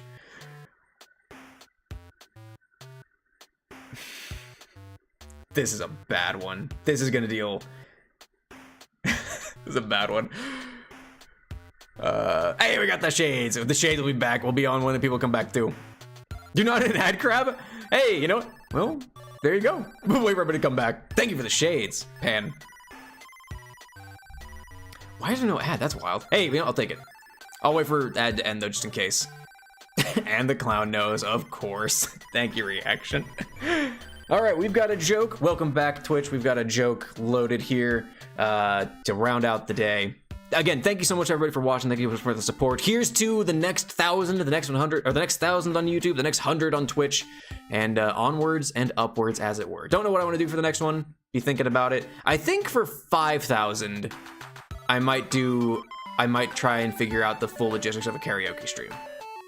I think that might be what I do for 5,000 and 500 followers on Twitch. That might be what we do then. But anyway. So I've been playing Yakuza Ishin, and first sub-story I played was about my clothes getting stolen and running through the naked. Nice, hell yeah. Yakuza games are wild. Anyway, we've got a joke. Why did the cowboy want to buy a dachshund?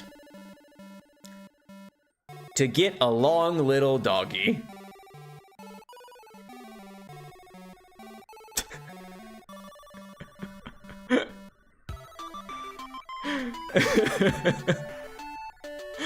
That's a good one too. That one's not as like kind of a thing.